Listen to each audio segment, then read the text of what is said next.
Year 75, Month 8, a dungeon raid. Yeah, Ivan explained. The group gathered was about 150 strong, comprising of the best fighters, mages, and healers the entirety of the valley had to offer, even Jura, who after some convincing, finally agreed to participate. Even adventurers were not spared from the whole non-human eviction notice. Sala wasn't taking chances all non-humans, no buts, no exceptions. In a way, adventurers had it better than the other refugees since their skills were needed everywhere, and some neighboring nations were willing to accept non-human adventurers into their lands. They were skilled, mobile, usually self-sufficient, and were already somewhat nomadic, so this eviction hardly stung. If there was one less country, there were still many others. "Are you our employer, Mistress Ivan?" Ivan paused. "I guess you can say so. Our goal is simple. Grab the dungeon core, and if we can't, destroy it. The dungeon core, whether whole or broken, as you know, is worth a fair bit of money, and it will help us with our truce obligations." The gathered fighters chattered, prepping themselves for the raid, and then off they went into the dungeon. I had no idea what was happening from the moment they went inside, but I waited, my beetles outside in case anything happened. To be fair, I couldn't do anything if shit went down inside, but hey, I could cover them externally. Dungeons, from what I sensed, had similar space distortion abilities like I did, so just because I had them surrounded, it didn't actually mean they were. So in a way, all I could do was pray. A full day and a half later, I got a ping via Bamboo. "Master, the dungeon core has been obtained, but the dungeon space is crumbling." It seemed that after the dungeon core had been dislodged from the dungeon itself, the barrier that shielded the dungeon from the space beyond disappeared, hence why Bamboo was able to then telepathically communicate with me. "How much time do you guys have?" "No idea. We might be trapped in here." "Oh no, you're not." The entrance to the dungeon vibrated and shook like an earthquake was happening. "Are they going to die inside?" Mila seemed worried. "How far in are you guys?" "It's a lot deeper than expected. It'll take us at least 3 hours to get out of the main chamber." No, this wasn't going to work. At the rate the dungeon was crumbling, they wouldn't make it. What can I do? What can I do? Rootnet attempting to connect to dungeon space. "Trevor, help me out here." "Yes, sire," synchronizing roots into the walls. With the dungeon core out of the way, the invisible barrier preventing me from spawning subsidiary tree within the dungeon's area of influence and entrance was also gone. So I spawned a few trees next to the entrance, and on top of it, and I guided my roots into the dungeon. It sort of worked. As the roots mixed in with the walls that were crumbling, it seemed the roots were taking over the distorted spaces, giving it the stability it needed. Energy draining. Passageways reinforced. It seemed some of the energy generated by my normal trees and subsidiary trees was being used to support this additional dungeon space. It felt like a magically supported structure, centered around the dungeon core, which drew additional energy from the space, and also the ley line beneath it. Now that centerpiece had suddenly disappeared, so it was as if an electrical circuit was without electricity, and oddly enough, I was coming in as the backup power source. "The vibration is stopping," Bamboo pinged, and as my roots reached deeper and deeper into the dungeon, I soon crossed paths with the escaping adventurers. "The walls," Ivan said. I could now hear her as my roots now covered the entirety of the labyrinth. Dead. There were dead bodies. Adventurers, not all had survived. As they streamed past, I saw some carrying the injured, some carrying the dead. "My roots can now extend into the labyrinth. You guys can calm down now."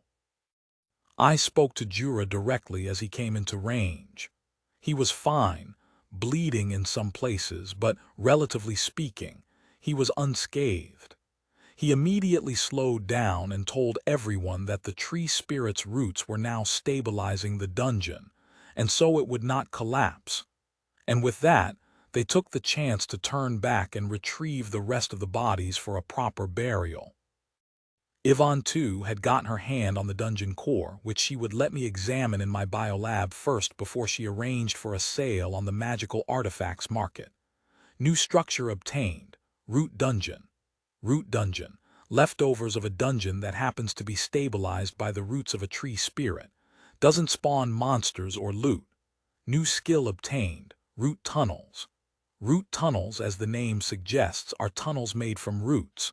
Good for smuggling, transporting, storage, and hiding. Sadly, the dungeon core was unscannable in my biolab. It was a biolab, not an everything lab, so dungeon cores didn't register. Oh well. Anyway, that wasn't the purpose of me getting the dungeon core.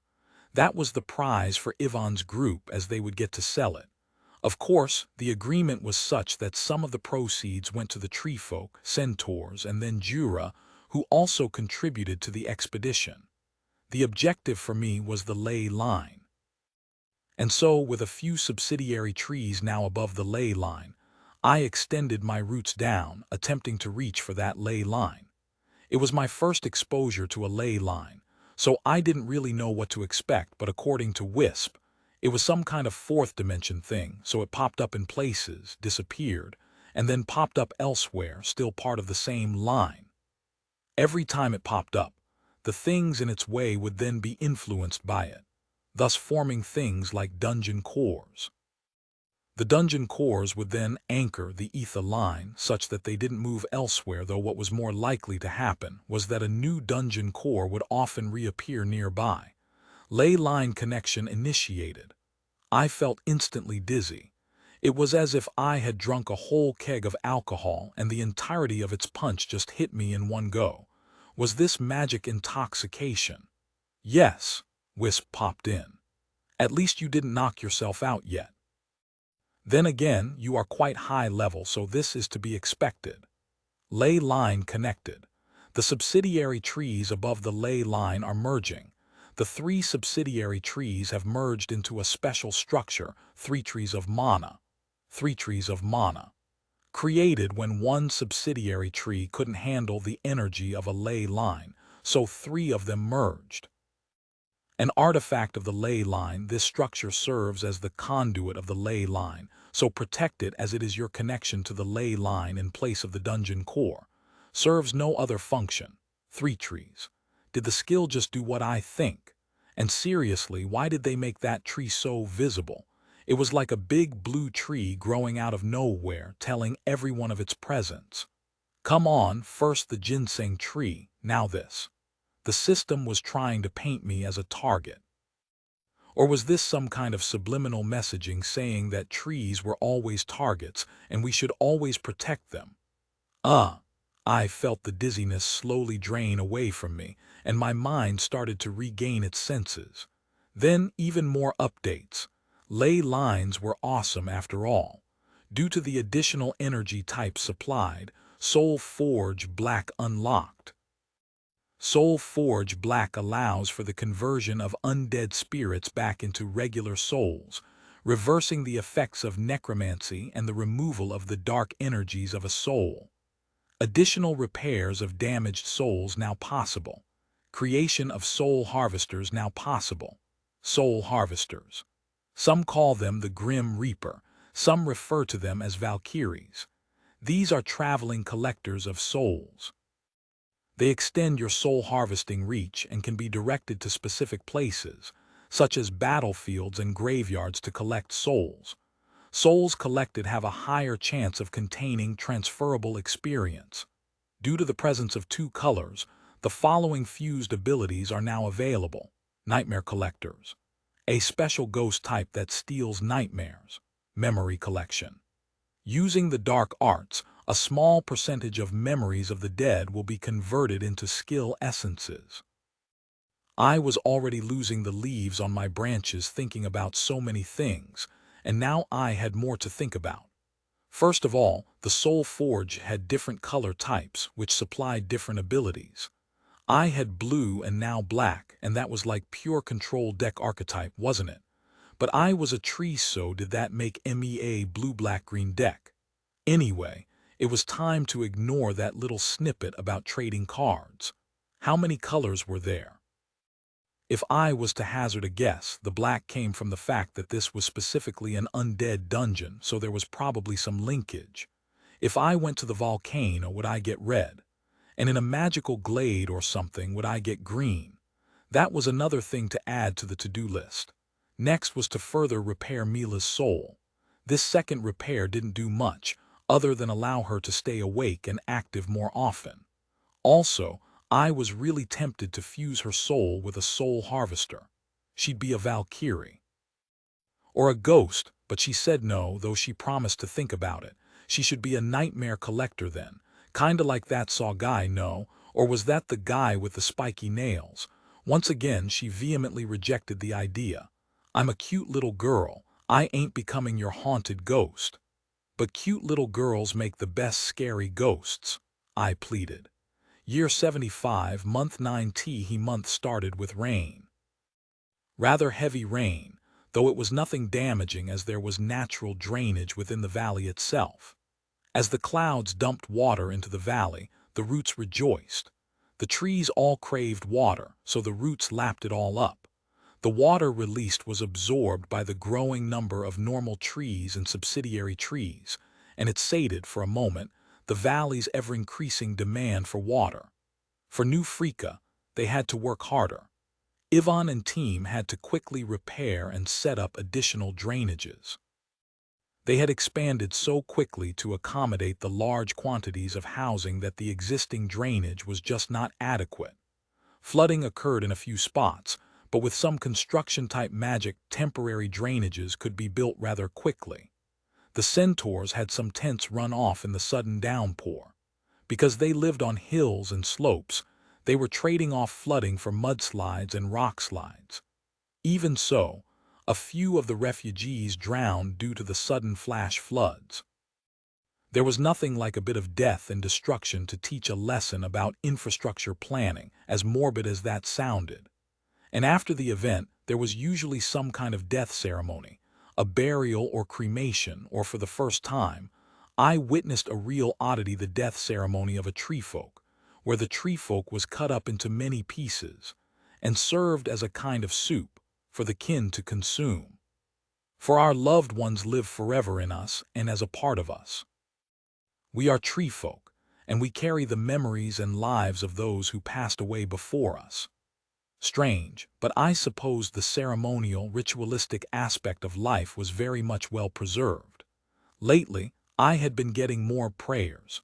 It was similar to the conversations I used to have in Frika with the elves, where they would come and sit next to me and talk. It had to do with the tree of prayer and their belief that soul trees were a way of communion with their ancestors, gods, or whoever they worshipped.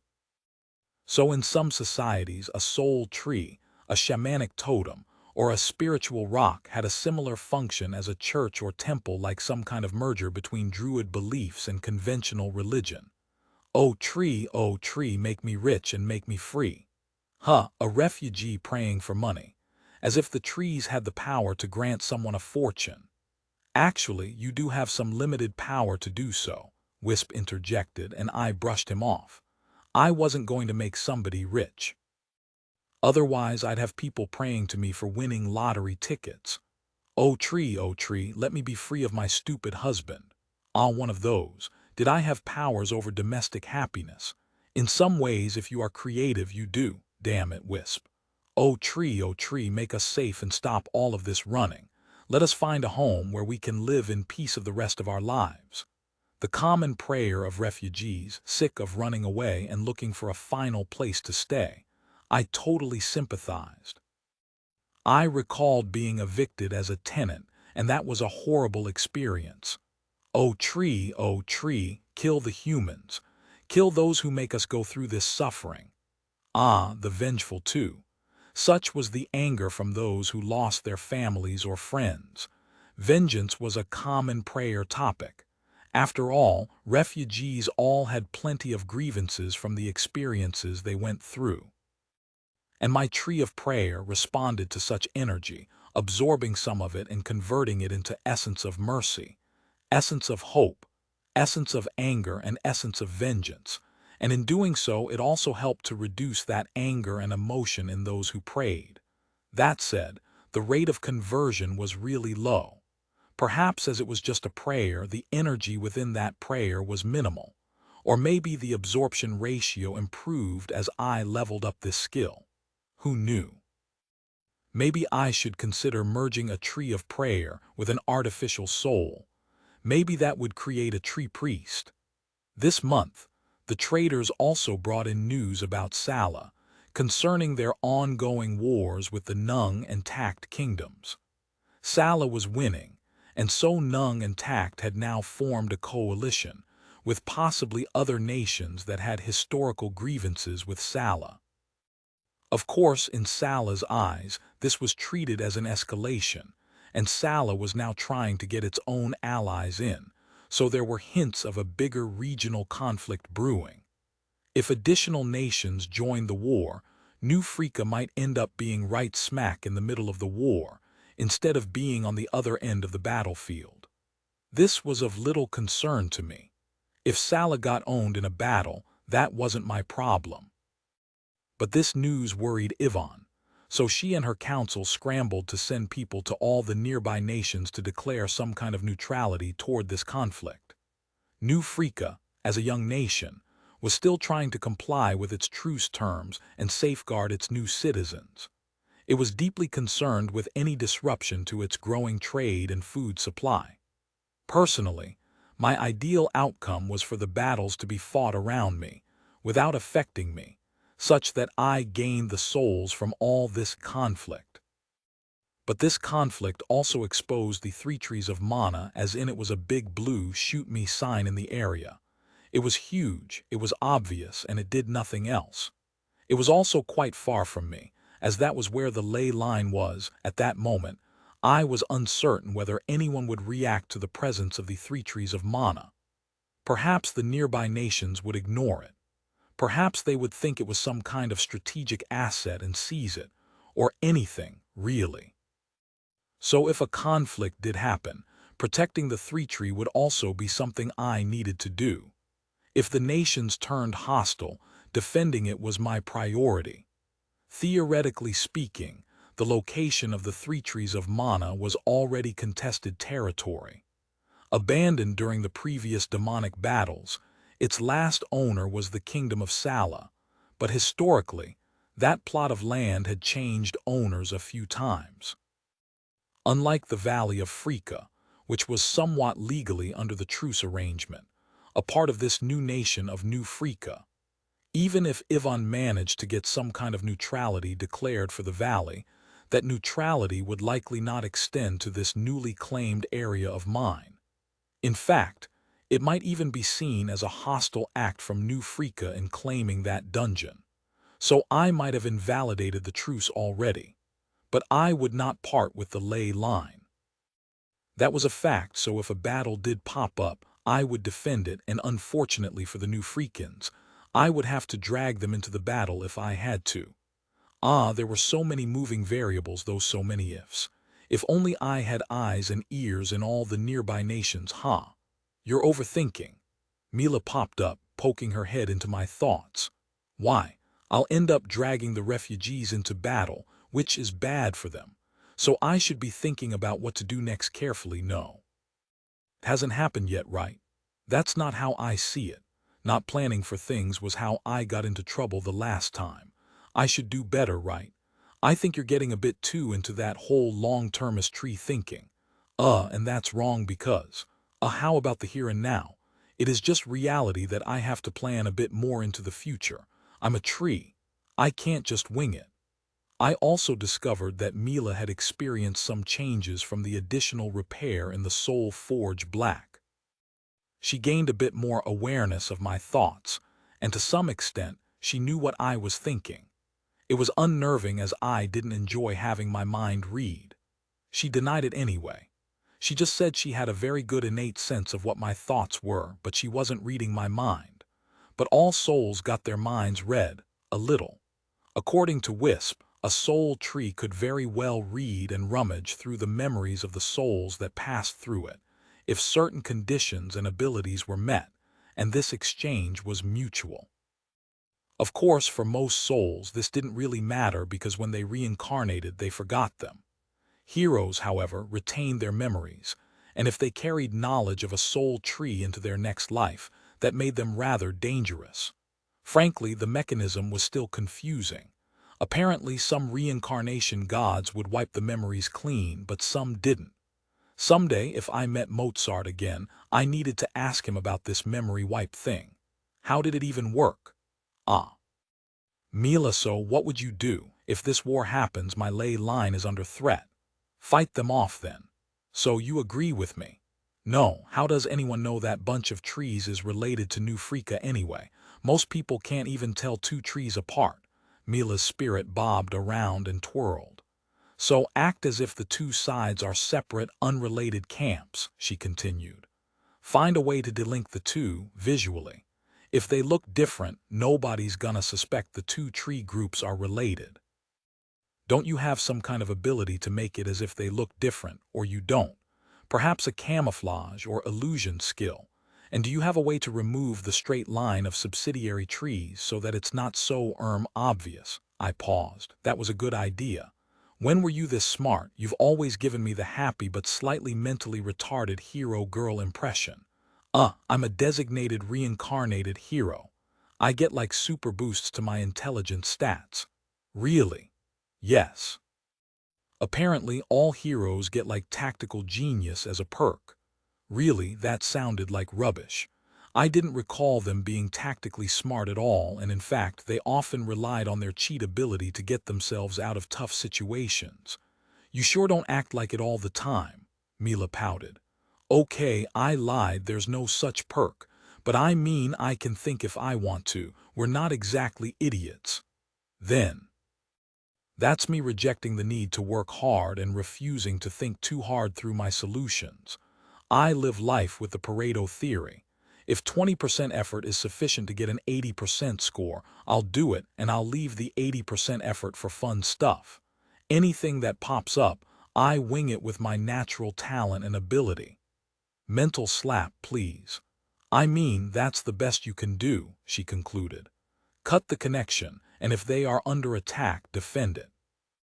They might not even pay attention, and the location of the battle might not even be there, and you've just prepared for nothing. So do what you can and then don't worry about it. Fair, fair. Are you still considering my offer as a secretary? No. Trevor, did you catch Mila's suggestion?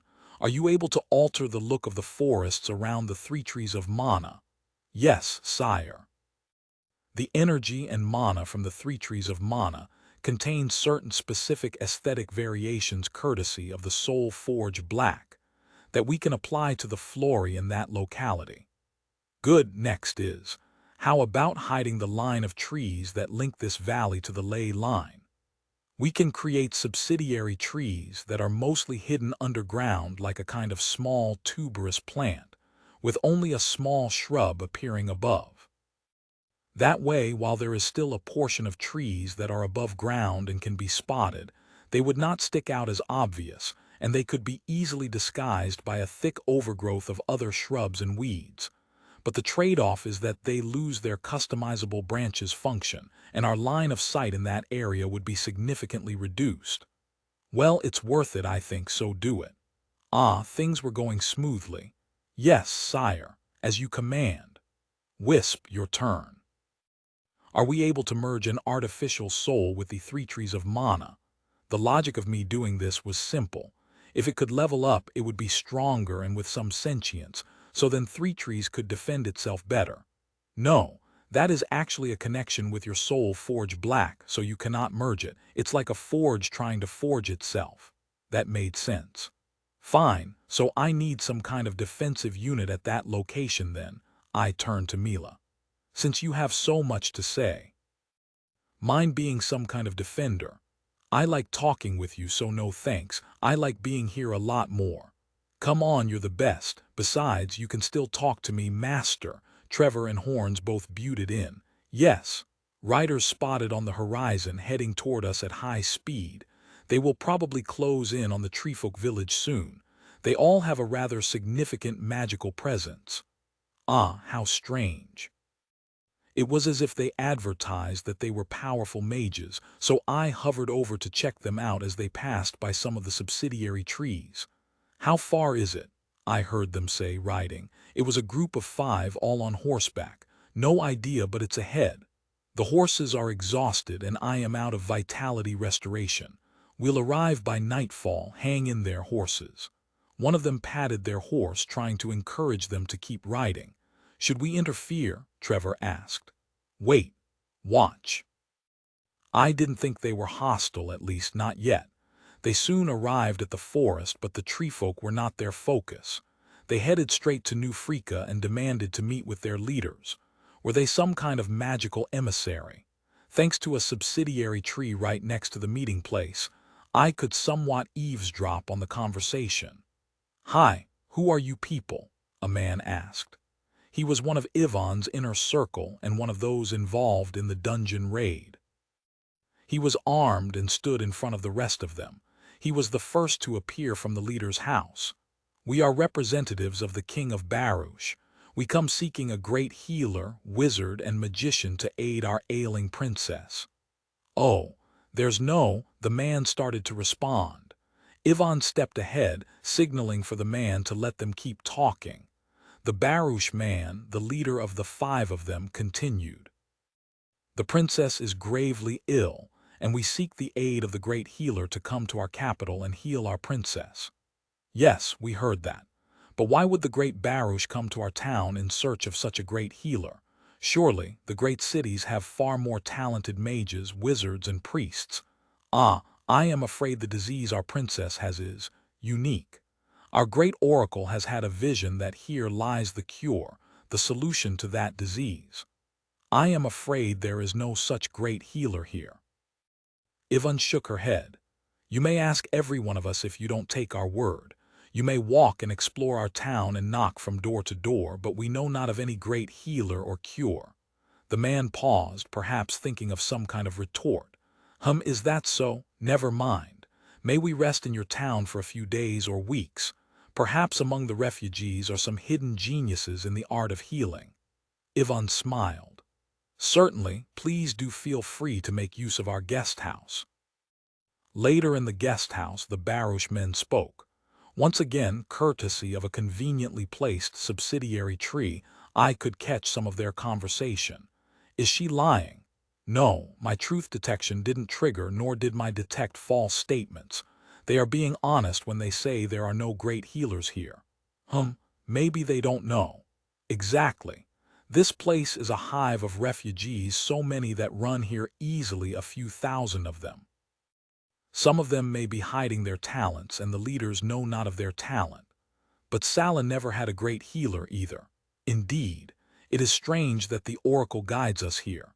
You know how oracles are, they will answer your question, but it may be because our question is not correct," one of the men said while munching on some potato salad. "Maybe it's a trick answer and we need to look for something else. Whatever it is, we can't go back without the healer. We'll get our heads chopped off. We start our search for the healer after we rest tonight." Year 75, month 10, my ginseng tree got attacked by a flying creature. It pulled it out of the ground before a root strike struck its head. So once again, I had to restart my ginseng tree. My constant failure to cultivate and protect my ginseng tree reminded me I still had a problem with airborne monsters. Maybe I could get flying leaves as a weapon, kinda like Pokemon. Right. Or maybe I could shoot seeds as a projectile like the rapid-fire machine gun in PvZ. I already had fruit bombs, so launchable fruits would turn them into fruit artillery and fruit flak cannons. Come on, system, give me something similar or a skill like that. A fruit cannon. A seed cannon would be fine, too. Something to shoot at all these flying monsters that were starting to really bug me. System, give me a skill, please. Insect warrior variation unlocked. Web trap spiders. New customizable branch option. Web trap spider nests. Home to 3 web building spiders. Web building spiders have few direct combat abilities except for their poisonous fangs, but they are able to build webs between your trees, laced with paralyzing poisons, and build trapping cocoons. Uh, Not exactly what I wanted, but I supposed a spider able to build traps was still better than nothing, so I designated one. A spider crawled out, and it was really rather tiny, about the size of a small dog. Each of the spiders could build and maintain 3 sets of webs. One branch had 3 spiders, and so there would be 9 webs. The first spider quickly demonstrated its ability, building a massive web between the branches and trees, about 10 meters across and wide, and it counted as 1 web for anti-air. It wasn't exactly ideal, after all. If a dragon or something came up, a trap like this wasn't going to work, was it? A tree couldn't decide which insects would live in it, so fine webs and spiders. "There's a spider!" Jura shouted and pulled out his sword. He had just come out of the hideout and was surprised to see a spider so near to the main tree. I guessed having a bunch of webs right above his head kinda shocked him too. "No, stop, it's my minion." "Really?" "Yes. The girls are not going to like it.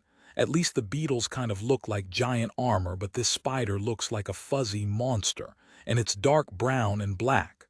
I frankly didn't realize it was creepy." "Eep." Belle screamed when she, too, stepped out of the hideout and spotted the spider. "It's one of my new minions. They are anti-air defense. Can we not have them near here at least?" Laughing, too, had come out after hearing Belle's screams. I mentally commanded the spiders to build their webs higher up, perhaps between the canopy layer of trees. That way they didn't come across the refugees or elves so often except for the ginseng tree area, which I would cover in multiple layers of webs, just to prevent airborne monsters from pulling the tiny ginseng tree out of the ground again. With that, the spiders hid away in the treetops, and the elves went on their way, except Jura. Bamboo has been rather talkative lately since he hit level 20 and capped out. "Oh, how is he?" I asked as a bear made of wood appeared next to Jura. "I am fine, master.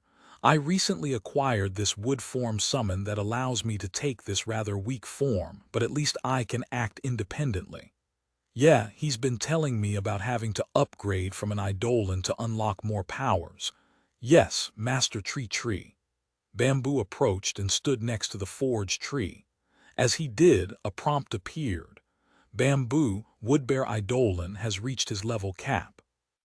To upgrade IE to level 30, the following options are available.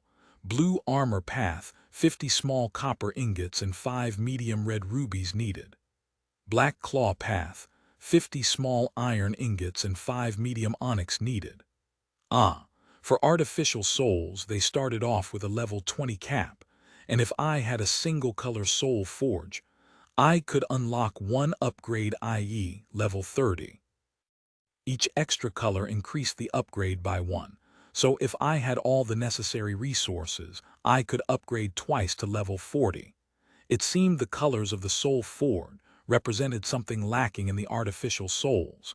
Each color added an effect and made a more robust artificial soul. Tree. I'm afraid we need to acquire some resources to do this. Can you get 5 medium red rubies and 5 medium onyx and a lot of copper ingots?" Jura paused. "Is this like the blood crystal thing?" "Yes. Where are you on that anyway?" Yes, Trevor also needs an upgrade. All 3 of my first artificial souls had reached their level cap. It's being shipped here. After the dungeon raid, I'd gotten enough money to buy it, but the trader said the supplier was really far away, so it will take some time. Maybe next month we'll get it." "Fine then. Are the visitors bothering you?" I asked. "Yeah, they seem to be looking for some great healer or some great magical cure, but we don't know of any. But they are still here, claiming that their oracle never lies. Should we be afraid of them?" Lausanne then popped out, asking the question of Jura. "Well, not really. But Baruch is one of the larger kingdoms around at the same level as Sala, so they are a respectable force. Making allies of them would be ideal for Ivan and gang, but we really don't have healers to offer." Jura's response was actually meant for the elves, but it was also an education for me, because the names of all these nations did tend to slip by me.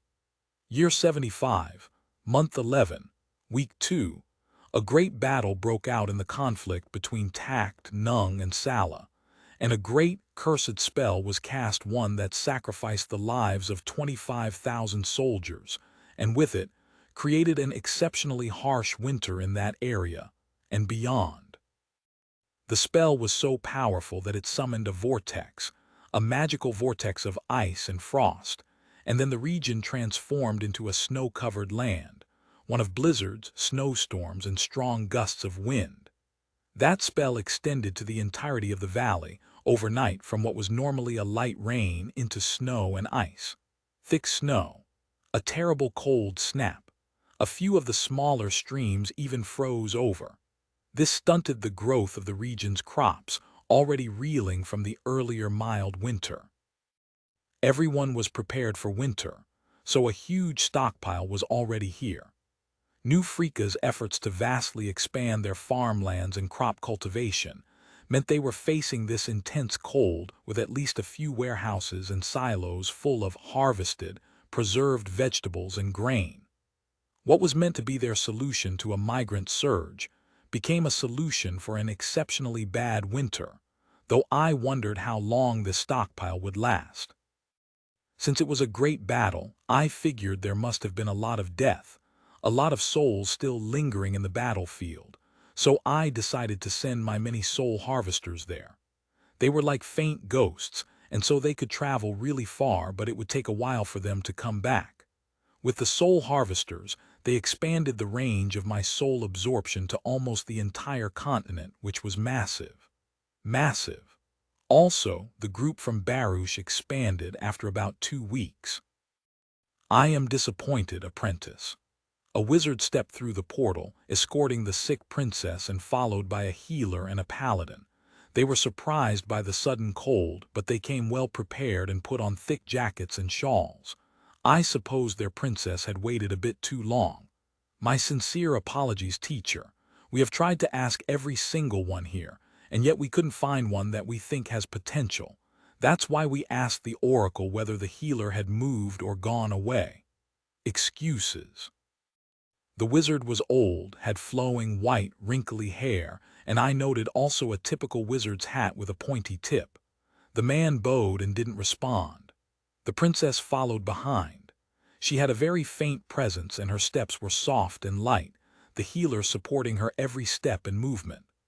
I also noticed the healer using some kind of potion on her, at regular intervals, especially when she started shivering.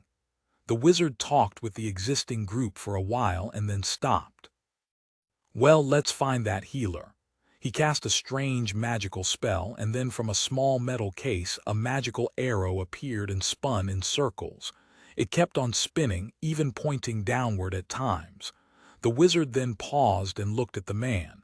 The man looked equally dumbfounded. The wizard seemed stumped, and the paladin stepped up next to him. Wizard, what's the meaning of this?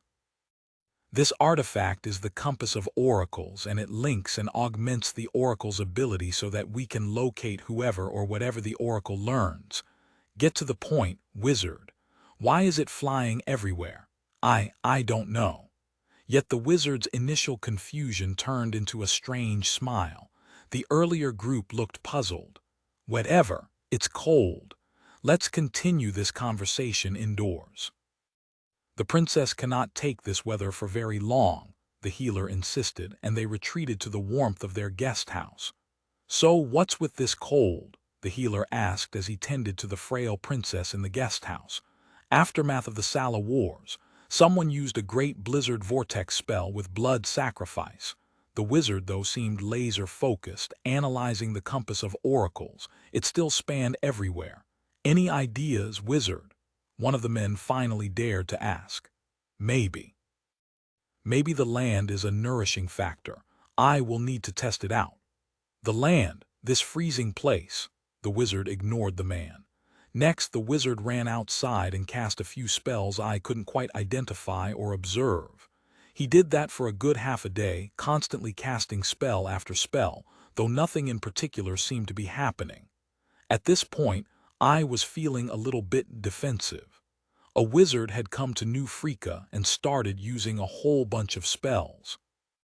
That felt a little too close for comfort, so I kept watch. A group of high-powered people in search of something, casting weird spells. That was just ringing all the bells. That's really odd, the wizard mumbled. What's odd? One of the men, who seemed to be the wizard's apprentice of some sort, asked as he came out to accompany his master. The readings and compass all point through this entire valley, and yet I don't detect any kind of magical presence from the earth.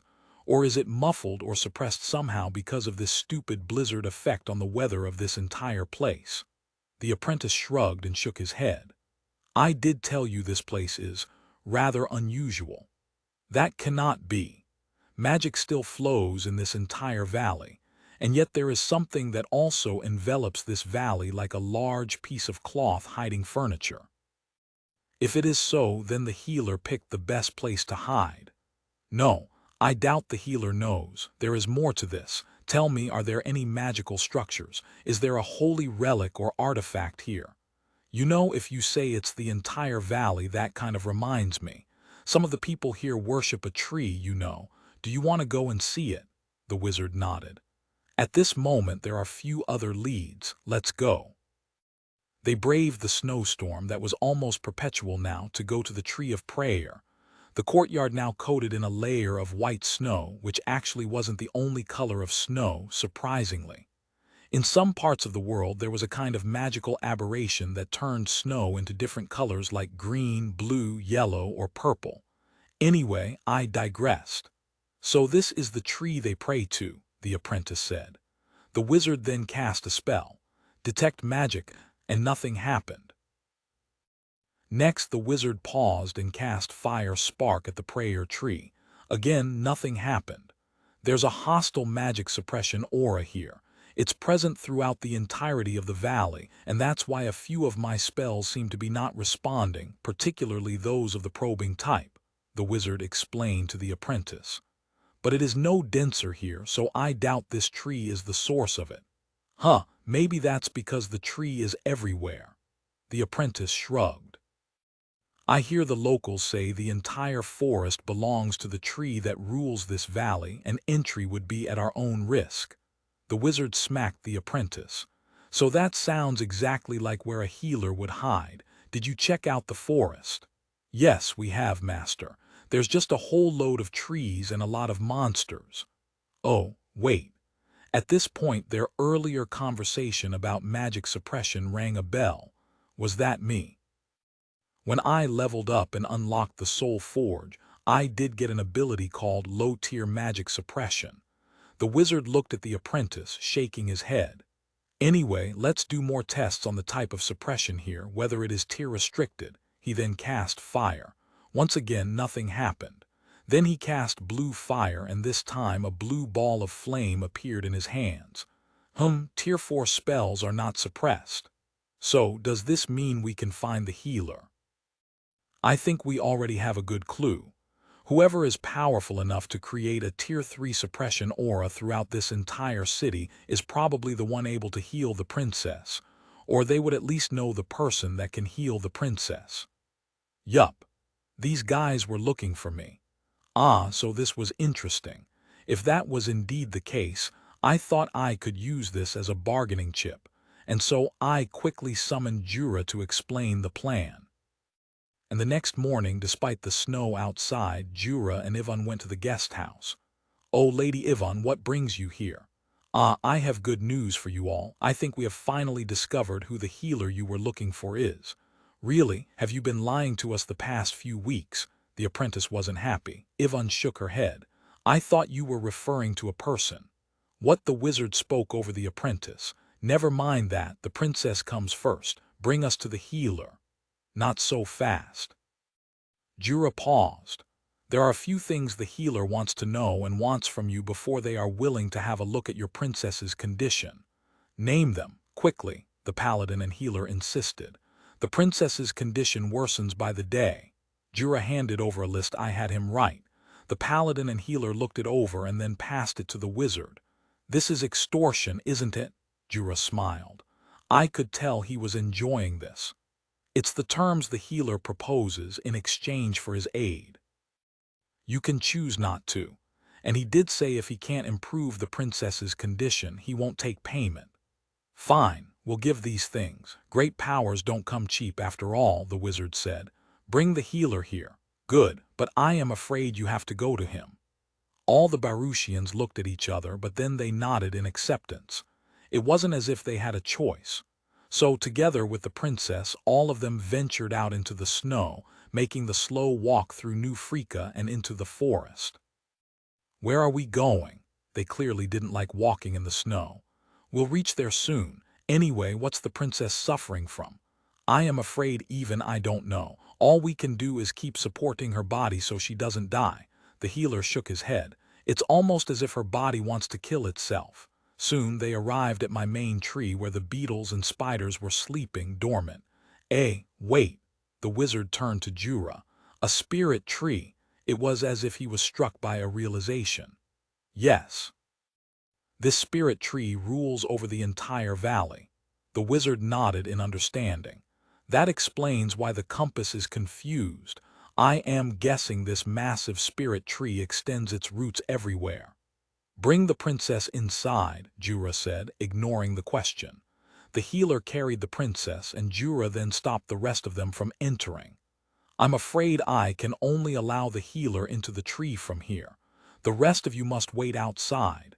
The tree's rules. The wizard paused and looked at the paladin, and the rest of them nodded. Fine. I can trust a spirit tree. And so the frail princess was escorted into the biolab. Once I started examining the princess using the biolab, it was immediately apparent what her problem was. As with all living beings with mana, there was a spring in their body, and in the princess's case, that spring was almost entirely destroyed.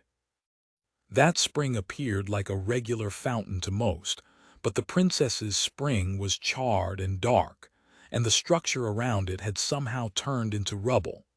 There was still some mana flowing out, but it was irregular, inconsistent, and at times even corrupted. And when the corrupted mana flowed out, it interacted with the body and created a rotting effect. It was as if the tap that supplied water to a body was broken, and because of that, while there was water flowing out, it was polluted water, and that polluted water poisoned the body. The body tried to fight back against that corrupted mana, and as a result, her body turned blue, kind of like a mana gangrene. So I looked deeper. My biolab was of a higher level now, so I got more visibility, tools, and even pop-ups to explain what I was looking at. She did something forbidden, or perhaps not her level to do. Wisp somehow popped up. All this points to an attempt to summon a higher power. Oh, as I looked into the spring, a small indicator appeared. Outer shell destroyed.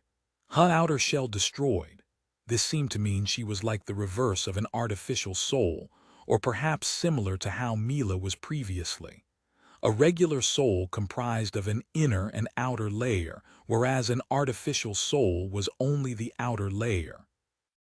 So she had somehow managed to destroy her entire outer layer. That was really strange, and I asked Jura to ask the men what the princess had done. The spirit tree wants to know what the princess did. She has somehow destroyed a large part of her soul. The wizard and healer seemed really shocked, and they turned to each other. The healer started first. The princess was last spotted in the wizard's tower. What was she doing? The wizard stared back. I don't know. She was going through the ancient tomes, and then, at the same time as I kept looking into the princess's body, I discovered another thing, exposed to void mana. What the hell is void mana? Oh, I can answer that one. It's raw mana form, primordial mana, so to speak. It's the most powerful of mana types, but it is also the most dangerous. The normal body of a mortal is not fit to handle void mana. Even heroes can only handle it in small degrees. That's why they only get the second-tier form star mana. If one distills and processes star mana further, one would then get the normal kinds of mana. This sounded like the Big Bang, then the formation of stars, and then the heavier elements. If mana was an element that existed in the birth of the universe, it was akin to primordial quarks, and then they would form protons, neutrons, and electrons, and those would then fuse into regular atoms. This surely begs the question, why would this princess somehow be exposed to void mana? Ask them what was in the tome that the princess was studying. I mentally spoke to Jura. The wizard paused. I think she was looking into a tome on. He stopped. I don't think it's relevant. Can the tree heal her or not? The healer and paladin turned to face the wizard. I think it is relevant. What was the princess actually trying to do?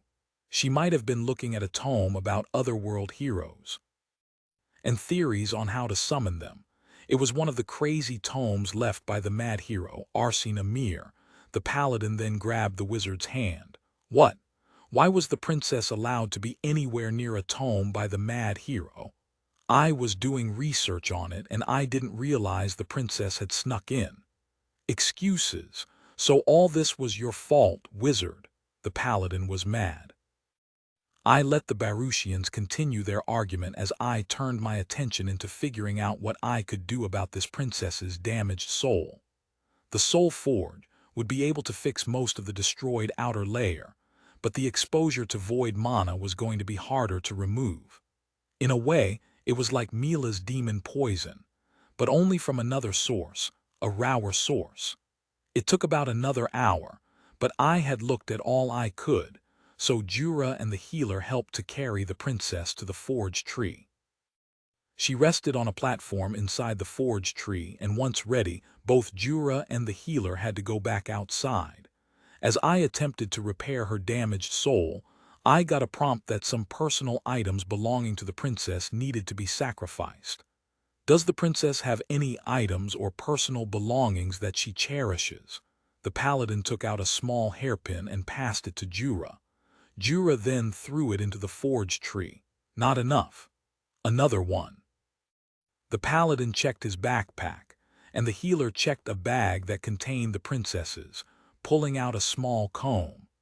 Her mother, the queen, gave her the comb, and into the forge tree it went. The logic of it was essentially to repair a soul, especially one still in a bodily form. One would need to harvest remnants of the person's soul that were sometimes residing in their cherished items to then use them to patch the soul. It was like soul organ transplant surgery but with personal belongings, unlike Mila's case, who wasn't constrained by a body any longer. So the quality and relationship one had with the item determined the value for the repair, and the comb qualified. In fact, the comb itself was sufficient, so the hairpin flew back out. The comb itself will do. After it was melted by the soul forge, it then fused into the princess's body. And while a snowstorm blew outside in the immediate vicinity of the forge tree, multiple lightning bolts rained down on the forge tree itself, each creating a connection of lightning to a branch. This is rather scary, one of the men commented outside. I've never seen anything like it. The men, waiting in the snow, were watching lightning strike the forge tree multiple times whilst their princess was inside. About an hour later, Jura and the healer went back inside the forge tree to retrieve the princess, putting her back into the biolab for monitoring. Under the biolab, the spring itself had been repaired, but an indicator still existed on top, still saying exposed to void mana. I was unable to remove this status as I didn't have enough power to do so.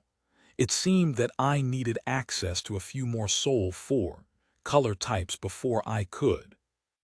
At least I actually got to see an explanation of what it did. Exposed to void mana will have occasional nightmares of otherworldly horrors. Overuse of mana will result in fainting. Cannot use mana potions as will result in a void mana flaring and will cause hallucinations and seizures. And indeed, it seemed this was as far as I could go, so the princess came out of the biolab and back to the worried Baruchians. The spirit tree says this is all it can do.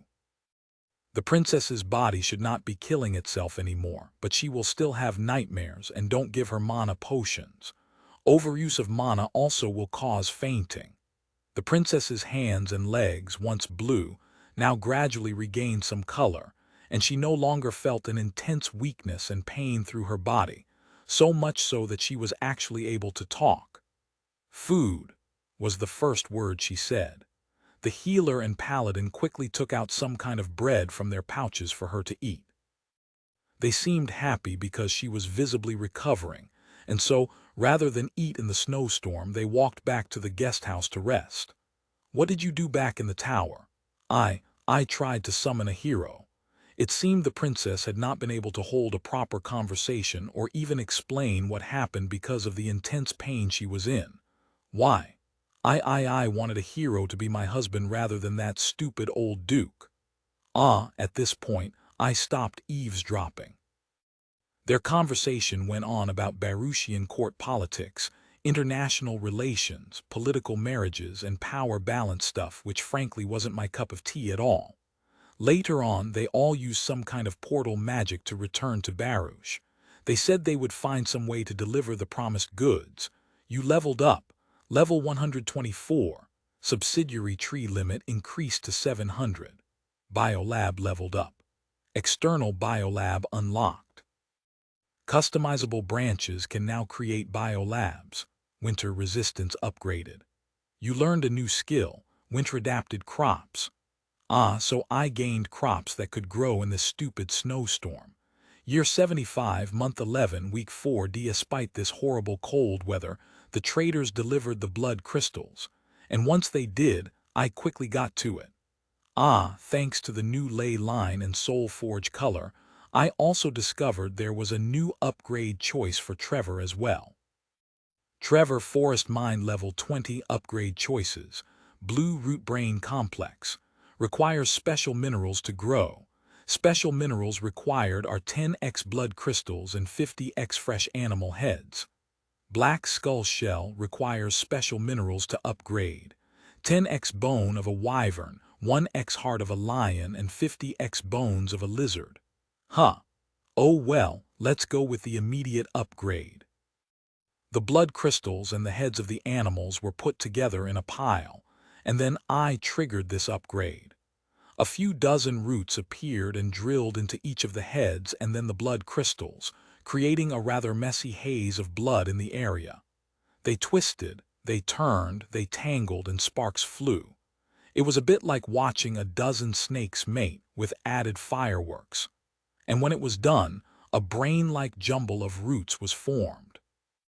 It was really just roots folded and twisted many, many times over until it resembled a brain. Trevor's level limit has been increased to 30. Trevor has gained a unique passive ability, Hive's Guardian. Hive's Guardian gains limited control over the lower-tier monsters and beasts that spawn in the valley. Doesn't override their natural instincts. Fairly useful then. But then, as I turned back to my usual view of the valley, I noticed some changes. The interface was now more game-like. The mini-map extended farther, and there were more layers to the views available. The granularity of the view was also much better, and I could see more colors. If you desire, Master, I can customize the views for your viewing pleasure. Each of the trees in the valley sends back a ton of data through their roots, and it's a matter of processing them into usable information. With this upgrade, my processing capacity has increased. I will be able to provide better alerts and better forecasting ability. Sadly, the affected area was centered around that new root brain complex, so the farther I went, the less data available. But it was still sufficient to cover the entirety of the valley. When I went as far as the 3 trees of mana, the data available in that region was close to none and still lacking in terms of defenders. Therefore, it was time to create my second forest mind, one for the 3 trees of mana's area, which I would call the Southwest Forest. In order to house your new forest mind, 3 subsidiary trees will be merged. New forest mind has been created. Do you want to name it Dimitri? "Greetings, Master," Dimitri responded with an accent. "Was that intentional? Well, if it was, please continue. Russian-Ukrainian voice presets, please. You're tasked with defending my connection to the ley line and the vicinity of the southwest forest. Ask for help if you foresee difficulties." Acknowledged. Afterward, I set up a few dozen subsidiary trees in the area, all with war beetles, and I placed them under Dimitri's command. Still, because of the freaking unnatural cold, there was practically no army movement in the region. Instead, this harsh winter brought a lot of death.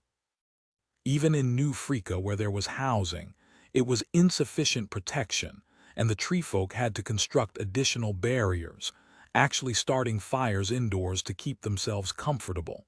So cold. I feel like my branches are getting frostbite. It's just your imagination, Master. Year 75, month 12T, he cold just got colder. Some parts of the terrain turned almost ice-like, as if it was an eternal winter. If such a spell was possible, and I thought it was, this felt very much like it. I suppose this was how Arendelle felt when Elsa did her winter thing. I thought on how Elsa would be a rather fascinating reincarnating hero. Nothing much happened this month because everyone was just really trying to wait out the cold. The effect of the spell, added to the natural turn of the seasons, made this so crazy cold. The elves all ended up hiding in the secret hideout, where it was warm and temperature controlled. The New Freakins attempted to build underground structures at this time as a way to get a bit more comfort out of this ridiculous weather. Year 76, month 1. I thought last month was cold. This month, it somehow proved me wrong as it got even colder. There were days where all that happened was ice flew through the air as any water froze instantly. It even caused my tree barks, that were normally winter-resistant, to feel brittle and flaky. Since last month, Trevor, Dimitri, and I had used our abilities to support the rest of the normal trees, so that the cold didn't kill off the trees in the forest. They were already in some kind of winter hibernation mode, but this excessive cold would normally kill them. Even in this magical world, death by cold was still possible. It would be bad if I lost my normal trees, so this was when that energy was consumed from tuberous storage to create a warm flow of nutrients and energy supplied to the normal trees, preventing freezing and keeping them alive. This little episode with high-tier magic also reminded me of my vulnerability to such powerful magics. If somebody was to cast a meteor or magic of that caliber, what countermeasures did I have? If I was a tree stuck in the blast radius of the Tsar Bomba, what could I do? Winter resistance upgraded. Winter resistance aura obtained. All trees connected via rootnet are more resistant to the effects of cold and ice. Beetles and web spiders also gain some winter resistance. Warm winter fruit obtained. A fruit that helps to keep the body warm. That helped a bit, I supposed. With the winter, but not the Tsar Bomba. Or wait. Was the system saying this was the magical equivalent of a nuclear winter? This winter is unbearable. We need to do something. The villagers were now trying to get Yvonne to do something about the winter, but what could she do? Good news was there was absolutely no fighting in this sort of weather. The bad news was people were still dying bad for them, not me. So my soul realm was packed with souls due for their reincarnation within the next 6 months, from the returned soul harvesters and just generally from all the death in the vicinity. And from the fragments of the souls harvested, I obtained my fair share of interesting essences, also my first experience seed, a product of the soul harvester ability. The experience seed was used to create a level fruit, each seed to create 1 fruit. The effect was to increase one's level by 1 up to the level cap of said person. Yes, a fruit equivalent of rare candy, but the creator of said level fruit, me, couldn't use it. Again, it was similar to that soul contract where I took a person's level away, or where they surrendered their experience to me. It would get converted into transferable experience, which could then be processed into experience seeds and skill seeds. In fact, even skill essences could be further processed into skill seeds. A single level wasn't much for those in the lower levels, but I would imagine such an item being more useful and valuable to those at high levels since it was harder for them to level. Year 76. Month 2. Week 1 tea he cold was letting up, by a tiny bit. It was still snowing every day with some days having ice storms. Not fun. Again, I was burning through my tuberous storage, trying to feed and support the forest so that it didn't freeze to death. I had actually become a little positive out of this. I mean, at least it was just ice, right? I could still keep the trees alive by giving them warm energy, by consuming the stored energy. It was kind of like winter and summer. You could constantly add layers of clothing to keep yourself warm, but it was kinda hard to strip down to cool yourself off when the air itself was cooking you. If, say, the entire air was cursed under a massive heat wave, I would need to find ways to cool down the forest, and I thought the only way I knew at the moment was to pull up cool water from deep beneath the ground, and there wasn't much of that. There was a fair bit of thermal energy coming from deep beneath as well. This was despite me being fire-resistant, but for a drought or prolonged heat wave, I wasn't sure. Maybe I needed to find some kind of cold water source from far away. A massive root could then supply cold water from there to regulate the temperature of the valley's trees, and the opposite would be to find a hot water source. Maybe that volcano that Horns surveyed a while ago might be able to supply that. All this talk about the cold, what? I don't feel it. That's 'cause you are blob. A floating soul with no ability to sense temperature. But some of the souls were telling me about how cold they felt, or maybe that's just their final moments carried over. Wait, you can talk to the souls. I didn't know why I had the impression that only hero-grade souls could talk, but I supposed I was wrong. Only some of them. There seem to be a few that still retain their ability to talk, but all they do is repeat the same thing, kinda like machines. Oh, this soul thing could be confusing. Why could some talk and some couldn't? Anyway, New Freaka was in a state of emergency. Food supplies were running low as they didn't expect such severe weather and much higher consumption of their stockpiles. That led to rather ingenious solutions, as some of their farmers actually had rather interesting skills. One such ability was indoor farming, and that led to multiple greenhouses being built and a few attempts at underground homes. Speaking of underground, Dimitri, have you taken over the labyrinth?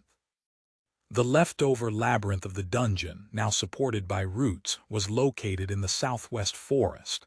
Yes, the inner labyrinth remains warm, though the entrances are covered in snow. I thought I could propose that as an alternative location for the refugees to live, protected from the cold, but it was too far. The journey there took at least 2 days, maybe more in this snow. Then there was the old tunnel, left by the giant demonic centipede. It was located quite deep underground, so as to minimize tremors and detection, but because of its relative depth, I had found little use for it. But now that I had the root tunnel's ability, I could think about creating more feeder tunnels to connect to that big underground tunnel. Suggestion. Speak, Trevor. There are certain kinds of vegetation that grow in tunnels. We can grow those there, and they would provide additional energy output, variants of subsidiary trees. There's no sunlight in there. Can the subsidiary trees survive? Not trees, more of a fungi. My powers extend to that of fungi. No. But if we extend our roots into the underground cave, we can create an environment for symbiotic fungus to grow, which can produce energy. Is the output worth it? No. Fungi produce minuscule amounts of energy, but it has the effect of creating the base of an ecological system that can support certain kinds of farmer ants and insects. Underground fungi, but I did want ants. I thought ants would be interesting warriors. Are beetles insufficient? Horns asked. Ah, that is not my point. There are many kinds of beetles. I am sure you could have some kind of facility to research beetles that would help. Biolab Beetle Unit Research Tree obtained. This massive tree allows research and development of various beetle types, such as flying beetles, armored beetles, poison beetles, fire beetles, water beetles. Yes. I think beetles are better than ants. I get the point, Horns, but I still want ants. Number beetles are the best. We are already sharing the space with spiders. Please don't neglect us beetles. Ants, beetles, we have dung beetles, we have dancing beetles, we have colorful beetles. Beetles are superior. I sighed. Okay. Year 76, Month 2, Week 3, How long is this stupid blizzard going to last? Forever, or at least until someone manages to disable or dispel the vortex. Not forever, such magics have a natural decay to them. Over time it will go away, but we are talking about years.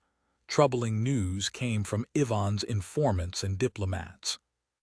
None, not Sala, not Nung, not Tact, had claimed responsibility for using a blood sacrifice spell. And in fact, all of them were now not so secretly launching their own internal investigation into the cause of this catastrophe that brought severe blizzards to an area the size of a country. All three nations were affected by this massive spell, and all three capitals were within range, though Sala, being the largest of the three nations, was least affected. Well, to be honest, if that was all there was to it, it wasn't really that troubling.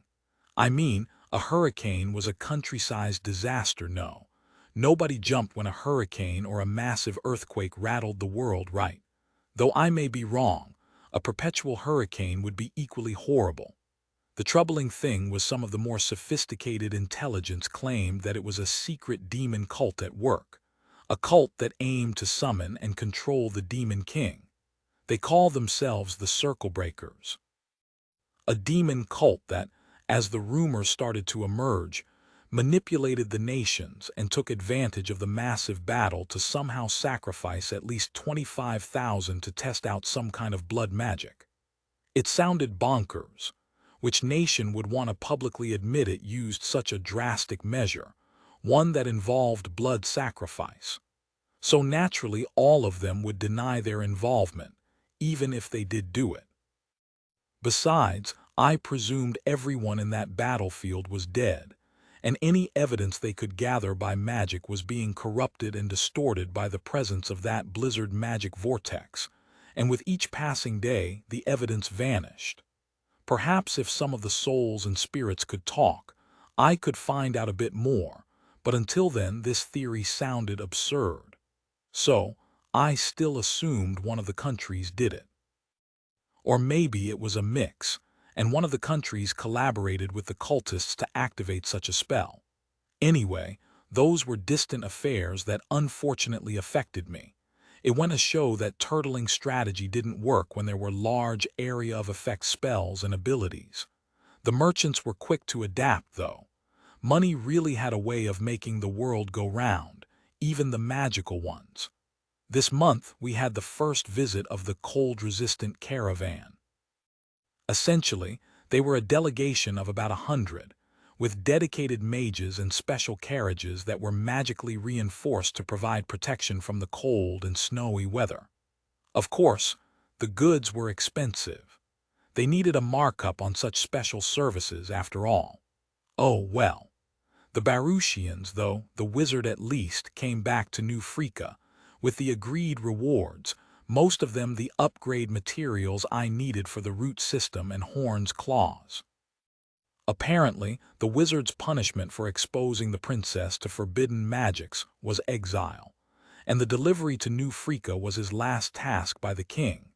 Surely, the wizard couldn't take responsibility for the princess's recklessness. But such were feudal societies, you got your ass handed to you even if you didn't have anything to do with it. Surely, we would welcome a wizard like yourself to our town. Ivan was quick to bring him over to her side.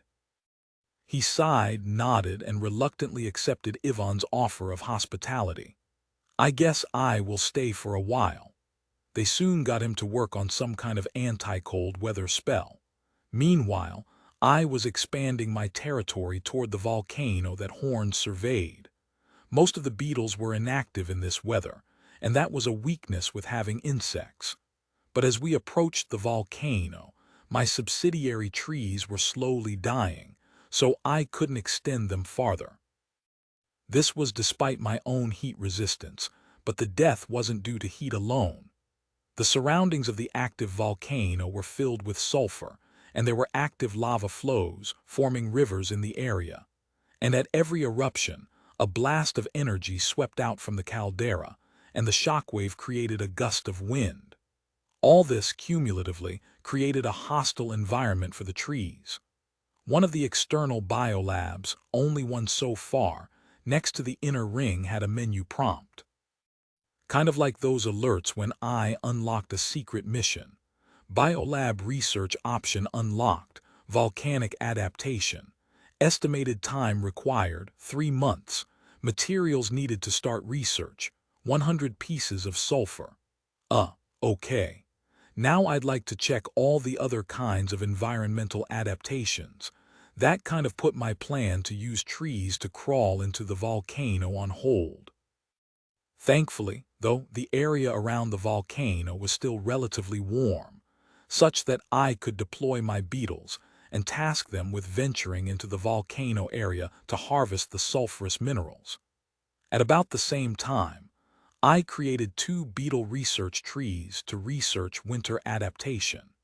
It was annoying to have so many of my beetles going into hibernation in this weather, and I was hoping to have some beetles that had the ability to function in the cold. It was really hard to do much when my beetles spent so much time hibernating in their cozy trees. Year 76, Month 3 He nations were now starting their work on dispelling or weakening the blizzard vortex, with spring returning and the intensity of the blizzard reducing slightly. Slightly, because it was still snowing, and that meant crops were not growing. Luckily for the new Freakins, their indoor farming experiments were working, so they now intensified their efforts to build additional indoor farms in an effort to combat food shortages. But the cold also meant my timber farms were not as productive, so they very quickly used up the entirety of the timber farm. We've got a problem. Food supply is low. We probably have enough for another month, and the indoor farms are not producing enough food. Hunt. We hunt for the foxes and winter creatures. Okay, let's do that, but we are talking about almost 25,000 people in New Freaka. Is there sufficient meat to feed that many? Maybe not, but better to have meat than not. Some of our watchtowers spotted a large group of yaks that spawned. That would be ideal for us. Their furs can also serve as warm clothing for the men. Ivan paused and nodded. Fine, take 50 men and go hunt. The warrior nodded. Still, we need other food sources. Meat is good and we still have storage. Perhaps the truce is suspended. The hell with the truce, Lady Ivan. Sala won't be able to retaliate in such circumstances. Sala may well figure out how to dispel this magic. Another of Ivan's advisors chimed in. Though depending on how we word it, we could perhaps get some leeway. Ivan pondered that for a while. Can you arrange someone to visit them to convey our intentions to suspend the truce requirements given this disaster? Certainly. Back on topic. Food. Food and warm shelter. We had 68 of us die of cold last month. We need to find a solution or something to stave this cold off until summer. Hopefully, we will have some plants growing then. The discussion was held in one of the large halls in New Freaka, and all the leaders were invited. It comprised mostly of Ivan's comrades back when they were with Sala, but they had also gradually brought in the refugees to join the leadership team. After all, with 25,000 of them, voices of rebellion and dissent would rise quickly, especially when it was cold and people were hungry. Can we buy them? The merchants do sell food, but their prices are extortionary. They know we need it. Still, if we have to, then we will. But let that day come only when we have exhausted other means. Our coin is our hard-earned money. We should set up our own merchant corps, get out there and buy food from the unaffected nations. Ivan nodded. That is a good idea, though the merchant guilds won't like it that we bypass them, but they'll come around. Anyone willing to volunteer to lead this task? A few men and women rose their hands, and Ivan nodded. This level of eavesdropping was partly facilitated by Trevor's upgrade, which allowed him to process the data coming from within the valley and New Freaka in greater detail. So, one group to hunt food, one group to buy food. Anything else? Magic. Would Baruch be able to send help using that portal magic? That is worth exploring. Ivan nodded and assigned Ares to the task. Alternatively, is there no magic spell that creates a warm barrier to keep out such cold? As far as I know, we don't have wizards at the level of entire towns here. We have been doing them at the building level, but the spells expire relatively quickly. Indeed, there were mages using their spells to create fire or generally warm up certain places, but spells like this lasted short periods, sustained by mana, and they did run out. The warming effects of certain skills, such as comfortable house or slow burning fire, that some of the refugees had lasted a bit longer, but that didn't work on a large scale and couldn't house everyone. Does the will of the forest have any way to aid us? Ah yes, the will of the forest. It was one of the ways the refugees had come to refer to me after the recent assistance with the potatoes. Apparently, those who visited the Tree of Prayer were those that would also end up using this particular phrase. They had been seeing my presence in their sleep as a tree that somehow appeared in their nightmares and ate them. Ivan didn't respond. I mean, the will of the forest is the one that somehow managed to heal the princess. Perhaps it has some way to aid us. Ivan sighed. As you all have known, and I said this that day, the tree spirit doesn't give its aid freely. There is a cost to borrowing its aid, and is there anyone willing to sacrifice their soul for it? Ask the elves. The will protects them. Perhaps they can figure out a way to sway his views, one suggested, referring to Jura, Lawfen, and the elves. Or Miss Ares. Ares was protected by it.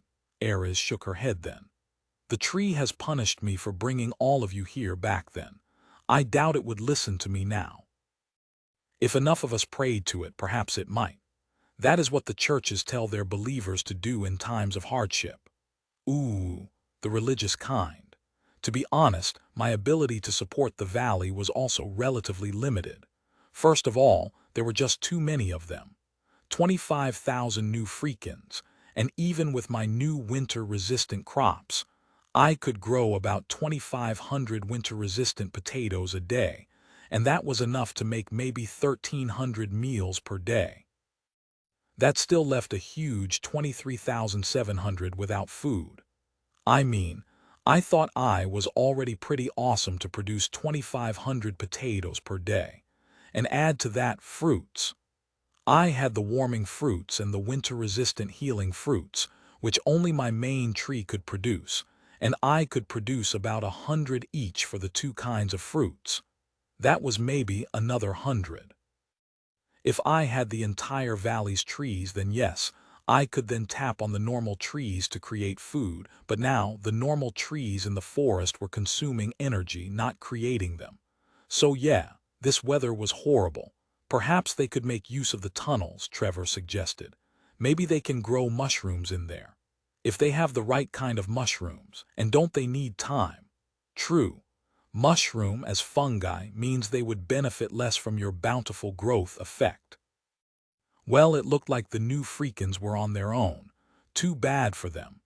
Beetles near the volcano then reported they had collected sufficient sulfur to start the research into volcanic adaptation, which I did, immediately. Thankfully, research still functioned under such cold. Trevor, are there ways to research winter resistance? As your forest minds, we are able to perform research with the aid of external biolabs. Though our research functions are relatively limited, and a dedicated research-focused artificial soul will be needed for high-tier research. Oh, so if I assign you to do so, Does it come at the expense of anything? Yes. If you assign us to perform research on any of the external biolabs, our ability to support the valley's growth will be impaired by 10 to 20% per research topic. As you have already selected volcanic adaptation, I am already using 15% of my available energy. I see. What other research options do you have? Well, you'll have to tell me. There's no list to choose from. Hey, that wasn't how I expected games to work. There should be clear tech trees, not I thought of something and then the biolabs figured it out. That's how it works in real life. Inventors do that, Mila chimed in. You want to volunteer? Can I fuse you to a biolab? I actually knew the answer already. Fine, why not work on winter adaptation as well? Sure. Oh, my ginseng tree died from a pile of snow that somehow fell onto it and crushed it. Damn it. Beetle winter adaptation stage I 2 months remain. Tree volcanic adaptation stage I 3 months remain. Tree winter adaptation aura 3 months remain. Year 76, month 3, week 4 I had a visitor. An uninvited one. A strange man appeared in my inner courtyard one day, right in front of my original main tree. How did this guy get here? Right in front of me. Strange. He held a strange stick in his hand and it bent toward me. It looked like some kind of prospector's stick or a diviner's item. Perhaps it was similar to the compass that the Baruchians had. He looked up and I saw he was alone, but he had a big cloak and hoodie kind of setup like an assassin. Somehow if I had skin, I would get goosebumps. Something about his presence just scared me. Could it be some kind of intimidation ability? Or was he perhaps a level 100 assassin or something of that nature? I woke Jura, who was asleep at the time, and he came out armed and ready. Hello, the assassin dude glanced at Jura and shrugged. Sorry, I think I got lost. Do you know where New Freaka is? No, you didn't, Jura said. No one stumbles into this inner courtyard lost. This inner courtyard was actually specially guarded and protected, with the effect of my illusion and camouflage ability. So the odds of walking here and actually being lost were close to nil, so by way of elimination, that meant he was deliberately here. The inner courtyard had the forge tree, the root brain complex, and the other large, upgraded subsidiary trees that were converted into housing. He glanced around, looking, his eyes trying to find something. Perhaps someone other than Jura. The assassin dude smiled.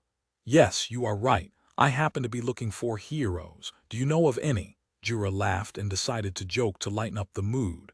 None here, they're all dead. You gotta wait till the gods summon them again. Well, that's what the gods want the public to think. The assassin looked at me and the stick kept bending in a strange way. He then placed the stick into some kind of magic pouch and took out a different kind of item, a metal divining ball. Jura exclaimed. He was alert, but he too sensed the tremendous pressure from the man before him. The metal ball didn't react. No heavenly blessing, so you certainly are not a hero. Of course, the assassin turned, and suddenly Jura fell to the ground. He was alive, but it was as if his legs suddenly lost all strength. 2 very tiny needles almost instantly pierced his legs, and they were laced with some kind of poison. But before Jura could scream, or I could do anything, the assassin was right in front of him, tapping a strange golden metal rod into his head. Sorry, this won't kill you, but it'll make you forget all about me and this entire thing. And Jura lost consciousness, but I detected that he was still very much alive. I speculated my chances of killing this person were slim.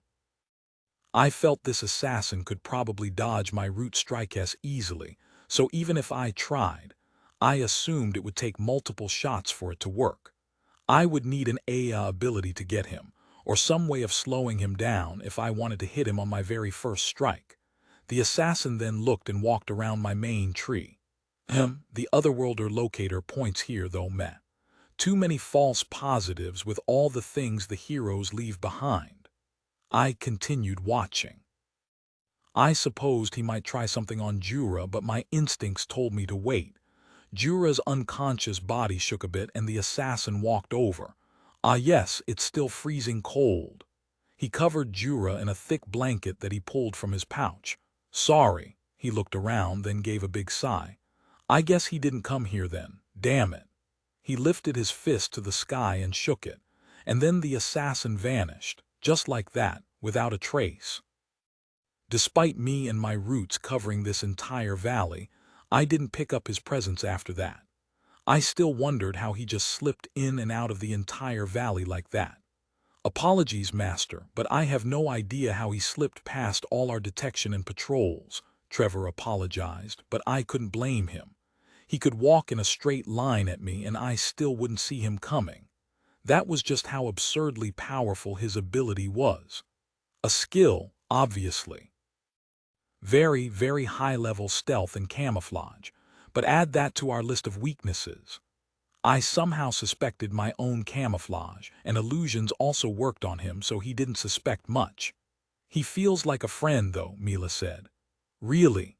Year 76, month 4, LL good over here, Dimitri reported, explaining the status of trees in the southwest forest. The cold was less severe there this month, benefiting from a strong, warm current. New Freaka managed to buy some food from neutral nations, so they staved off a bit of the hunger situation. And as the seasons changed, a bit of the cold and snow from the blood spell was counteracted by the natural warmth of the spring. However, it was still snowing, so the crops were still not growing.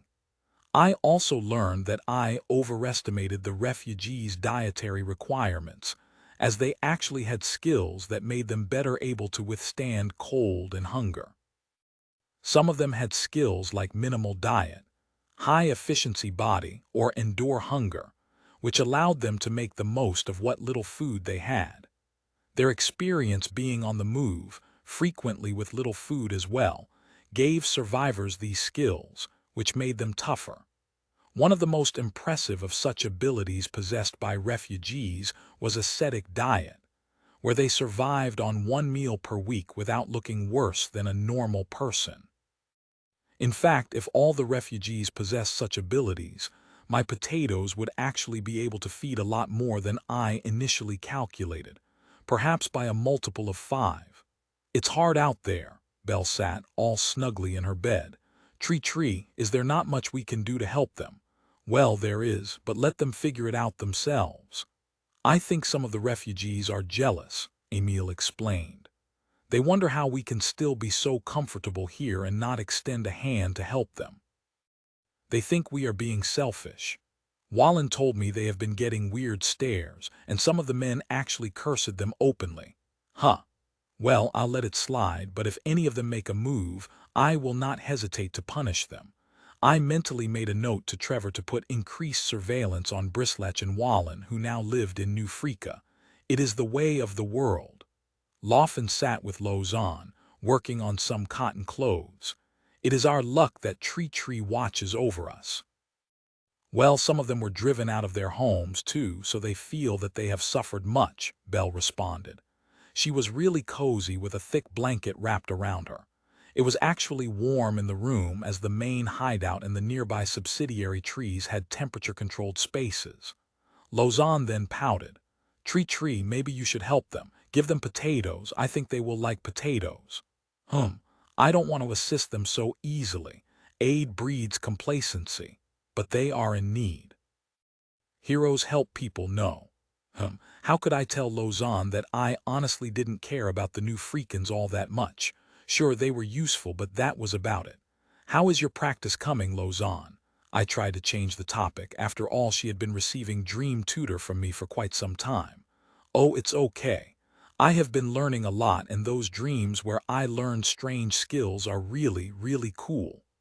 Why can't we get those dreams? Emile and Belle complained. Because Lausanne's young mind is surprisingly receptive to it. We are not old. I mean her mind is still growing, so the skill dreams seem to work better. Then Lausanne nodded and she ran around for a while. Tree, are you going to help the refugees? Ah, damn it. I thought children easily forgot topics. Why does she recall it so well? Lozan, I cannot use my powers so easily, and there is always a cost for any other ability that I use. If the refugees ask for help, then, depending on what they offer, I will consider it. Lozan paused and then nodded. She seemed to accept that power wasn't something used so freely. Maybe you are right. Uncle Jura likes to say that power needs to wait for the right time. Heh, that was surprisingly insightful from Jura. Perhaps that new diplomat job had given him new mental perspectives. They must first help themselves. A few days later, Mila spoke to me, her voice serious. Tree spirit. Wisp was next to her, and we were in the soul realm. I have a strange dream, or well, maybe it's not really a dream, but like some kind of mental whisper, but I think it means something. Something important. Important. What could be important? Oh well, let's go with it. So tell me. I saw Alexis.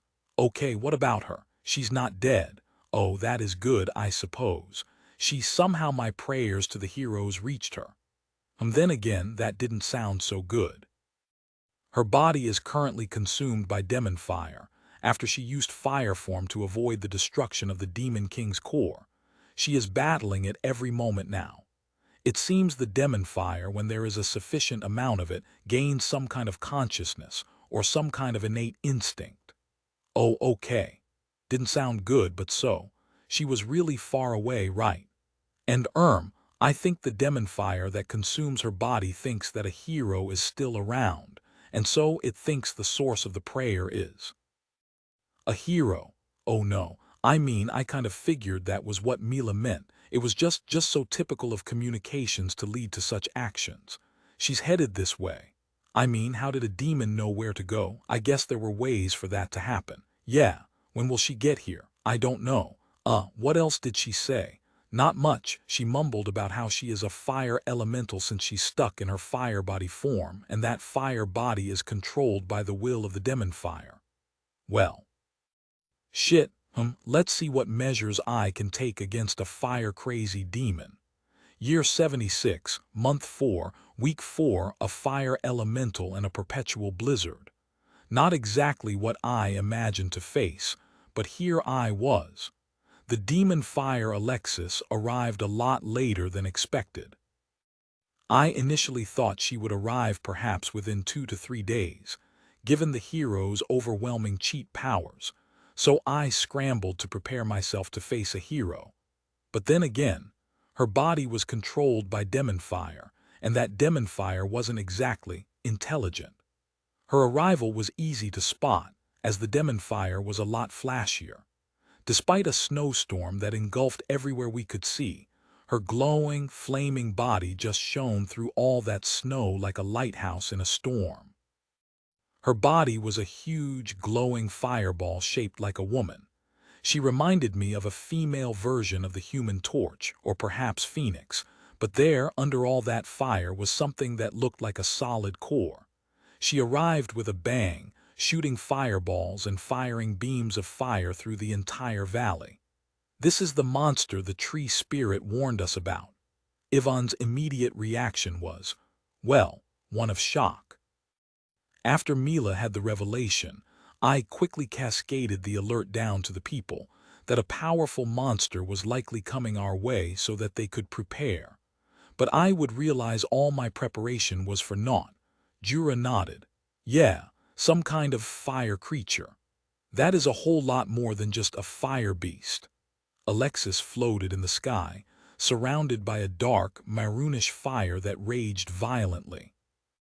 The remnants of the Demon King's fire, it looked unaffected by the effects of this magical blizzard, or even if it did, whatever effect it had was probably minuscule. Ivan looked back at Jura and shook her head. Whatever that is, it is flying. There are very few ways to engage that thing unless it comes down to the ground. Our arrows are not going to hurt it, and I doubt fireballs from our mages will either. As Ivan and Jura discussed, Alexis clearly didn't consider them to be a threat. Instead, she still continued to shoot fireballs at the forest, blasting up a whole section of the valley, one fireball at a time.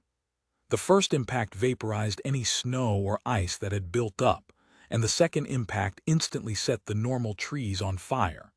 Indeed, given the monster was a fire elemental, the best option was to use opposing elemental weapons or destroy the elemental's core. So, Jura looked at Ivan. He entered into the bear armor mode, a black-colored wood wrapping his entire body, and it made him look like a giant bear as he leaped into combat, charging in the general direction of Alexis. The fire elemental noticed and directed the fireballs at Jura. Each time he activated a wooden shield to parry those fireballs, but the shields were only able to absorb 2 fireballs, so Jura had to constantly reactivate the wooden shields. Well, how are you going to hit it? Ivan wondered, activating a magical arrow. The fact that it was a fire elemental meant Ivan quickly reorganized the team she prepared for this. Not everyone was suitable to face a high-tier monster of this sort, so some of the guys retreated back to New Frika and set up defensive positions. Jura's bear-shaped legs contorted, and the wood armor twirled into a spring-like structure, propelling him high into the air, close enough to come into contact with the fire elemental. He got blasted with a point-blank inferno. It exploded right in front of him, and he got thrown far away to the ground, the wooden armor already black, but now charred and smoking. The impact was enough to knock Jura out, but thankfully not kill him, as the armor took most of the damage. I sensed Bamboo going offline. Jura would likely need to be in bed for a few days. Jura! Ivan shouted, but she quickly turned back to face Alexis, who now noticed the rest of the men and retaliated with a few more fireballs. I activated my wood shield to protect them from the fireballs. Well, that went horribly well, I thought, as I activated multiple wood shields to block the fireballs. Their effectiveness was pretty good, blocking multiple hits before getting destroyed. Master, they won't be able to harm that monster, Trevor quickly summarized. True, with enough wood shields I could significantly reduce the damage Alexis dealt, but we couldn't hit or hurt the elemental much. And this was when I noticed horns charging toward the monster. For the master, what? I shall defeat the foe. I assumed he somehow forgot that he couldn't fly, so I wasn't sure what possessed him to attempt such a move and what he was attempting to do. What's he doing? I think he may have some skills, master. Really? Let's see, but I think he's gonna lose. Alexis was a hero, and that fire was from the Demon King itself. Horns charged toward Alexis, his beetle shell coated with some kind of resin which was actually pretty good at absorbing the fireballs. And then when he finally got beneath her, he dug into the ground and shot spikes at Alexis from his shell. Spike attack. Oh, I didn't know he could do that. But it was too low tier a skill, and the spikes burned up before they harmed her body.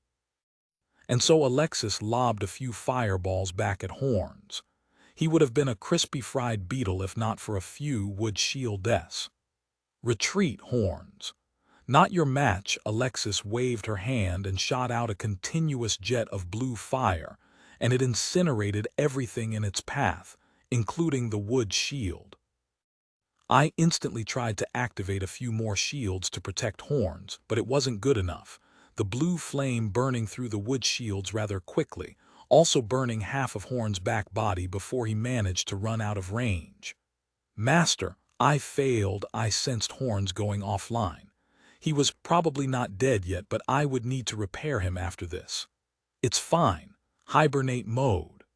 Ivan, very smartly, chose to retreat all the way to me. I guess the fact that she survived so long out in politics was no fluke. We're no match for this monster. At this point, I knew. Alexis had a fire aura that burned any lesser object that got near her, and she had almost limitless quantities of fire-type magic, and that blue flame was really powerful. Any suggestions? No, sire. I think our chances against it are quite slim. Even now, her very presence was melting all the snow into water, then steam, and then the trees were catching fire. It was ridiculous how she could be a one-person weather changer. Is there really no way we can reach her? Mila sighed. She felt upset that Alexis was burning up the forest, and she had created a path of destruction that led her right to me. Root strike. A root flew up and hit her. The damage was low as the fire aura incinerated the root partially, so reducing the impact. I thought I could do a repeat of my earlier strategy by using multiple root strikes, but then I noticed that fire soon regenerated the damage. The root strike, barrage would need to deliver a fatal strike, or I may just be wasting time. Mila tried the friendship route, so she prayed and attempted to mentally communicate with Alexis to convince her to stop attacking us. I tried a few more root strikes, just to be sure, and like the earlier ones they did hit, but the damage I dealt wasn't much. I threw a few fruits at her just to be sure, but they burned up in midair without achieving a thing. Ivan, can you evacuate the elves and stay out of this? This was not going to be easy, and I suspected the mages would be useless. Ah, yes, certainly. Ivan quickly took the elves and ran. A few fireballs went their way, but I blocked them with the wood shields. The shield generator trees also had been trying to block the fireballs, but as the shield generators were independent of me, their strength was inferior and they could only block 2 to 3 fireballs. She's in there and she says she's in great pain, Mila actually managed to communicate. How? It's a thing heroes of the same generation can do. A kind of a telepathic link over short distances. Anyway, she can't help us. The demon fire is too strong, and her soul is too weak to resist or take back her body. Okay, no friendship no jutsu root. Alexis burned up a few more of the subsidiary trees, and then sent a few fireballs directly at my main tree, and they exploded right on my trunk. My historical experiences with fire had made me very resistant to them, so the fireballs didn't even leave a scratch on my main body. My main body, unlike the skill extensions, enjoyed the full benefit of my tree heart, and this prompted Alexis to aim blue flames at me, and they didn't hurt. The blue flames couldn't burn me either. This seemed to be a stalemate. She could burn up the entire forest and I would still be standing, but I couldn't hurt her either. This outcome wasn't what I wanted, so I needed to find a different strategy. Irritated, Alexis sent out a wave of fire from her body and pretty much burned almost all the normal trees around my main tree. The subsidiary trees, Forge Tree and Root Brain Complex shared quite a bit of my fire resistance abilities, but the flame was strong enough to let Trevor experience pain. Master, I don't feel so good. Trevor was housed in the Root Brain Complex, and the blue fire was slowly getting to it.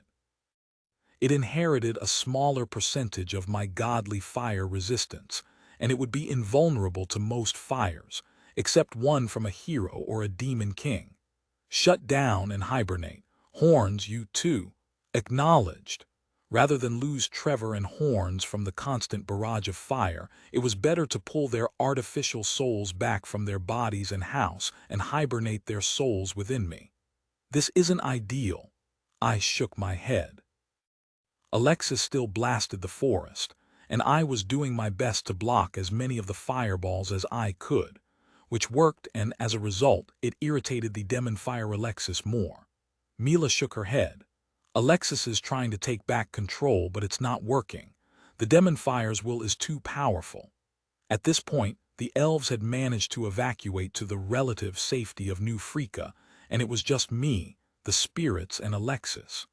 Ivan managed to haul Jura away from the battlefield as well. It was strange to be feeling so hot when just a little farther away was the cold blizzard. Too bad I couldn't channel the blizzard's power and direct it all at Alexis. We can't defeat her, Mila sighed. All you can do is stall her, but she's free to run elsewhere. I paused and tried to think. If I couldn't defeat her, then I would attempt to contain her. The logic to me was simple. She couldn't hurt me, so if I contained her such that she couldn't hurt anyone else, that was a win too. Alexis lobbed a few more fireballs and released multiple fire waves, and what was once a green valley turned into a blazing inferno, with me the sole untouched tree in the middle, as the blue flame was strong enough to burn even those with higher fire resistances. "What's your plan?" Mila asked. "Well, remember my extremely crazy demon and fire resistance. I am going to exploit it." "How?" "I am going to eat her. Constrict X30. 60 roots and vines shot out from my main body and attempted to reach out to Alexis's fiery body. Thanks a little to her target being me, which I supposed was due to her sensing the presence of Mila, or perhaps those fragments of heroes. She was now really close to me, trying to burn me. I wasn't sure whether Alexis got the point that it wasn't working, but hey, if all it wanted to do is keep trying, well, go ahead. The fire worked to a limited degree on the roots and vines. Her fire aura burned up a few strands of roots and vines, but there was enough of the constricting vines and roots to form a thick net. I had taken inspiration from Horns's body to coat the roots and vines with a layer of fire-resistant resin, and as they touched her fire-form body, some of them burned. With the resin-coated, fire-resistant net around her, I pulled and managed to grab her flame body, pulling her toward me, into me. "You're actually going to," Mila looked surprised. "Eat her." Yes, I was. Alexis's body seemed to panic and released a continuous stream of blue fire, an even stronger black fire but closer to my main body. The root and vine's fire resistance increased, so she was trapped. Fireball after fireball exploded as I pulled her even closer. Alexis's body now almost touched my trunk, and she released a huge chain of fire waves, the acts of a drowning man, flailing in an attempt to escape, but she still couldn't break through my vines. However, that fire scorched the surroundings. The forge tree and the root brain complex were burning, the ground now charred black.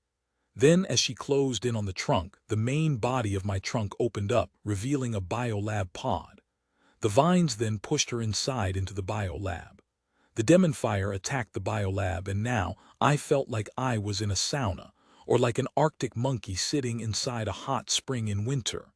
That didn't stop Alexis. She kept trying, releasing wave after wave of fire.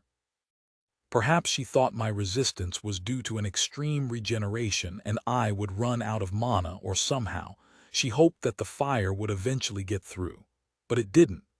I was kinda thankful that its only power was fire, and so its only response to any threat was to burn the shit out of it. I mean, if it had Alexis's brains, she'd probably try lightning or perhaps ice. So yeah, when you're a hammer, all you can do is hammer. "This is insane," Mila said. She was clearly rather amazed to see me drag Alexis into my main body and figuratively drown her fire out. "Well, it works." I then began the next step, trying to battle the demon fire's presence. It was strangely familiar. Like the fires of Baal that used to burn on top of my trunk, the fire even felt rather pleasant. This time, I wasn't the same tree I used to be, and so I would defeat the demon fire myself.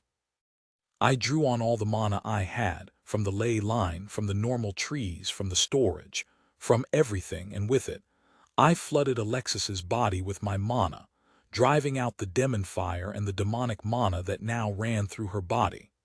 It was like attempting to do a blood transfusion, driving out the dirty demon blood and replacing it with my clean blood. Unbeknownst to me at this time from New Freaka, by putting Alexis's body into me, it seemed like the entire valley's trees appeared to be on fire. The heat generated from the trapped demon fire was released through my roots, my branches, like how a kettle vented out hot steam, and throughout the valley, my branches and roots would periodically spit out the trapped demon fire. From afar, my main trunk was like a furnace. There was a reddish glow from within, that trapped demon fire, a fire inside a paper lantern, and this lasted for weeks as I battled. Single-mindedly focused on beating the demon fire, I had no idea what happened other than my long, laborious battle for control of Alexis's body. I kept at it, and I continuously flooded her with my mana. Gradually, I made progress. Like my experience with the hellhounds, how they, after I overwhelmed their body with my mana, transformed into a woodhound. Everything I had, I poured into Alexis's body. Though I doubted I could take control of Alexis, my theory was that it was all I needed to drive out the demon fire. After a week, I gained ground and I pushed the demon fire, perhaps by half. The demon fire tried and gave its all, releasing all the fire it could, trying to destroy me from within. After the second week, I had made even more progress, and the fire elemental form was starting to subside like a body that had finally stopped burning. And in my biolab, I began to see something resembling a soul again. Its black-colored body, a charred body, was starting to emerge from what was once a body almost wholly made of fire. But that didn't look good for Alexis, as it meant she was probably going to die. So, as I fought the demon fire, I also looked into her body. I saw a spring-tainted red, burning. A body that was parched, cracked like baked dirt, like a lake that was drained of water. A bloody red mana flew out from everywhere as my mana flowed into it, slowly pushing it out into the beyond. And after the third week, I finally drowned the demon fire with all the mana I had. I won. Year 76, month 5, week 3, YO did it, Mila nodded. The demon fire was gone finally and Alexis got her body back. Well, what was left of it? It couldn't have happened soon enough, as all the ejected heat from the demon fire meant the entire valley was literally like a minefield. Any second a tree would emit fire or hot steam, so all the inhabitants of the valley tried to stay as far away from trees as possible. But this meant the treefolk had to go out in the open to New Freaka. Alexis's body had been in the fire form for too long and her physical body was completely burned.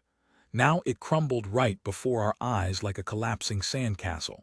It was evidently not an ability that was meant to be used for so long. Help me, connect to me. What? Please, just do so. Alexis coughed. Her body, even though there was no demon fire anymore, was of no use. To be honest, I found something strange about that request. But I did my roots and vines entering her body and attempting to provide her with nutrients, the way a feeding tube would. But her body was a goner, unable to receive nutrients anymore. And then Alexis mumbled something, a spell that I couldn't quite understand. It caused her body to crumble, then turned into a paste, and then it mixed into the vines and roots in her body. And then those vines and roots mixed with the rest of the biolab, and that pod transformed into a chrysalis of some kind. What? New subordinate consciousness Hamadryad Alexis detected. Integration failed. Soul condition is in extreme damage. Extensive repairs required. Attempting to repair using Soul Forge. Soul Forge is offline. Expected downtime 2 weeks. Subordinate consciousness will be put into stasis. Alexis has died. You gained a fragment. You have 67 fragments. You have gained 4 levels. You are now level 128. Biolab upgraded 3 times. Biolab resistance to attack increased. Biolab modification options increased. Soul Forge linked abilities increased. Constrict upgraded. Vines now are able to drain mana and life force. Vines now able to ensnare magical creatures. Natural mana overwhelming upgraded. New tree variant obtained. Carnivorous plants. New ability obtained. Heat transmission root systems. Year 76, month 5, week 3. A day later, Ith Alexis defeated. I could finally take stock of the damage. And it was quite bad. From all the fireballs and the inferno that raged afterward, the valley lost over 7,000 normal trees and about 100 of my subsidiary trees. Both the forge tree and the root tree complex were damaged by the blue flame, and they would require about 2 weeks to regenerate. Horns was also in a kind of repair mode, and he was holed up in one of the beetle subsidiary trees, recuperating from the damage. Trevor was also offline, and it would be 2 weeks before he was back on, so my range and detection ability was back to what it once was. The elves knew Frika and most of the refugees stayed far away from the forest, and so when it finally stopped, everyone looked incredibly cautious. Of course, I went and checked on the elves first to find Loffen, Jura, and gang resting in one of the rest houses. It's finally stopped. Loffen looked out the window, noting that the fires had stopped for a full day. With that, it meant the snowstorm was going to return as well. From snowstorm to blazing inferno and now back to a snowstorm again. Yeah. Jura was awake, but his entire body was suffering from burns. He was recovering, though, as the healers tended to his wounds. Wonder how Tree is doing. The monster is inside Tree, Bell nodded. If so, do we still want to go back and stay there if Tree is still there? Loffen nodded. I trust that Tree will take care of us and keep the monster separated from us. Hi, I mentally spoke to the elves. Oh, they all shouted in delight. What have I missed? Loffen paused and then soon elaborated on how the entire valley was on fire for a good 3 weeks. The heat from the burning forest helped warm the entire area, but it also made it dangerous for anyone to get near the forest as there were periodic firebursts from my roots and trees.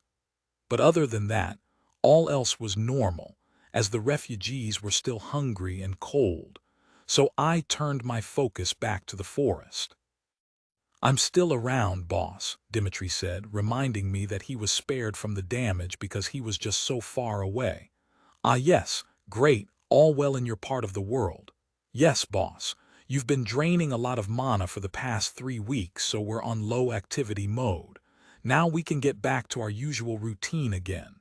Well, that was good. I then turned to the research trees.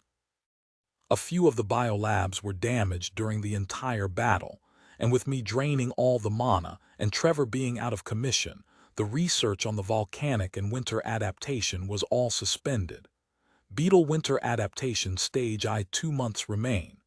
Tree volcanic adaptation stage I 3 months remain. Tree winter adaptation aura 3 months remain. Dimitri, can you continue the research? I mean, I did have another forest mind, so he could continue the research, right? Certainly. Please create a few biolabs in the southwest forest. Ah yes, that made sense as the lab should be near the forest mine for it to conduct research. Once Trevor woke, I wondered whether it would be possible to get both of them to do research. Would that speed things up? Year 76, month 6T, he passed 2 weeks kind of zoomed by as I focused on restoring the damage from my battle with Alexis. The valley's damage was severe, and some of the blue flames continued to burn, so I had to find a way to put them out, such as throwing a pile of dirt at it. The residual fires did end up burning a few more trees, but eventually I got to them thanks to the snow. Ah, good to be awake, I'm back. Seems like I've slept. Yes, Trevor, time to fix our valley. Indeed, our valley was heavily damaged by the fires, and Trevor's restoration abilities would be much needed. Trevor's presence sent an update to my entire point of view and interface, and more data flooded in. He was clearly getting into it. I sensed him checking on various trees and quickly using his abilities to regenerate some of them. Well, this fixing thing would take some time since the cold weather was making it hard for us to do much. Next, I checked on the elves. They were back now, living inside the secret hideout once more. They actually appeared to just miss the warmth of my secret hideout, where the temperature was always constant, and there was always some fruit or potatoes to eat, so they were delighted when I told them they could return to the secret hideout. The girls were exceptionally happy to get their beds back and quickly snuggled in. Ah, I am so tired of this cold. Belle jumped on her bed. So glad that my bed's still here. The blizzard's gonna just get stronger after this. I wouldn't want to be out there. Emile sighed. I hope the rest of them are doing okay. I feel kinda bad hiding in comfort here. That sucks, but oh well, Belle shrugged. It's kinda amazing that all this is undamaged despite how crazy the fighting was. That's partly because the secret hideout is pretty much fire-resistant. Meanwhile, New Freeka's new hunter corps and merchant arms successfully acquired food in exchange for furs and wines. The underground and covered farms were also in full swing as more and more of the refugees acquired the skills necessary to manage their underground and indoor farms. But politically, things were not going so well for New Freeka. The three nations resumed their mudslinging, as talks broke down on who was responsible for the blood sacrifice blizzard spell.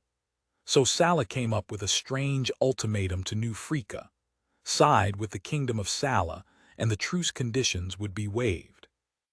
Choose not to and bear their wrath. This is an insult, the advisors said.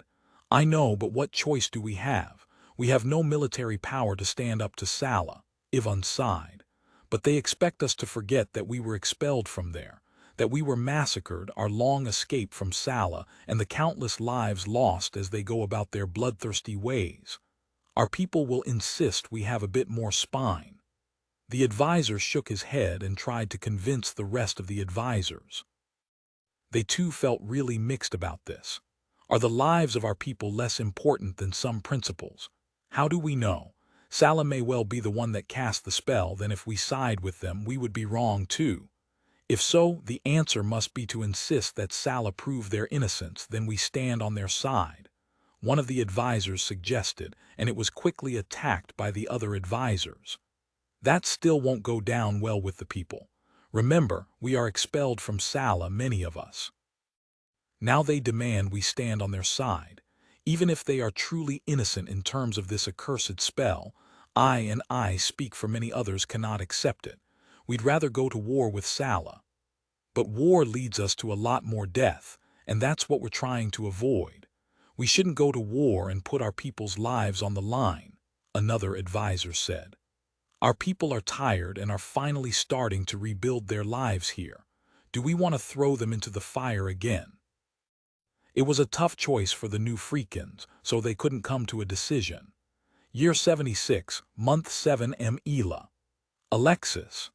The two girls jumped happily when Alexis's damaged soul finally received its first layer of repairs. I had to wait for my forge tree to recover and some of my energies to return before I could get down to the business of fixing her and waking her from her stasis. Like Mila, the damage her soul had taken was extensive, and it spoke of the incredible resilience of the heroic souls that, with just a single layer of repairs, she was already able to speak. The kind of damage was a mix between Mila's and those of the princess who experimented with void magic, so I was more than able to repair quite a bit of the damage her soul suffered, but there was still some damage that needed different colored soul forges to fix. I would hug you if I could. Alexis shrugged, her soul now appearing in my soul realm after the repairs. Mila laughed. I don't think ethereal spirits can receive hugs. Yeah, I feel a lot better after the tree fixed me. None of that crazy demon voice anymore. Mila's soul bobbed happily. The demons have been reading my mind. Well, that's a bombshell that came from nowhere. That means they know what I know, of gods, of our technology, of home. Oh, nothing worse than the magic this world had to offer. Look at this world.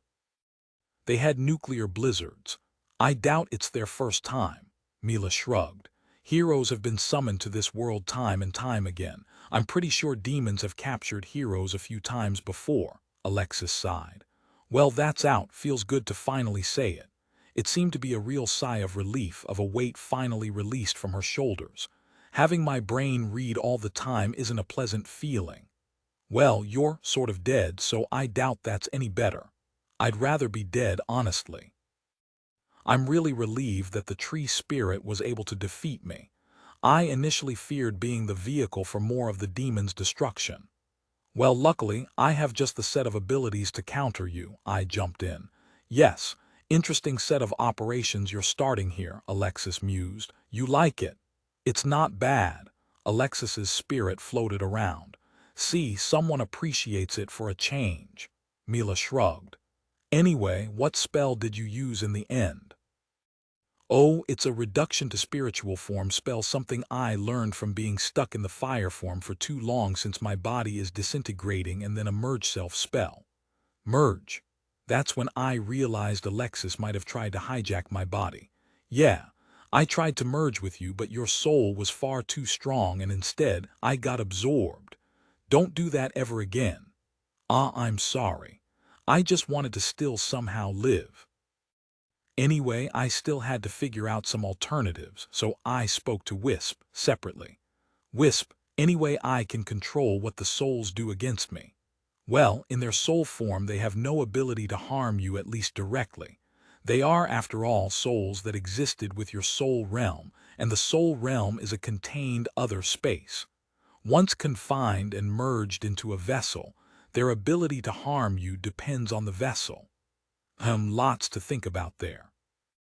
But there are safeguards you can perform, such as entering into a soul contract. Such an act would constrain their actions for the next 1,000 years.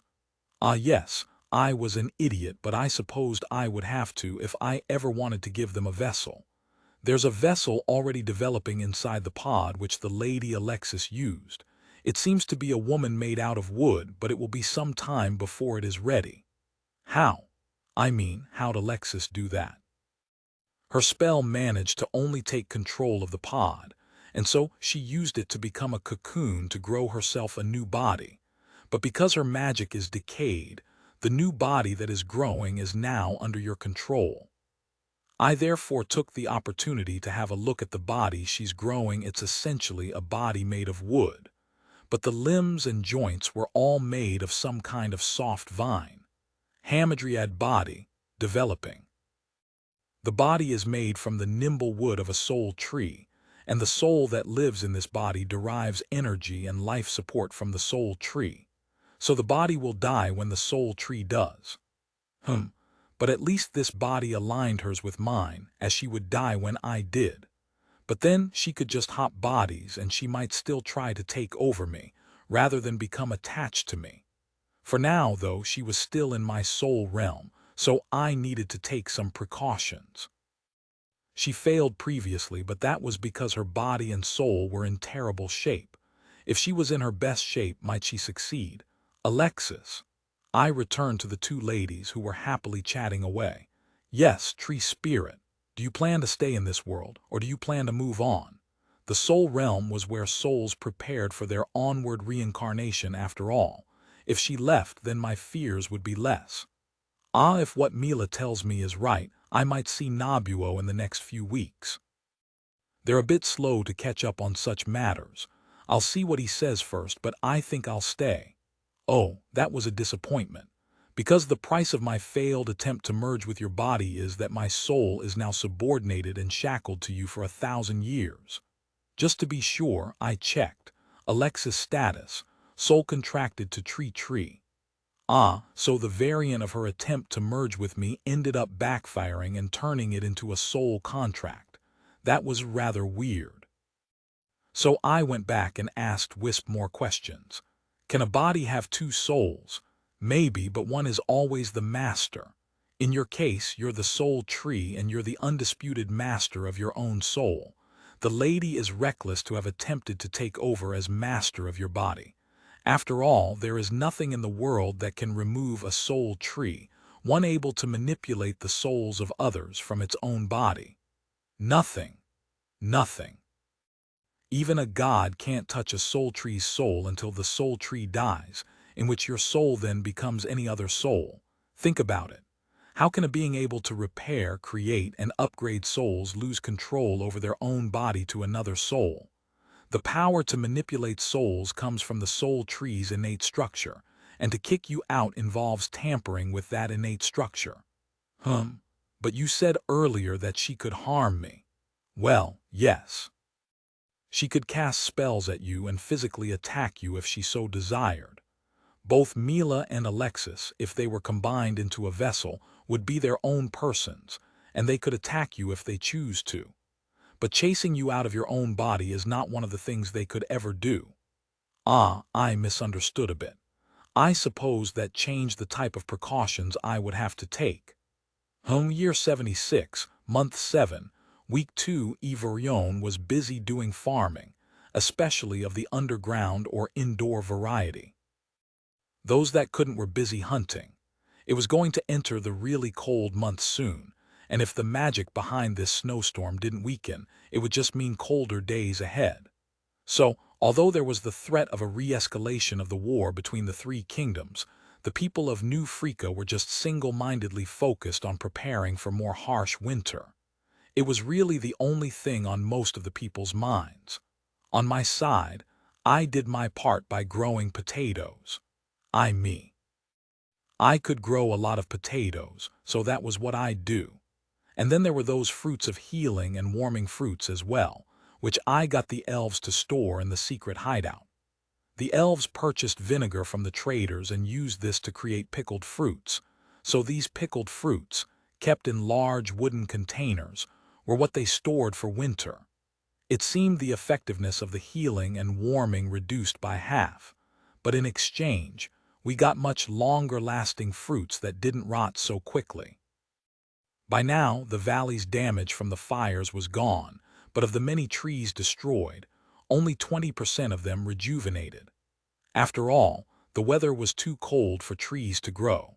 It seemed there were actually a few groups of wizards attempting to dispel and weaken the blizzard. After all, for some wizards, this was a chance to level up, try to do something that few other wizards had done before.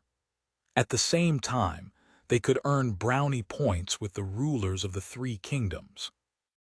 I hoped they were successful. This stupid winter had gone on for far too long. Fear not, Master. The winter research is going well, and once that is done, we will be able to regrow even more trees. Trevor and Dimitri both tried to comfort me, but I still felt a bit annoyed. Aside from that, my soul harvesters returned. I got a lot more souls. It seemed the winter was really killing a lot of people, so I had enough to create one more artificial soul.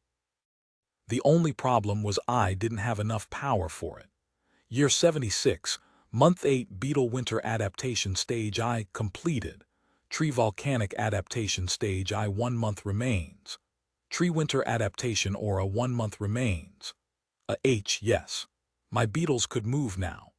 After the first stage of beetle winter adaptation, I noticed the beetles now had some kind of internal warming system, where there was some kind of warm sap pumped to their joints and limbs to keep them warm. However, the sap was only produced in the subsidiary trees' beetle nests, so they had to periodically return to the trees to restock on the saps. This gave them an effective operational time in winter of about 2 hours, which wasn't that great, but at least they could now move and function in winter, which was a whole lot better than them sleeping in their nests. I wondered if this got taken to the extreme. Would the beetles actually gain functional warm blood, pumping hearts? Interesting stuff you have there. Alexis was a lot nosier than I expected. She was extremely interested in the kinds of research and actions I was taking, and thanks to the repairs she'd gotten, she and Mila could now both be nosy. Still, the fact that she tried to merge with me made me a little defensive around her. You're feeling suspicious of me because of what I did before I died, and I can understand that, and I would like to apologize again. But let me be useful to you. After all, there are still many ways you can use me. Well, in this respect, Alexis actually wanted to be useful, but Mila just seemed rather happy loitering around. But you know, this little incident did make me wonder how loyal Mila would be. Paranoid, Mila chimed in. Yes. But as long as we are in our soul form, we are stuck. Here as souls, we have no ability to take action. But if we are to earn your trust, you need to first take that first leap to let us be of assistance to you.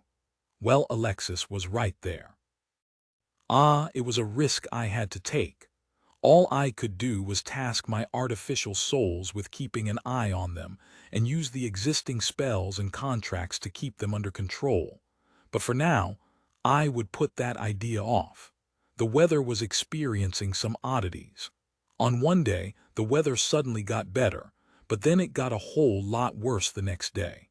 I suspect it's the wizards trying to meddle with the magic of this snowstorm.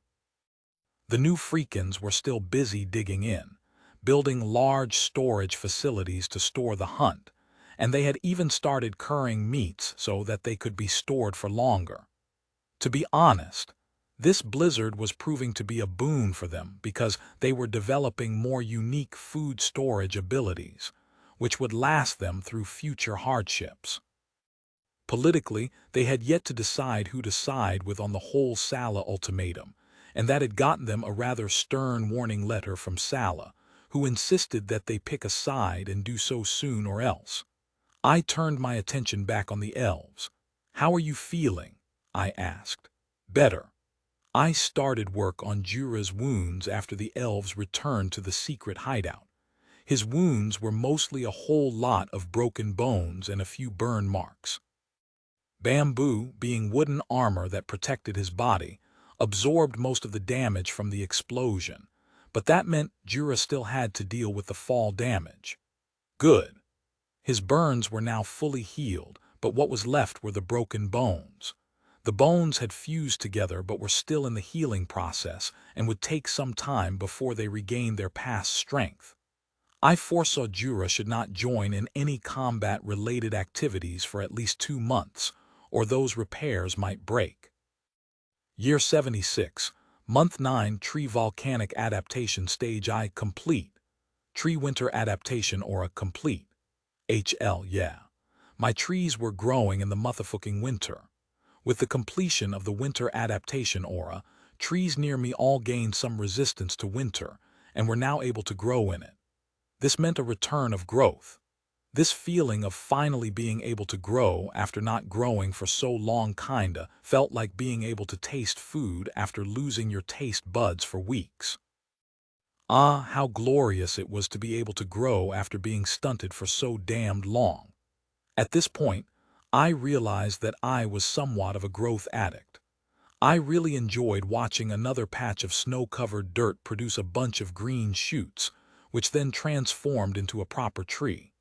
And the central trees, those closer to me, were even able to feed energy back to me. It was kinda like being sick for so long that you forgot what being healthy felt like, and now, whoosh. Hell yeah. Grow, grow, grow, woowa. Is the tree always like this? Alexis asked. I think he's gone a little crazy, Mila shrugged. But that's normal. Also, there was still the volcano thing. The first stage of the upgrades meant my trees could now approach the volcanic area without dying, but I was still a distance away from the volcano itself. There was, however, a lake that was being warmed by the volcano's magma, and since the valley did need some hot water, I placed a few subsidiary trees next to it and activated my heat transmission system. It was essentially a kind of root system that pushed the hot water from the heated lake to the valley. Secret hideout upgraded. Hot water now available. Hot volcanic bath obtained. Oh, did I really have to go that cliched route of getting a damned onsen inside my own secret hideout? Although there was some transmission loss, it was good enough that I could get the valley's trees a bit warmer too, so there was a bit of steam and mist now emerging in the valley as the hot water interacted with the cold weather above it. You've acquired the skill Mist. Oh, I like hot springs, Alexis shrugged. Now I want a physical body. Me too, I haven't had one in ages, Mila also commented. Which one, the hot springs or the body? Why not both? Were these two ladies going to commentate on all my actions and achievements? I find their banter amusing, master. Horns, too, had finally recovered from his injuries, and he too shared a bit of the winter upgrades, so like the other beetles, he had a sap in his body that acted as a heater. Will they be useful? I shook my head and changed my train of thought. The main volcano itself was still farther in, and to get there I needed to work on my next stage of the volcanic adaptation research, which also involved getting more materials from the volcano. Beetle Winter Adaptation Stage Roman 2, 6 months remaining. Volcanic Adaptation Stage Roman 2, 8 months remaining. Requires 200x sulfur. Tree Winter Adaptation Stage Roman 2, 8 months remaining. The higher stages were going to take more time, or I would need to increase the number of biolabs working on them in the future. Assign me, Alexis volunteered. I volunteer to do research. Her dryad body was fully developed now, and if I wasn't mistaken, it was designed with herself as the template, and so it was going to make her a dryad who then undertook research in the biolab. I'll think about it, I replied. Oh, come on. You can cast spells on me if you want to keep watch. I won't do strange stuff, I swear, Alexis pleaded. Year 76, month 10 more growth. I loved growth. This resurgence in growth was most keenly felt by the new freakins who were amazed to see the bigger trees sprout even in this snow, and it applied to the potatoes as well. Thanks to my newfound powers, the potatoes produced daily increased to 2,000, double, all because of the winter resistance. I hid all my potatoes using beetles as my carriers. There was really no need to let the new freakins know there was a huge stockpile of potatoes underground. This made me think of the poor chap so many years ago, the one who asked me for a healing fruit, but I couldn't give him one because I still didn't have winter adaptation back then. Ah, well, speaking of which, when did the Demon King die again? About 3 years ago. Was there going to be a 10-year gap again this time? Generally, 10 years. I wasn't asking you. I know, but I wanted to answer it. She was being a bit of a smart aleck and maybe a bit chunny. And I think it's important, she continued. When I was researching the ancient text, it seems the 10-year cycle is just a rule of thumb. There have been occasions where the demons choose to delay their invasion, although the supposed time was up. That was a whole lot more long-winded than I thought it would be, but I supposed it would be useful to know somehow.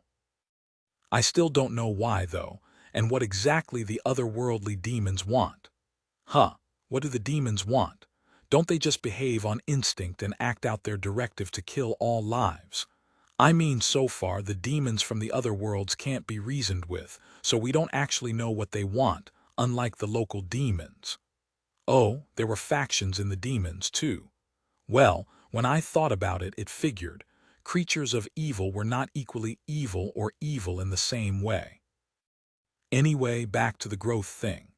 With the warm waters from the volcano, areas where the hot water was released turned into something of an oasis in the cold, and the area there was a little more fertile.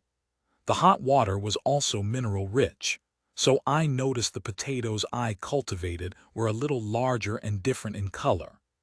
Actually, Master, if we use the minerals extracted by our roots and infuse them into the potatoes, we can achieve a similar effect. Yes, thanks for reminding me that I had a huge pile of minerals I didn't use while simultaneously hinting I was a dumbass. At the same time, maybe this was why I needed all these assistants. I was clearly not making the most of my resources and abilities. Year 76, month 10, continued SO. Now that things were returning to normal for me, somewhat my focus was on the volcano. The volcano was clearly of great interest to me, as it generated so much heat and energy, something I would need for my valley. But the next phase involved defeating the magma monsters that spawned near the volcano while protecting my trees. And from the initial skirmishes between the beetles and the magma monsters, they didn't fare too well at all.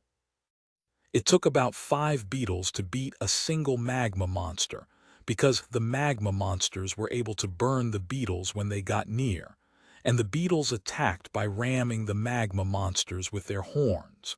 So it was a bad matchup, really. That was one problem I needed to fix.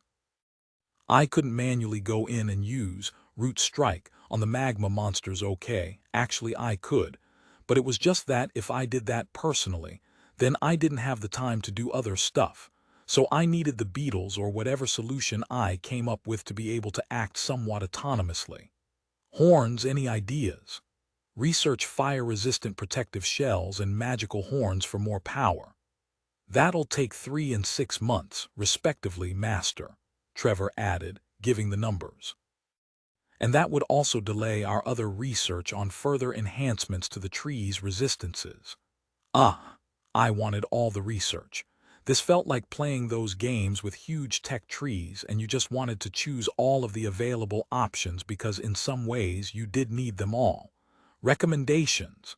We could spread out our time on both, Trevor and Dimitri said in unison, but it'll be a 2-month delay for the other 2 projects. No, I want them too. So the next step was more forest mines, but clearly I was limited in this aspect. Are you willing to consider my help now? Alexis spoke up. I'll think about it. Year 76, month 11 W in Tur. Well, it was rather comfortable this winter, thanks to the hot water piped in from the lake and my new winter resistance aura. The new Freakins were doing well, fortifying themselves, and they did manage to build up a large stockpile of food. It seemed their indecision led to Sala denouncing the truce, and now they even accused the new Freakins of collaborating with their enemies. So the truce was off. But even though the truce was off, it didn't descend into war directly. After all, Sala was still tied up in their conflict with Nung and Tact, and the winter also severely impaired their ability to wage any assault on New Freaka. It was actually a normality in the world. That war was declared, but actual fighting didn't happen until sometime later, and for certain human nations, there were even rules of engagement that the rulers followed, or they found themselves having awarded cursed titles for falling out of favor with the human war gods. Gaia, apparently, was one such god that demanded certain rules of engagement. That battles were fought on open fields. Each battle started with a commander leading the charge. There was clear publicly declared casus belli behind the conflict, and that a prayer was held before each large war. Strangely enough, despite how restrictive it sounded, Gaia, as a god, participated rather directly in terms of larger conflicts, often granting commanders tremendous gifts. It was said that if heroes, the singular most powerful humans in the world, failed, they would turn to the commanders of Gaia to defend the world, though in reality there was still a huge gap in their power. Gods in the world interacted with it in a few ways, namely through gifts, and there were rules around such gifts that all gods followed, even the dark gods native to the world. I partly learned this from Alexis because one of her first acts when coming to this world was actually figuring out how to go back, so she went head-on into books on gods, magic, and all that. But of course, there were restrictions on going back, and one of those restrictions placed by the million-headed Hydra that watched over Earth was that the souls returned clean. In short, they returned without their powers or memories, though they might still experience dreams that reminded them of their past lives. So, back to war. The new Freakins were, of course, annoyed by the development, but knowing that Sala's engagement wouldn't happen soon, they decided to fortify themselves to prepare for the coming conflict. Despite the cold winters, New Freaka's population was now a respectable 35,000, and so they had the ability to field close to 13,000 fighters in the battle, which was a decent fighting force. Sala might easily have sent 50,000, perhaps even 100,000, but they were a far larger state with more competing priorities, with their ongoing war with the Nung intact. So, unless Sala really provoked them, they might just let this little conflict carry on for a bit longer. Yvonne, though, was still trying to avoid war, so her negotiators instead focused on who was the real culprit of the blood blizzard, which, increasingly, was pointing toward the acts of a terrorist group that had infiltrated the senior army leadership of all 3 nations in order to carry out such a large sacrifice. In short, even if they did find who was behind this, the emerging facts still pointed to all 3 nations contributing to the blood blizzard, and none of the 3 nations would want to implicate themselves in the spell, so the war was just going to go on. So too bad. This week, I converted one of the large subsidiary trees into a training room at Lausanne's request. The weather outside was now far too cold for combat practice, so their sword-fighting practice headed indoors. She was going to turn 8 soon, and despite her earlier lack of talents, she somehow managed to pick it up. Perhaps through a combination of dream tutor and power leveling, she acquired sufficient sword-fighting skills to have simple sparring sessions with Jura. She had also started to gain levels. There seemed to be some kind of barrier preventing very young children from gaining levels, but this level barrier was inconsistent and varied across races. Out of curiosity, I had her dip into one of the biolabs just to check on her. I had a theory previously that young children's spring that connected their body to the soul and vice versa wasn't yet fully mature, so that person was unable to gain levels. Prior to this, I didn't even have an assessment of Lausanne's estimated soul rank, but now I did. My intuition was right. Indeed, her spring, the fountain that produced mana, now had a consistent shape.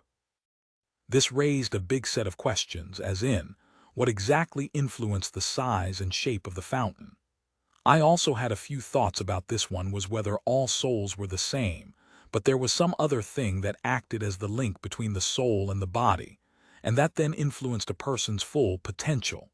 Or, if the souls were different, then there should be a way to manipulate and change the qualities a soul had. Master, you're using my root brain to augment your theories again, Trevor grumbled. Ah yes, it seemed I sometimes unknowingly tapped into the processing power of the trees to think. But this had the effect of taking away processing power from Trevor, which then impaired his performance. I needed to think of the root brain complex as a computer processor, and if I was using it, Trevor couldn't. I should have more root brains. It was logical, no. I came from a world of quad cores and more. It would be fascinating if I somehow stitched all these root brains together into some kind of collective superbrain, no. Special project unlocked. The Grand Mind Tree significantly boosts tree-related research output and grants wider understanding of soul magic. Gains additional psychic-type magical abilities. Requires 10x root brain complexes and 1 ton of gold and 1 ton of quartz crystals. Once all prerequisites are complete, construction will take 1.5 years. Ah. My own supercomputer. Well, kind of. Alexis, you're redundant if I get this. No. Alexis sighed, but then she paused. But you're not going to get it soon. It'll still take time, so assign me to a biolab, please. You're going to have to wait probably 2 to 3 years before you can achieve it, maybe more. She was right. It was going to take a while. Construction of the root brain complex itself required 10x blood crystals and 50x fresh animal heads, and so 10 root brains meant a whole lot of blood crystals, and that meant money, which we probably didn't have. You're right, Alexis, but I still don't really trust you, so I've decided that I will merge you with a biolab someday, but you will be watched and observed. That's okay. I'd rather tinker in the biological structure of trees and beetles than be stuck in this dark and dreary place. Can't you do something about how gloomy your soul realm is? A biolab it is then. It's a transit lounge for souls to reincarnate. It's not helpful for it to be a pleasant place to be. I can't have too many souls not wanting to move on. Well, to be fair, the souls only lingered around for 6 months to a year, and after that they would move on. The soul realm, whether pleasant or not, had no influence in this. I got sidetracked again. I mumbled to myself and resumed watching Lausanne. Her body was really young. After all, she's only 7 turning 8, but the dream tutor had given her a rather varied set of skills, and so she was actually pretty versatile as a person. She still wanted to be a hero, but lately she was starting to understand that there was a gap between herself and the true heroes that could change the world with their power, though some days she still believed she could stand up there. She would have to gain a lot more levels if she wanted to. Only with levels could she even think of standing up to a hero, one who was blessed by the heavens. Tree, do you have powers to make me stronger? I did. The ginseng tree, and it granted a permanent boost. But the problem was that they just kept dying usually after their first unlock. If I grew a ginseng tree inside me, maybe that'd work. It also didn't help that they died within 2 to 3 months in this cold weather, so I would have to wait until the wizards actually managed to weaken or dispel this cold weather before resuming my replanting of my 3 ginseng trees. I do, but you'll have to wait. Okay, I'll need all the help I can get. Lausanne raised her hand like a hurrah. Uncle Jura says heroes are super, super strong, and I'll need all the blessings the world can give me to be as strong as them. That was actually possible. Perhaps throughout the world there were various permanent blessings, similar to ginseng trees. If a person could gather enough of them, they could be as strong as the heroes. I think I should go on a journey someday with Uncle Jura and Mom to get those blessings. That's a good idea, Lausanne. Jura had healed, but his bones still needed to fully recover. So he was just doing simple exercises and relying on Bamboo to provide training for Lausanne. Bamboo and Jura actually managed to achieve some kind of bond, and Bamboo now manifested itself as a flexible wooden arm for Jura, so Jura was back to being two-handed. It was kind of like a prosthetic but with a summon. Quite a cool outcome, actually. I frankly never thought of that. It wasn't as good as a real arm, of course, but as workarounds went, it was pretty good since Bamboo and Jura as a familiar had a mental link. Bamboo is due for an upgrade too. Yes, so was Horns. I think I'll go on a journey when I turn 15. That's when they say we're old enough to start traveling. Then Uncle Jura can go with me. I nodded. Lausanne talked to me a lot, and that meant she listened to my thoughts about the future. Strangely, I thought this meant I'd influenced her to think about what she wanted to do, unlike the rest of them who tended to look at things on a shorter time frame. How are Brislech and Wallen doing? They're working in New Frika. I think Brislech is working in a shop selling potato breads. Ah, wasn't she doing something else? Ah well, not everyone had ambitions of the grand kind, and that wasn't a fault. Wallen's working in the treasurer's office as an administrator. He's learning how to read and write, too. Literacy. It was mix and match in this world. Most of the time they were taught by a village elder in the small villages, and to some extent literacy was a valuable skill, useful in government matters and trade. Some cultures had stronger emphasis on reading, some less. Elves surprisingly didn't place much emphasis on writing and reading, as their long lives tended to mean they would just pick it up over the years. They also seemed to favor oral traditions, having an appointed old one in every village to remember the traditions and ceremonies, certain subtleties that the written word couldn't capture. I should learn to read and write too. A hero must be smart. Knowing how to read doesn't make you smart, Lausanne, doesn't it? But at least I'm not stupid. Not knowing how to read doesn't make you stupid. Less stupid, she mumbled. I can work if I know how to read and write. Good for traveling. Good point. Writers were useful. They were often paid to write letters and messages. Some writers doubled up as messengers and sort of mailmen, and this was usually a relatively good way to gain admission into a merchant association or guild. Ever thought of being a merchant? That's a good way to travel the world without involving yourself in too much fighting. A hero as a merchant, Lausanne slumped, but then she actually thought about it. Yeah, why can't heroes be merchants? She was seriously thinking about it. To be fair, I hadn't heard of a merchant hero before. Their neutrality kind of made it hard for them to play the role of a hero, someone who had to take a side. Lausanne, rest time's up. Practice, Jura called, and he picked up a wooden practice sword and shield. Thanks to Bamboo's augmented limb, he could now teach Lausanne the standard sword and shield method of fighting. A hero as a merchant. It was still on her mind, but then she stood and rejoined Jura in the middle of the training tree. Essentially, it was a large, empty room in a tree. As Jura and Lausanne resumed their regular practice, I turned my attention to the volcanic area once more. Some of the magma monsters were getting a little bit aggressive, and I had to periodically kill them to protect the subsidiary trees located nearby.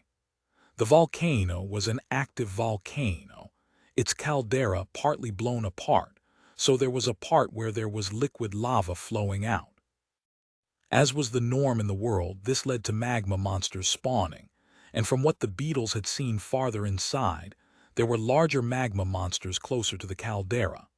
So far, they were territorial, so they didn't seem to attack us if we didn't approach. "Master, it is time I got an upgrade," Horn suggested. He was fully recovered now, so he was due for an upgrade since he capped out at level 20 earlier. Bamboo too, so I took the chance to review their upgrade requirements. Horns, level 20 Beetle Knight, upgrade options available. Blue Baron Beetle 5x blue crystals, 30x almost complete skeleton of a large animal. Gains commander effects, which grants nearby beetles increased abilities. Black Beetle Dark Knight 10x obsidian rocks, 20x large claws. Gains combat skills. Bamboo, level 20 Woodbear Eidolon, upgrade options available. Blue Armor Path 50 small copper ingots and 5 medium red rubies needed. Gains defensive abilities. Black Claw Path 50 small iron ingots and 5 medium onyx needed. Gains offensive abilities. Trevor, level 27 Forest Mind, will be unlocked at level 30. Black Skull Shell 10x bone of a wyvern, 1x heart of a lion, and 50x bones of a lizard. Gains a ghostly projection. All these upgrades imposed a lot of resource requirements, so I would need more resources. "You require more minerals," Dimitri chimed in with his Russian accent. It reminded me of a wraith, or was that a Terran Goliath? Ah, yes. You've been taking in a few too many of my game references. Ah, whatever. If I want these resources, I'll get them from New Freaka. The tree spirit demands what? The advisors looked concerned when Yvonne shared my resource demands with the rest of her council. Blood crystals, gold, quartz crystals, copper and iron ingots, rubies, onyx, and blue crystals. Yvonne repeated, but she clearly understood their concern. One of Yvonne's closest advisors then clarified, "It's more of a request than a demand, right?" Yvonne shrugged. "I'm not too sure if I understand the tree spirit correctly, but I think it sounds more like a demand than a request." "Should we?" One of the advisors looked really worried. "It feels a bit like extortion." "I believe most of you have seen the tree spirit's combat abilities, and its incredible abilities throughout this valley. The recent hot water spring around the Tree of Prayer is a recent addition. It's hard, though. Those goods are not regular stuff. They are jewels or crystals, I mean. Even the cheapest of those are the blood crystals and the quartz. The tree's asking for a lot. Well, the recent burst in natural growth and the hot water in the valley helped us a lot, too." It quickly seemed clear that it was divided into two camps, one who thought that my demands were reasonable given my assistance to their survival, and then a bunch who thought it was excessive, and they should only give what they could manage. Yvonne mostly stayed out of it, asking the council to decide as her soul was contracted to me. She said she wasn't a neutral party to the decision. Of course, from my point of view, I knew that these people need a bit of encouragement. So I decided to withdraw all the hot water piping into New Freaka, and so in this cold month they had a really cold week. After that week they met up again and agreed that it was best not to offend me, so they decided to support my demands. Between Sala and me, they decided to be on my good side. Year 76, month 12, monsters slain. You've gained a level. Level 129. You've gained a new skill, Training Treehouse. Training Treehouse improves experience gain, skill gain chances, and reduces injuries significantly. This sounded like an extension of my training room. Seriously, this system leaned heavily toward the nurturing, growing side of things, really sparingly granting me offensive abilities. I suppose that if I wanted to work around the tree, I needed to think like the system. If I was designing a system for a tree, what would I think about? My suspicions were that a system in which a soul tree was at the center, focused on a few core principles. Again, this was just a theory that I had based on my experiences so far. Grow, nurture, and endure. This was the first core principle with any tree. The logical driver behind any tree was to grow, to expand, and so I should get a wide range of abilities that promoted growth and allowed me to endure a wide variety of damage and still recover. With it, I would need the ability to support young things and also build an ecosystem with the tree as the foundation. Enhance and adapt. A tree that expanded would need to adapt to various environments and react to the challenges that were unique to this world. This was the evolutionary research side of what I suspected was a natural inclination. If trees were unable to react in a world where magic was native, then trees would quickly go extinct. So I believed the trees in this magical world had natural adaptational abilities superior to that of our world, and the system supported them. Then there was the soul abilities, which arose as a soul tree. These were not natural tree abilities, but they existed because I was a soul-related kind of entity, and so the system had to grant me abilities that were natural for a soul tree to have. Thinking along those lines, if I intended on getting more offensive abilities, it would grow as a result of working toward more enhancement and adaptation, as a result of a tree being forced to defend itself. In other words, to game the system to give me offensive abilities, I must put myself into a situation where self-defense was a required adaptation. Now how did I go about doing that? Never mind. I quickly upgraded that empty training room into this training treehouse, so that Lausanne could benefit from it. Oh, and I tested out those carnivorous plants that I got. They functioned more like traps, really, and they sprang out to eat anything about the size of a wolf.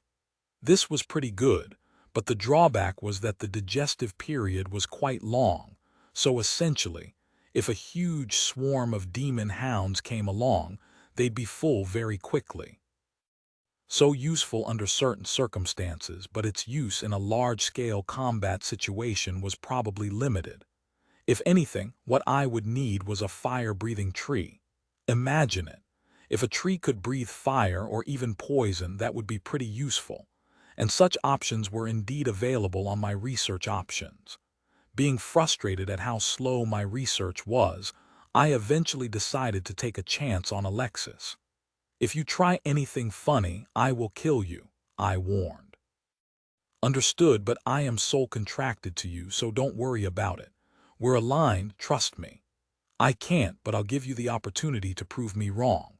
I initially would have preferred Mila, but the soul contract was an additional layer of protection I had, so after some thinking, it was actually better to use Alexis first. If Mila had gone rogue, I might find that I had fewer means to retaliate. Initiating Soul Forge. Combining Alexis with an external biolab. Combining. A bolt of thunder struck the forge tree, and from it emerged a glowing blue seed. It was as large as a dog, and it floated over to the external biolab I'd chosen, embedding itself in it. Alexis has successfully merged with an external biolab.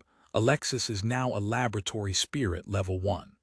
Oh wow, she mumbled before manifesting herself as a glowing blue ghost inside the laboratory. There's so much data, so much data. I'm fine, this is amazing. She seemed to be looking at some kind of interface, tapping into my stored records of all the biolab scans I had done in the past, including herself. Even my own records are here. I've never realized what you'd been looking at. At this point, I decided to just observe her for a while. This is amazing.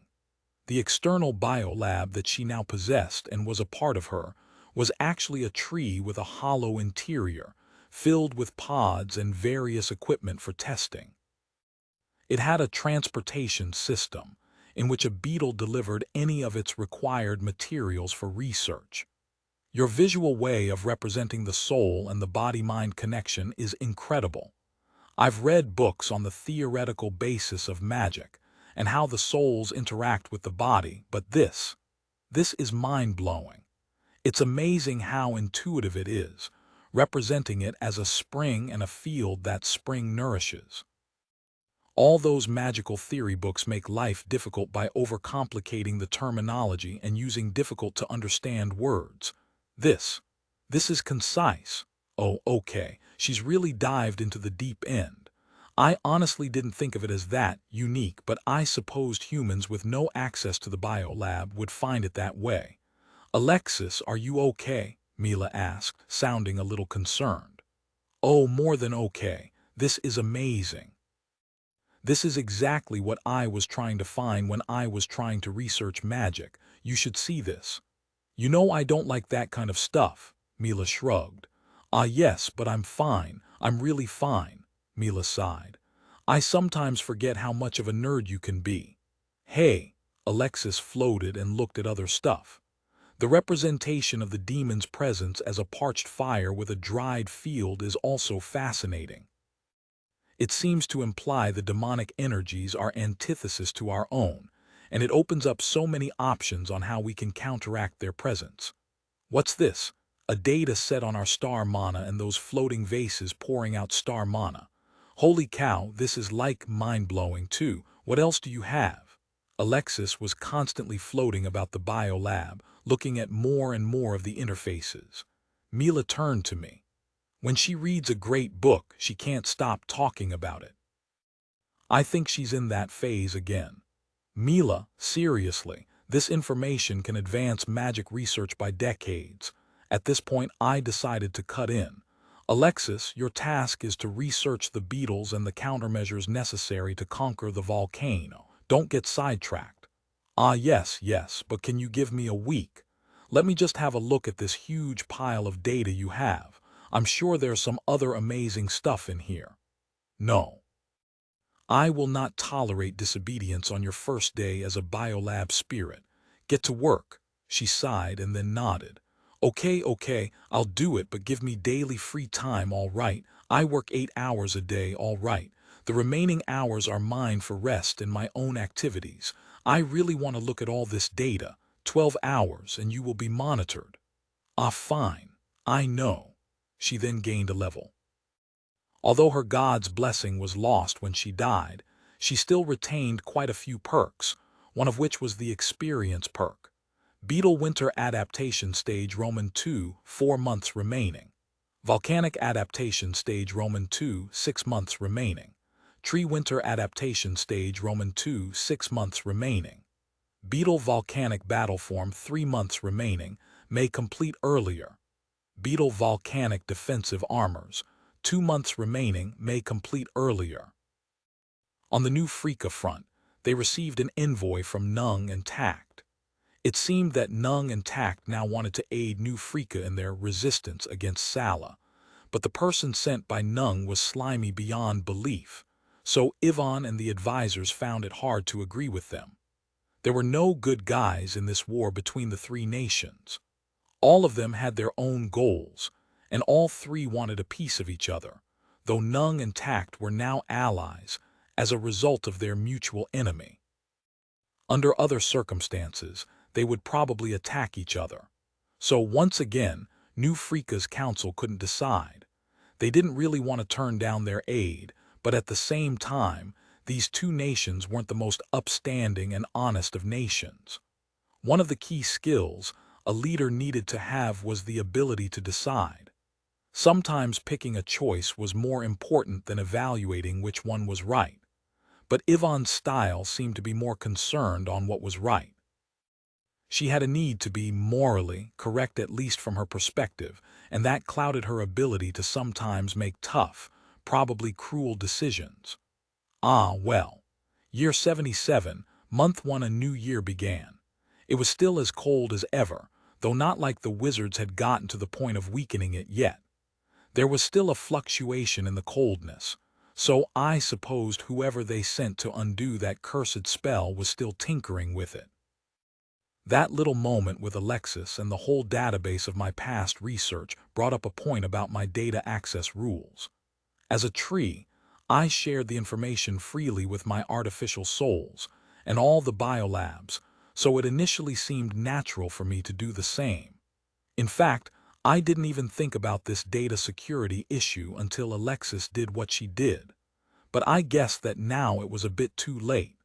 Oh well, she was doing all right as a research spirit anyway. I think I'm near a breakthrough, Alexis mumbled.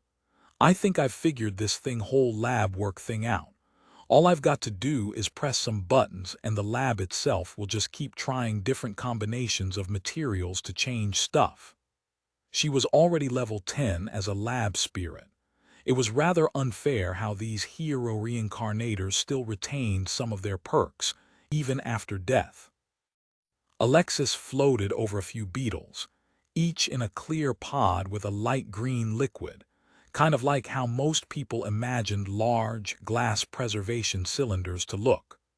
The lab itself did most of the work, as in making changes to the beetles that it experimented on, and then producing the results for Alexis to interpret. The length of the research essentially was an automated number crunching exercise, derived from an estimate of X% likelihood of a favorable outcome divided by time taken per test per biolab. In a way, since we were on the security topic, it was really like a machine trying to break a password by trying to key in a combination. Therefore, by adding Alexis, a sentient mind of the mix, she could look at the data and make educated guesses, which narrowed down the options the biolab had to crunch, so we were more likely to make progress on a research topic. So, when a biolab was tasked to research volcanic endurance, it would try different combinations of trees and then see what worked. As such, my own guess was that providing the correct environment and sufficient resources would actually enhance the research output of the external biolabs. It's a lot more mechanical than I thought it would be. It's really all about looking at all the output and datasets and just deciding where to go as a next step, and the biolab just does it for you most of the time. Alexis frowned. Now that she was a spirit confined in the biolab and its immediate surroundings, people could see her, and they saw her as a blue apparition that haunted the biolab. What are some of those words? Mila frowned. Mumbo-jumbo, Alexis laughed. Really, just talking about research results and choosing what's more likely to work based on the testing results. I know you understand it, don't act dumb. No, Mila sighed. You're just trying to avoid my fate of being made into a research spirit, aren't ya? It isn't so bad, actually. I get to float around and look outside of the tree. Have you noticed how starry it gets at night? Mila didn't answer. The moons are gorgeous at night, and one of them never truly turns dark. And I think the other one's on some kind of 3-month cycle instead of the 1 month we're so used to. Well, the moons were different after all. Mila, seriously. Take a leap, do something, see the world with me. Again. Don't just hide there in the comfort of Tree's soul realm. No, Alexis paused, and then she floated up to the top of the biolab tree. She sat on one of the branches and looked out. Well, the sunrise is going to be gorgeous. There were some things I couldn't see, given the limitations of my tree vision. And what I couldn't see, those in my soul realm couldn't see either. I too wished to see how the sunrise truly looked, instead of an augmented version pieced together by the collective data formed through Trevor and Dimitri's gathered sensors and receptors throughout the valley. Maybe I should actually have eyes. iTree Stage Eye Research option unlocked 24 months needed. Whoa. The word itself was kind of scary, and I tried to imagine myself as a tree with eyes. No matter how I did it, it still came out as a little freaky, probably the kind of stuff that belonged in a Lovecraftian epic. Heh, why didn't I just give myself the eye tree? I supposed certain kinds of abilities now had to go through research. I was a bit confused, actually. Did the system actually have a way of saying what I could research or what I could get through my skills? There were discussions that said leveling granted skills on a random basis. Essentially, there was a big pool with skills in it, where skills you were more likely to get had a higher probability, and then you essentially drew. Research was what happened when you failed to draw the skill you wanted, and as a consolation you could still work toward the skill. Perhaps. Anyway, these were mysteries of the system. For all I knew, it was just one person there deciding what to give me, and what not to, just rolling a die every now and then for the fun of it. Year 77, month 2s. Strangely, I assumed the wizard succeeded. On the eve of the second month, a strange lack of cold swept through the land and the cold didn't come back. It's probably just a reduction, not a complete removal, Trevor spoke. We can still faintly detect the presence of the spell, just in much smaller amounts. Huh. Probably a reduction in the power of the spell's effects, so the valley being so far away experienced a significant improvement. You know, if you have a lab that focuses on magic, you could find out, Alexis said, butting herself in. It's a biolab with magical sensors that focus on living things. It's not a magic lab. Okay, but why not make a magic lab? It will help since there are so many magical unknowns out there. It's not as if I desire for a magic lab, then I will get a magic lab. Research. Alexis tapped a few screens in the biolab.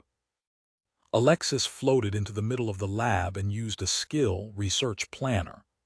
We'll need to first unlock material testing, then materials lab, then into magic attunement, and then into magic-sensitive equipment, and then a basic magic lab. Probably about 1.5 years worth of research, but you'll get a material lab within 6 months, I'm thinking. What do you say? I think it's a good idea, I'm thinking. After your volcano research. I want to be able to secure the volcano first. Oh man, come on. I think magic can help you fix the volcano problem too. No, biological solutions first. I have horns to help me manage the beetles if I can get those upgrades. Alexis sighed. Okay, she pouted and went back into her biolab tree. Somewhat unnervingly, this biolab tree derived its energy from Alexis, not me, and so it gained new equipment and abilities as and when Alexis leveled. Alexis was now level 14, and her most recent skill was probability charts, which produced an estimated likelihood of outcomes for a test before actually going for it. In short, her skills simulated testing, a bit. Her biolab tree had a small chamber that functioned as her personal room, where there was a bed that actually interacted with her spiritual form so she could sleep.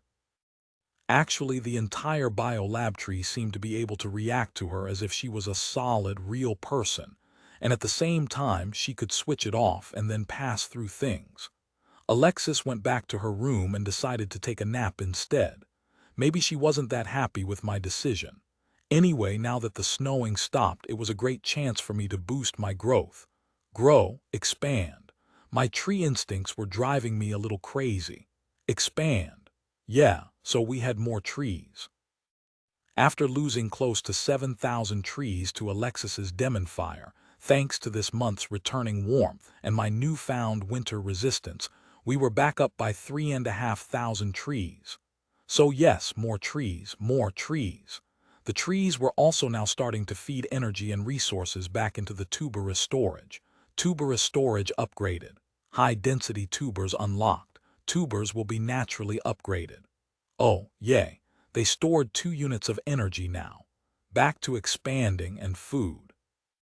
And so I decided to try my luck with the damned ginseng tree again. Alexis, can you also keep watch? The ginseng tree's right next to the biolab with a lot of beetles and web spiders protecting them.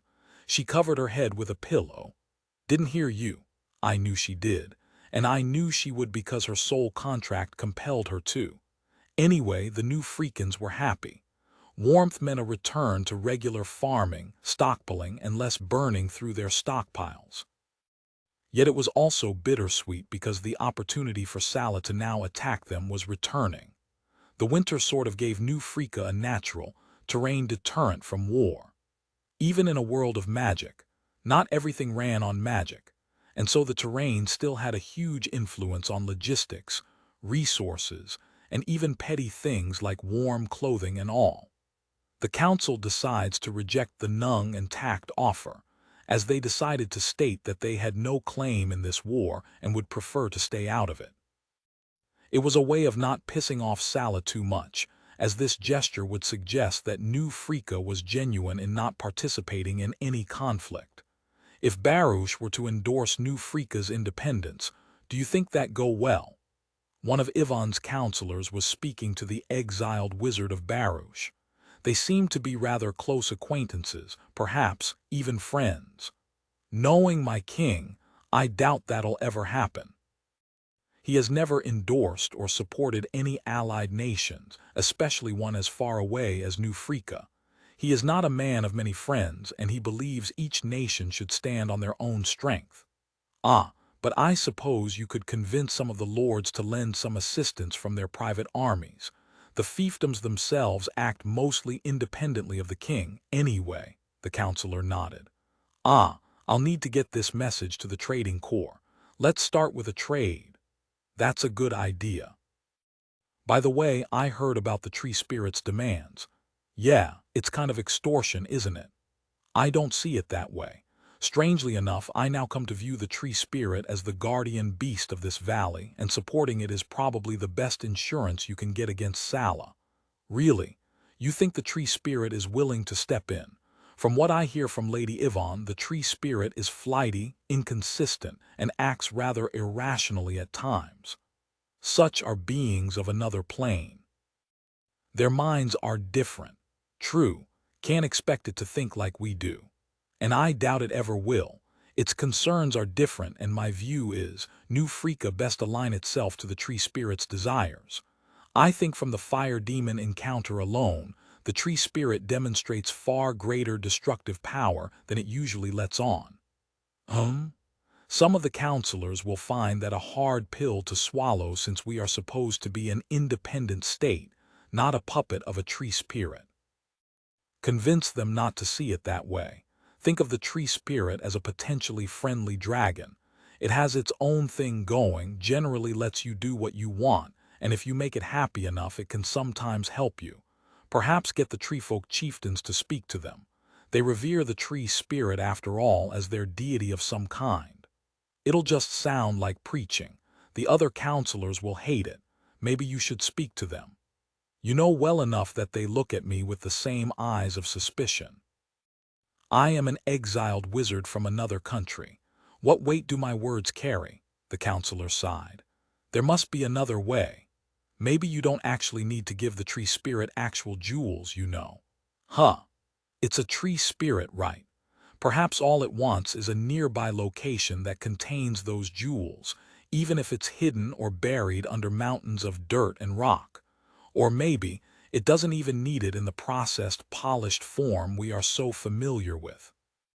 I highly doubt it wants it for the same reason as our nobles and royals do. Maybe it just wants raw jewels, so be it if it's mixed with rocks and whatnot. The counselor rubbed her chin. That's actually a good point and worth clarifying with the tree spirit. We've gotten so used to nobles' expectations to have jewels in a certain condition that I didn't think that a tree may not need it in a similar state. Certainly, raw, unprocessed gems were worth far less than processed ones, which needed special equipment and skilled gem craftsmen. Yes, tell Lady Yvonne we would require more information. If we can glean an understanding of the tree spirit's intent, we can act accordingly. Year 77, month 3 T. His room is awesome. Lausanne jumped. Apparently she had leveled up. Indeed. Jura nodded, holding a set of wooden weapons. The passives to your training remind me of the effects of a skilled military drill master. Such rooms would be useful in preparation for any war. Lausanne blocked the wooden sword. She was gradually getting better at all the combat skills Jura was passing on to her, and Jura's complaints had been getting fewer. It seemed the term late bloomer was real, or perhaps it was just the influence of Dream Tutor, constantly feeding the combat skills to her. They practiced for about 2 hours. All right, enough for now. How are you feeling? Sore. Lozan talked about her muscles aching from all the blocking. Jura was pulling his punches. After all, Lozan had only just turned 8, so her physique wasn't comparable to Jura's, who had years and years of training and the body of an adult. Lozan was at least 10 years away from her body standing up to Jura at full strength. Jura passed her an ointment made of preserved healing fruits. Loffin's experiments in preserving the healing fruits granted her some basic ointment-making skills, as it seemed the juice from the healing fruits mixed with the vinegar to form some kind of basic pain-relieving liquid. It wasn't a potion, though. Lozan sat on one of the chairs in the training room and applied the ointment to her sore joints. I expected to find you here. Loffin walked through the door. Hi, Mom. Just finished practice. I spoke to some of the merchants in town, and I found out there's a proper teacher for Elvish writing. Do you want to go? Lozan nodded. Oh, really? Good. Can he come here? This training room has training boosts. Maybe I will learn better here. I'll ask the teacher about it. Anyway, come, we need to go work on the olives now that we're finally getting some fresh batches. Aw man, Lozan pouted. Jura pushed her along, making hand motions, chasing her away. Next stop, Volcania. Okay, I came up with that name, but the volcano area was a mouthful, so I decided on Volcania. Volcano research was complete, so I tasked Alexis with researching more volcano-related countermeasures. Beetle Winter Adaptation Stage Roman II 1 month remaining. Volcanic Adaptation Stage Roman II 3 months remaining. Tree Winter Adaptation Stage Roman II 3 months remaining. Beetle Volcanic Battle Form complete. Beetle Volcanic Defensive Armors complete. Beetle Anti-Magma Weaponry 3 months remaining. Beetle Basic Magical Lances 6 months remaining. With the completed research, the beetles near Volcania gained a special armor, and their head changed significantly, such that it was enveloped in the new special armor. With these changes, 3 beetles could take on a single magma monster. So with the improved status, the beetles attempted to head farther, closer to the volcano, and find a bit more information about the inner volcano. They failed. Too many magma monsters. Undeterred, I created more subsidiary trees, all designed as beetle nests. Each beetle nest housed 5 beetles, and with an additional 30 subsidiary trees, I sent the larger beetle army into the volcano. And still they failed because there were just way too many of those magma monsters inside. Fine. If it was a game of numbers, I was a tree spirit with the ability to spawn multiple subsidiary trees. So I spawned another 70 of them. Subsidiary tree limit increased to 1,500. Hell yeah. Power to the tree swarm. I was an invasive species of trees about to take over this volcano. Horns, you take command of the beetles and do some recon, all right.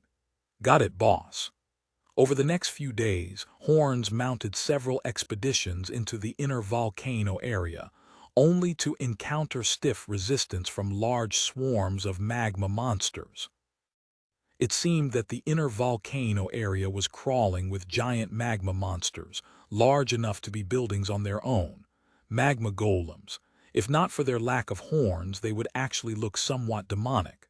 We can't get past the magma golems. They are far too powerful. I see. It seemed the upgrades were still insufficient to take on the larger monsters, so I would have to wait for more upgrades.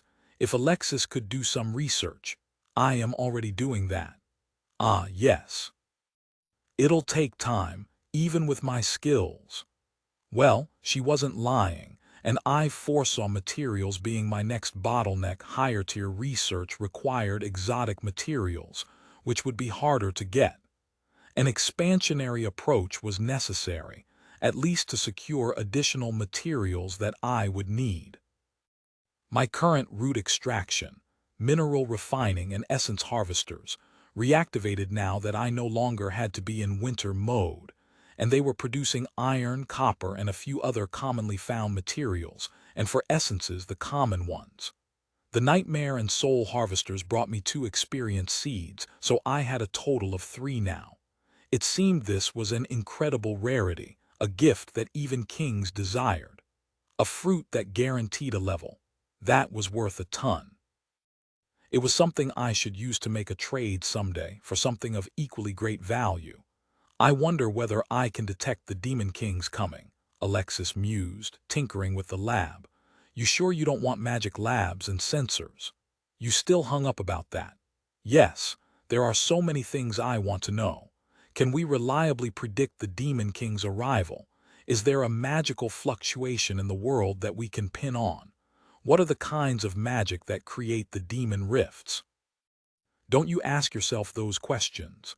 I do, but my priority is the volcano. Why? Because it is a volcano, I want to expand there. I want to gain the volcano's powers. My instinct tells me a volcano as a natural force of nature is similar to a ley line. Okay, that makes sense.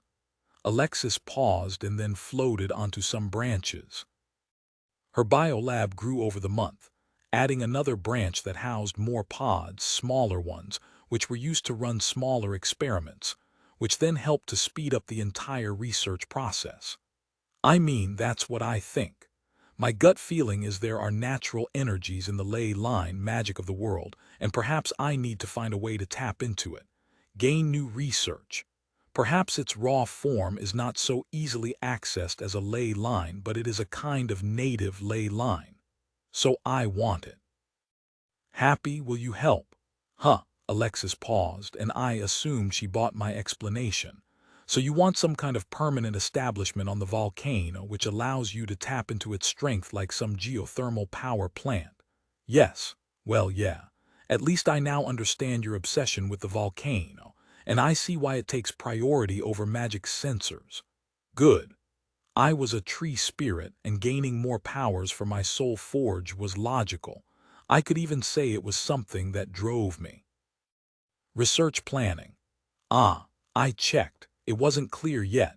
I couldn't see a clear path to it, but having magma-tolerant roots, tremor resistance, and natural energy harvesters seemed like the few basic precursors to collecting energy from volcanoes. What else you needed, well, it was still unclear. That's a good start. We can start work on that after we are able to reliably expand and hold a position on the volcano. We are in this for the long haul.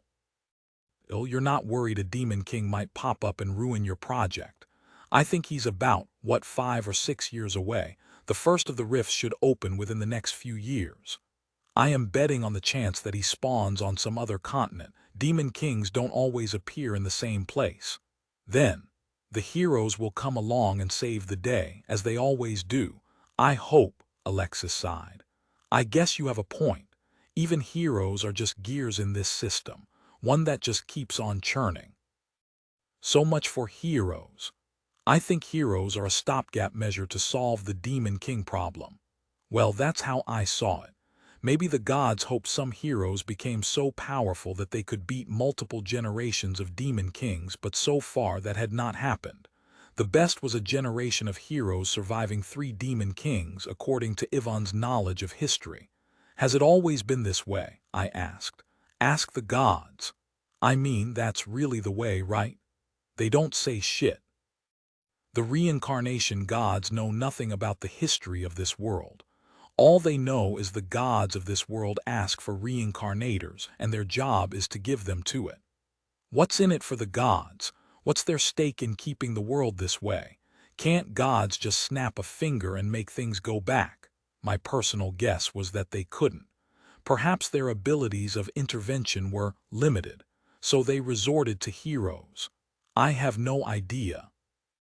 Year 77, Month 4. I was level 129 a few months ago. When was I going to get the next one?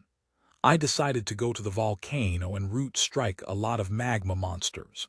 However, it proved to be less effective than I thought it would be. I mean, they still destroyed the magma monsters in a single hit, but near a golem, it still took easily 15 shots of the root strike to kill it. And that was way too much. I wondered whether it was because of my super effectiveness against demons, so I previously didn't feel my root strikes were that weak, or if it was that these magma golems had a special defense against root strikes. Might just be a passive that went, reduce damage from nature or tree-based sources by 50%. Or perhaps it was some pierce damage reduction. Or perhaps I was really just weak. You know. Rather than constantly theorize about what exactly the problem was, you could just consider using inspect, Mila suggested. That's what Alexis would do. I paused. I felt like an idiot. Idiotry. I mean, it was seriously basic, no. Use inspect on monsters. I even had the inspect skill. Had I been a tree for too long that I forgot such basic monster hunting basics? Did I lose common sense somewhere along the way? Year 77, Month 4, continued, Inspect D. Amit. The magma golems had pierce resistance, nature element reduction, and physical damage reduction.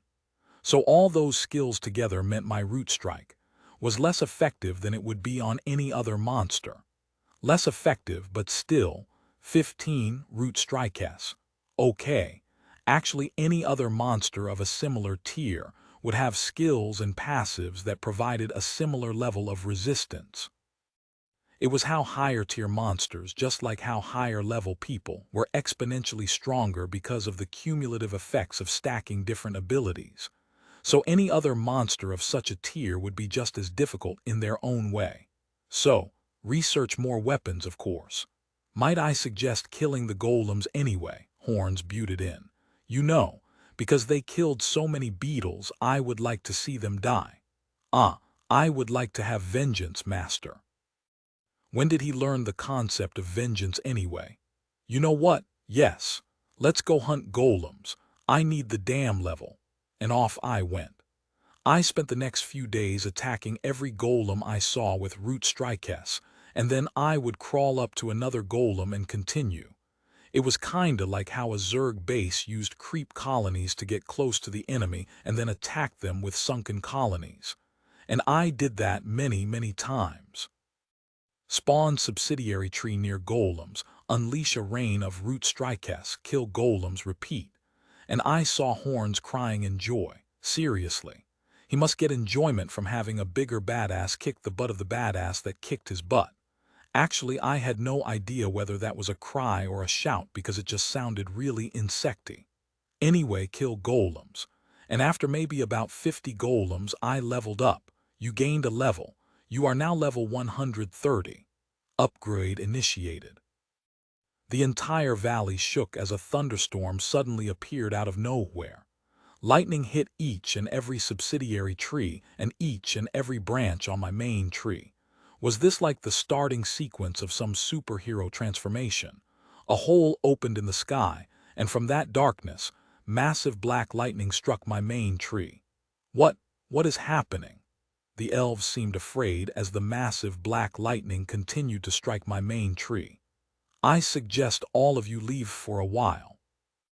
Indeed, they all ran as fast as they could to the town of New Frika, and well, it seemed they too could see what was happening from a distance because there seemed to be a massive hole in the sky. Any idea what's going on? I asked the rest of the souls in Wisp. Not a clue. Alexis shook her head, but she looked rather amazed by it all.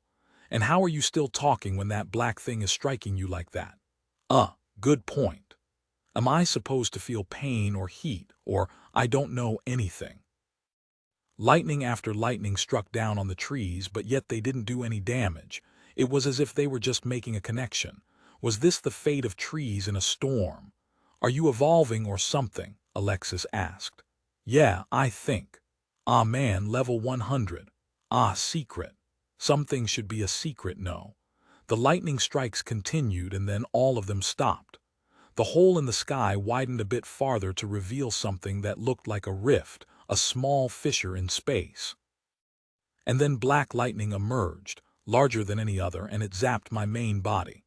Void energy collection completed. Oh, now I felt pain. It felt like every single part of my body was cracking, like a snake trying to change its skin or a sea creature replacing its shell. My branches, barks, and trunks started to swell, and the leaves all dropped from my main tree, leaving me looking like a bare but bloated tree, all the bark expanding to reveal cracks and seams like stretch marks. Upgrading. And then those cracks expanded as a new layer of skin emerged from underneath, a glossy, dark-colored bark. This cracked and expanded, and then the older layer fell away from my main body over the next couple of hours. The hole in the sky was gone, but the ground was still constantly rumbling as my body expanded. I believed the same was also happening to my roots, and that caused the ground to constantly shake for those 2 hours. And then I was done. You have now transformed into the Spaizzzer tree. Spaizzzer tree, able to tap into and access the wisdom of the past from exposure to ancient bones and fossils. Gains access to a special type of leaf. Able to collect starlight and produce star mana in small quantities, maximum number of leaves capped. Also gains access to a star mana storing organ and special star mana abilities. Stats improved, various collection, various skills upgraded.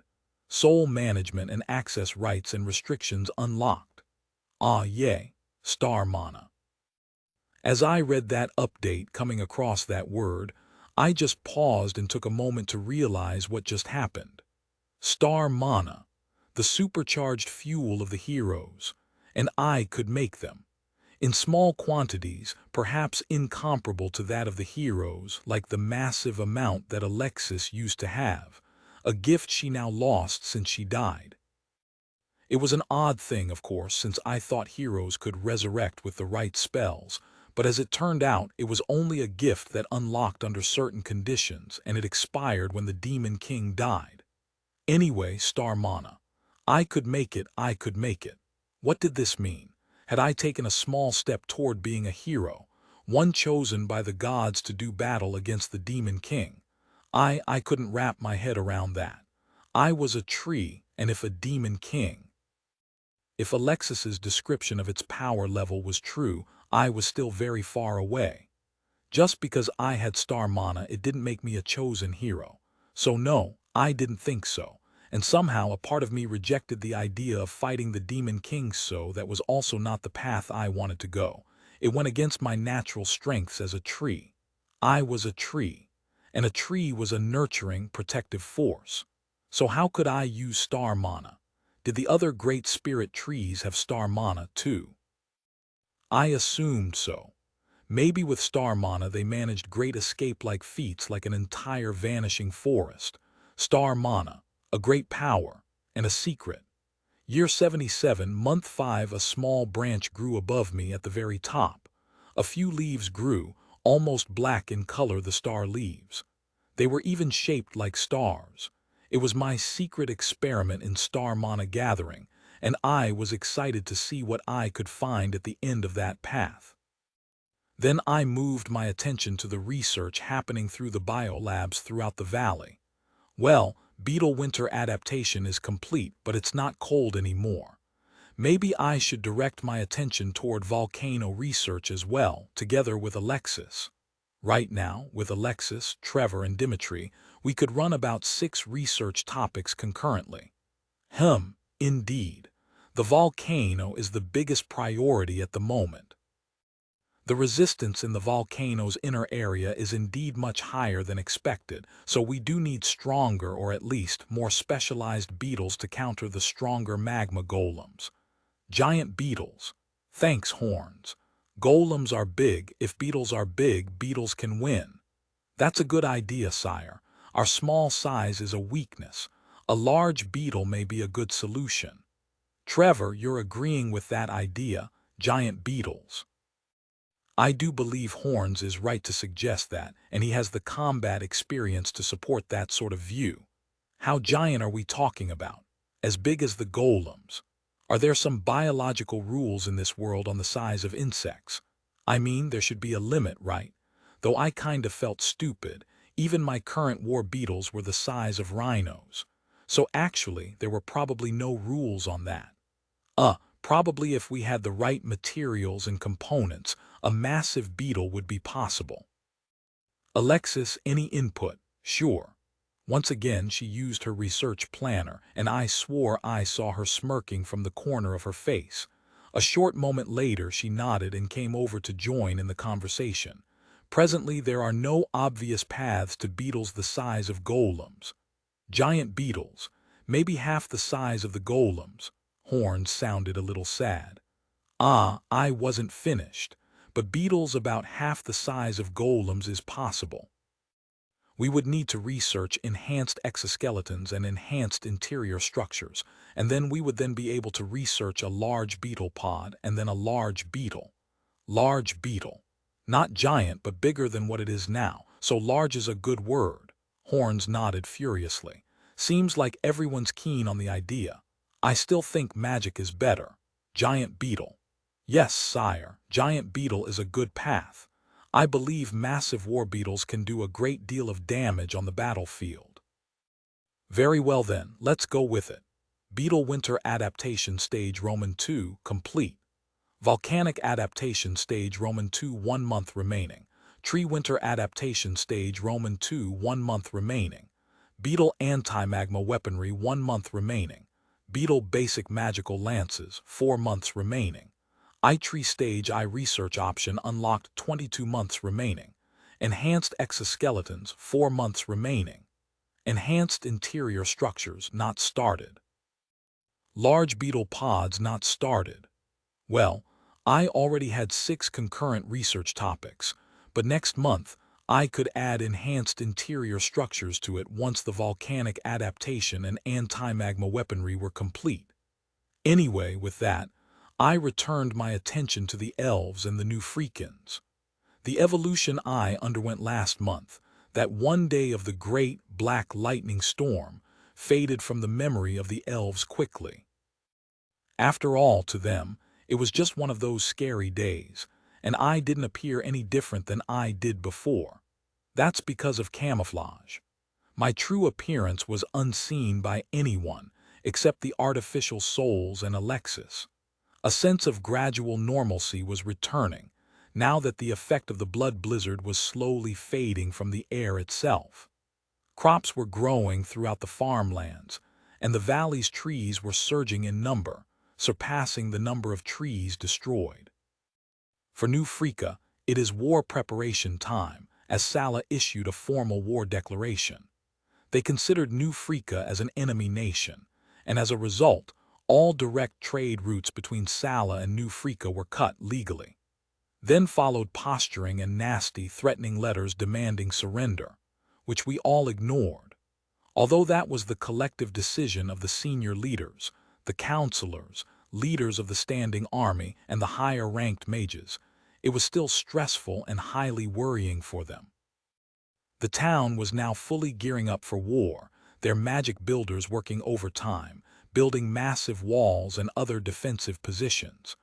Guards were on full alert, and all visitors to New Frika were thoroughly screened, as there were also fears of assassination attempts.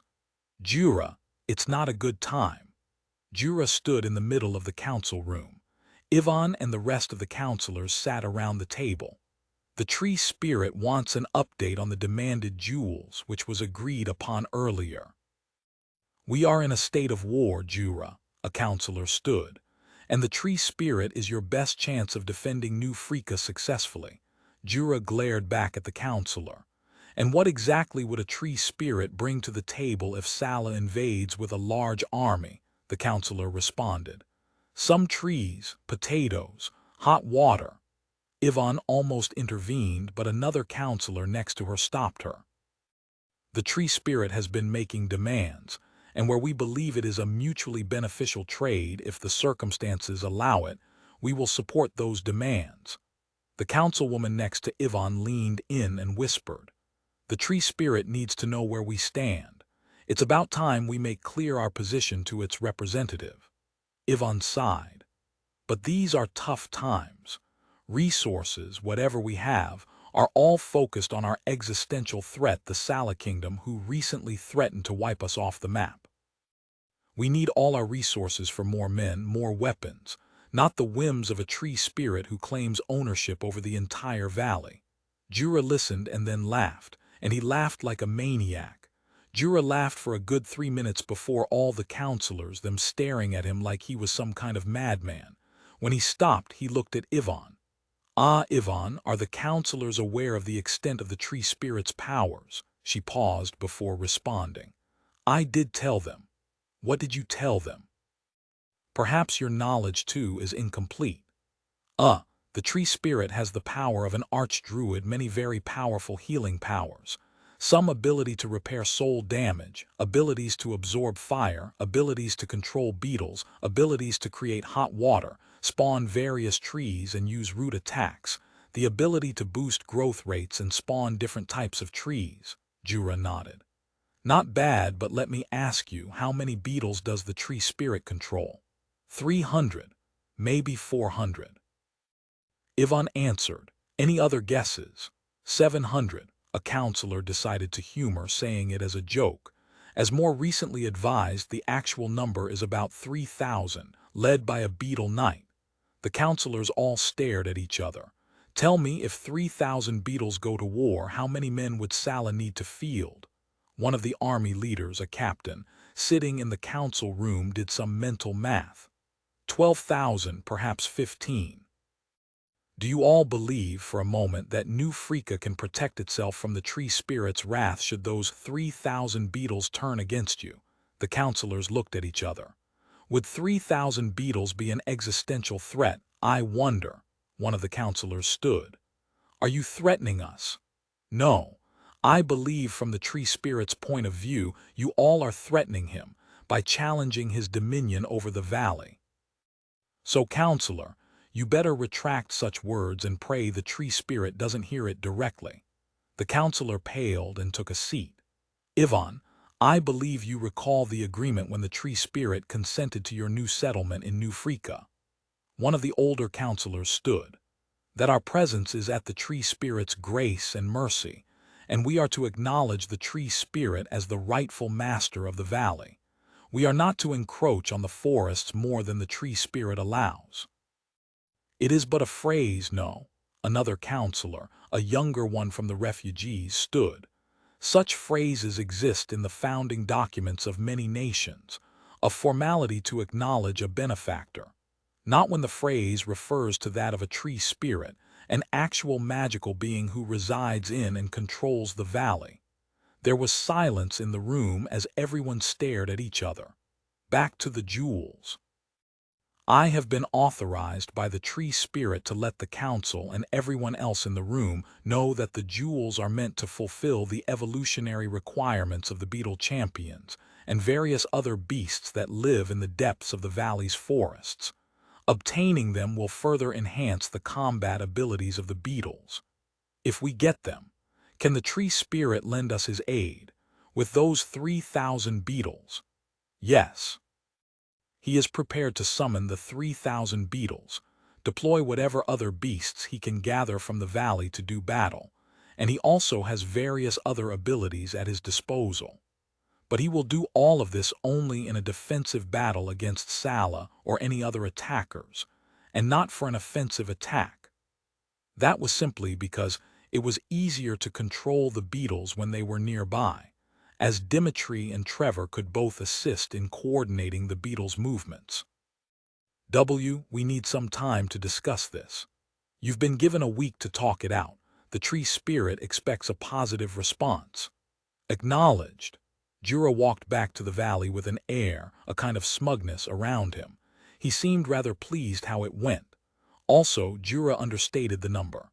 "I told him 3,000, but actually, with my most recent evolution into a starsal tree, the maximum subsidiary trees I had increased to a mind-boggling 4,000. So with 5 beetles per subsidiary tree, the actual maximum beetles I could deploy would be 20,000. But of course, I wasn't going to have them all as beetle trees. I also needed essence harvesters, material processors, crop producers, biolabs, homes for the elves, surveillance trees, and so forth. So the actual number of free trees available was about 2,500. That still represented a massive army of 12,500 beetles. There were already about 2,000 beetles full-time defending the volcanic area from the magma monsters, another 2,000 in the South Forest around Dimitri and the ley line, and then another 2,000 hidden throughout the valley and its forest. The current actual deployable beetle force was 6,500. I like to have some unused subsidiary tree capacity to spawn additional subsidiary trees as and when I need to in an emergency response to any possible changes, or to reinforce new areas when necessary. So that would mean setting aside about 400 trees. So 4,500 beetles were the actual end number of new beetles available, 900 subsidiary trees. How did the discussions go? I asked.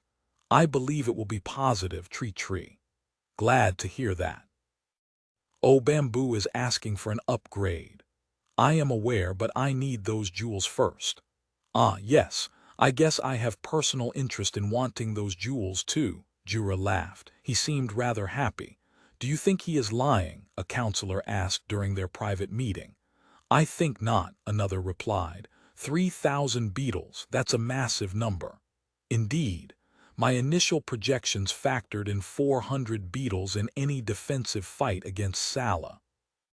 Two army advisors turned to take the stand, captains, both of them.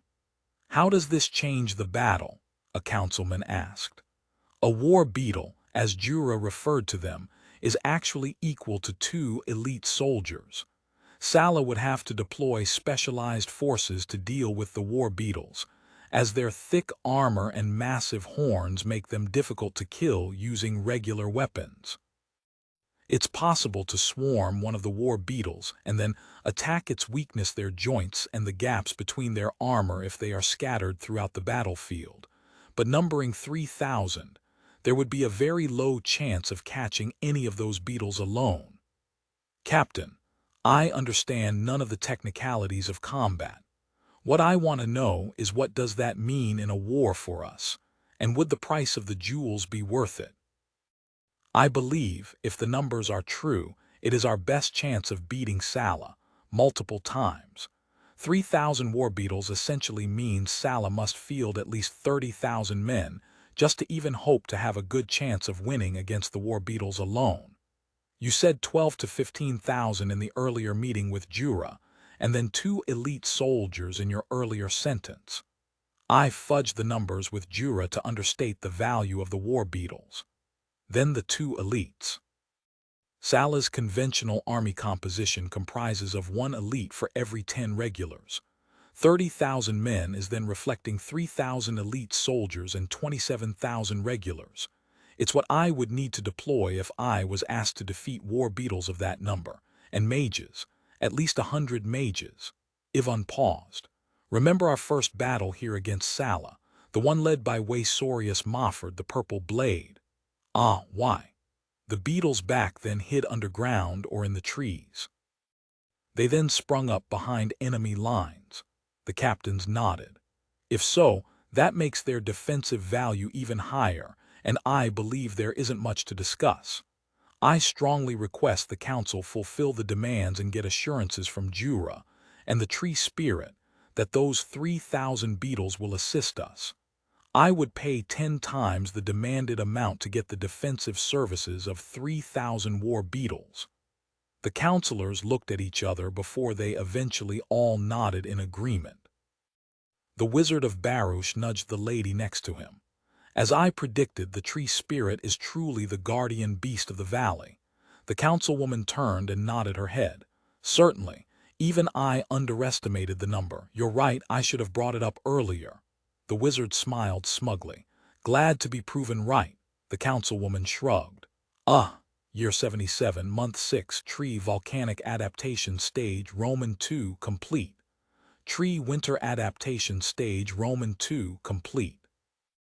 Beetle Anti-Magma Weaponry complete. Beetle Basic Magical Lances 3 months remaining. iTree Stage I Research Option unlocked 21 months remaining.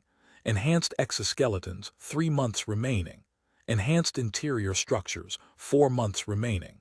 Large Beetle Pods 6 months remaining. Beetle Anti-Magma Armor Stage 2, 12 months remaining. IT was time for more volcano smash. With the volcanic adaptation and anti-magma weaponry, the odds of Beetle versus Magma Monster were now 3-2. So, with 2,000 beetles in the area, I attempted another round of volcano invasion. And yes, I was a little bit closer. With upgraded weaponry, we could easily take on the regular magma monsters and claim additional territory since fewer beetles were needed to successfully defend one area. But I still couldn't hold the areas with the massive magma golems, so I had to avoid those areas, but that was about it. I was a step closer. The trees in the volcanic area were black, reddish in hue, reflecting their adapted trunks and roots, which were highly heat-resistant and able to extract their resources from the dried magma that formed the earth around the volcano. It was progress, but now consistently holding position against the magma golems would be the next hurdle for an actual volcano base. And then I would need to move on to finding ways to extract the energies from the lava beneath it. A part of me realized that was probably the point where I needed a magic lab of some kind since extracting magic from lava was probably out of the scope of the biolab. Oh well, Alexis would be happy then. As I mulled things over, the first batch of jewels from New Freaka arrived with a request for a demonstration of my 3,000 beetles. I guess seeing is believing. Year 77, month 7, I got to level 20 yesterday. Jura paused and looked at Lausanne. Laufen was next to him, and the little girl then said, I got a passive ability. It's called Blessed by a Soul Tree. The two adults glanced at each other. In a way, they were now like her father and mother, and there was a mix of pride, worry, and confusion when Lausanne said she hit level 20. Most children never leveled so fast, with most around level 5 to 10 at age 8. It was most likely due to the presence of my continuing involvement, the constant essence-infused Dream Tutoress, power leveling, and most recently the upgraded training tree. Well, what does it do? It doesn't say much, it just says I'll get certain blessings. Tree, any idea? Well, the first thing that was clear when she gained that ability was that I could now see her much more obviously than everyone else. It was as if she was glowing in my vision. She had a constant tooltip hovering over her, one that just screamed, "Look at me." Well, rather than conjecture, would you mind coming into the biolab and we can all find out? Yeah, good idea. As Lausanne walked to the biolab inside the secret hideout, Laufen and Jura both looked at each other. She's growing very quickly, Jura said with a sigh. I fear for her. Me too. But I also feel I should be proud. It is what Ricola would have wanted for his daughter to be strong. Jura paused and then nodded. I suppose so. Ricola would want his daughter to be competent even though he himself wasn't much. Laufen ribbed Jura. Hey, I mean, his talents were in being a village chieftain. Combat was never his strong suit. I suppose it's Tree's influence then. Well, I had been giving Lausanne every single combat-related essence I generated through Dream Tutor, so it did, over a long period of time, give the necessary improvements toward her understanding of combat tactics. Lausanne walked into the pod and the vines wrapped around her body. I then took a look. May I? Alexis asked, and I shook my head. Sorry, let me have a look first. Alexis sulked. Okay. And frankly, Lausanne's body appeared normal. She was a regular elf after all, though I could see right next to her usual soul spring there was a small flower, blessed by a soul tree. Due to long-term exposure to soul tree's abilities, the body is naturally accepting of its influence, grants additional compatibility with various soul tree abilities, spells, and skills, and so they last longer and have stronger effects. Oh, sounds okay. At this point, I thought it wasn't much. I couldn't see anything else different, so I let Alexis in on the view. She too looked at Lausanne's young body. Her soul spring was normal and the water coming out of it was clear and smooth. The body seemed well normal, the shores covered in a thin layer of grass nourished by the mana from her soul spring. It looked like there was still some ways to go. It's generally normal, I said. The skill isn't much. I don't think it's a bad skill. How so? I think her growth rate will be even faster since it means your training room, dream tutor, and power leveling will be more effective on her. Oh, that's a good point. You have plans for her, don't you? What do you mean? I mean, you have been investing a lot of your essences into her more than any other elf. It feels like you want her to be something, or are you preparing her for something? Frankly, I didn't know why I was doing it. Somehow I got so sucked into the narrative that Lausanne wanted to be a hero that I just went along with it. But thinking about it, I did think that it was worth trying. Maybe a hero would be too hard. To stand at our level, she would need access to a lot of star mana, gain the various divine blessings, and unlock a cheat ability. Well, yeah, that's way too high a wall. It was like trying to climb K2 after a successful hike up a gentle hill. I was foolish enough to send Lausanne up such unreasonable walls. But I think creating a champion is a good idea. Reaching the level of the demon champions I think is a realistic target. Perhaps she can get there when she's 30. I think she needs to learn magic next. A magic lab would do so. Alexis trying to sell the magic lab idea again. To be fair, I did appreciate the need for one, once we made progress with the volcano. But I would keep that to myself for now. You want to be her tutor? I don't mind. I think I'll gain different skills compared to all these research-linked abilities I have now. It would help if I regained my magical abilities somewhat. I felt a little threatened by the idea of giving Alexis her magic again. She did, though it wasn't really her burn down slightly less than half of the valley. Oh, volcano occupation was now a stalemate. I would attempt again once we unlocked the large beetles twice the size of rhinos. Hopefully, then the odds would be better. At present, it took about 200 beetles to kill a single magma golem, and I only had 2,000 in that area. 200 per golem, and there were a lot more than 10 golems. I was hoping the odds changed to about 10 or so large beetles per golem, then the chances of a successful occupation of the volcano would increase. My thoughts then changed to New Freaka. They asked for a demonstration in exchange for the jewels. Luckily, it went quite well. They had never seen 3,000 beetles march out of the forest before. Year 77, month 8, Allah is coming, with a force of 50,000 men. That was quick, Jura mused, but to be honest, I thought I knew why that had happened, and it was also why I held my cards back. I suspected there was a mole within Ivan's council. Someone close to them was a Sala informant. I didn't know who exactly, but among the 25 senior leaders, all of them were talking about the beetles.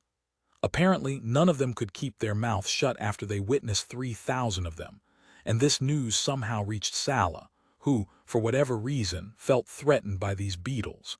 Maybe they saw me as a threat they needed to crush quickly, and so they came to crush me before I got even stronger. It could be there is just some kind of surveillance magic happening, Alexis mused. As far as I can tell, there are no scrying countermeasures or spell barriers in New Freaka, except the forest itself, which gets some scrying protection from your massive camouflage and mist abilities. Jura, on the other hand, thought different. I think they just wanted to fight New Freaka, and this is a convenient time since they are still in the stalemate with Nung and Tact. I doubt they know about the beetles. The traders and merchants I speak to seem to say Sala has been itching for a fight for some time since the blood blizzard has significantly weakened. They just want to find someone to suffer for the punishment and misery of the blood blizzard. 50,000 men, what are our odds? I think we can win, Jura shrugged, but it will be a hard fight, and it also depends on who is their general. During this conversation, Trevor pinged me personally. He was my surveillance officer after all. I see the enemy army in the outermost tree rings. I don't think they are suspicious, as they left the outer trees untouched. Also, they have siege weapons, master. Are you sure no suspicions, or are they just playing the part? Any mages? Yes, sire. I counted a mage corps of at least 1,000. There are multiple individuals exhibiting a rather strong presence as well. Okay, bring me there. Certainly. With that, my vision zoomed to the incoming army. Thanks to my wider coverage of subsidiary trees, I had trees really far away now, and Trevor even went through the process of decorating each tree such that they looked like natural growths in the area. And indeed, a large army was marching, comprising mostly of foot soldiers, around 40,000, a section of cavalry about 2,000, and then the rest being a mix of the mages, healers, siege weapon operators, and their elite forces. Frika has spotted us, a commander said as he rode up to a man who looked like the general of this army, thanks to his elaborate armor and uniform and a long, flowing magical cape. Good. It seems we can go with our initial plans for now. Bombard the town with our siege machines and mages and force them out of the town into the open where we can slaughter them, another man said, and he too rode up to the general. The general just smiled in return. Heh, I have the countermeasure for that. We spotted the beetles that Waisorius fought during the last battle. How many? 500 perhaps. They are really well hidden within the trees, and only our rangers can spot them with any accuracy. I recall Waisorius also suspects the presence of an elvish archdruid. You agree with that assessment, General? Ah, the chief was a general. Lord Rossel's earlier expedition claims the presence of a living forest. His wizard says there is a presence that stretches the entire valley. I've never heard of that. The men around the general seemed surprised. It was something Lord Rossel shared only with our senior leaders, and it is why we have been treating New Frika with such caution, and also why there are 1,000 mages. Realization appeared on all the senior leaders around the general. Perhaps they suspected 50,000 was overkill. Yes, now that the battle is near, it is time I tell you the actual strategy of this army. The king and the high council suspect the presence of a magical beast, something like a great earth tiger, or a king grandbeetle that Ivan has somehow managed to convince into an alliance. It is likely to be a defensive pact, else Ivan would be more offensive in her dealings with us. The recently observed magical phenomena in New Frika from our spies supports this theory. A firestorm, then countless black lightning, all points to magical beasts of a very high tier that likely have experienced a high-level evolution recently. A gulp. Now we're going to try to talk to it. First, it was then a ranger appeared. He appeared to be very old. This is Master Ranger Falkley. He's very good with magical beasts. He has the ability commune with magical beasts, locate magical creatures, beast talk no jutsu, and charm magical beasts. He'll sneak into the forest first and find the magical beast. Our invasion of New Frika will commence only after he gives us the signal on whether he can convince the magical beasts to withhold or ignore their defensive pact. Else, one of the alternatives is that we will have to bomb the shit out of the forest as well, then fight the beast. But we will weigh our chances when that happens. Siege weapons against magical beasts, a captain asked. Not ideal, but if we have to fight it, we best weaken it first. High-tier magical beasts are powerful, but siege weapons and magic will still hurt them. Now that we are near, what do you think, Master Falkley? Confident that you will succeed. I think our chances are good. There are magical creatures, and I sense a few in the forests. My senses tell me of a fairy of some kind or a forest sprite. Charming fairies will be a huge challenge, but I think I can succeed in convincing it or them to break the pact. Ooh, Ranger, interesting. How will we know? Falkley will fire a flare, green flare for go, red flare for bomb, or blue flare for run. He's also equipped with a speaking stone. Run. If the magical beast is a lot more powerful than we currently suspect, we would be better to retreat than attempt an invasion. No point wasting our lives, right? What if there's no flare? Then we wait. We wait for a week if we have to.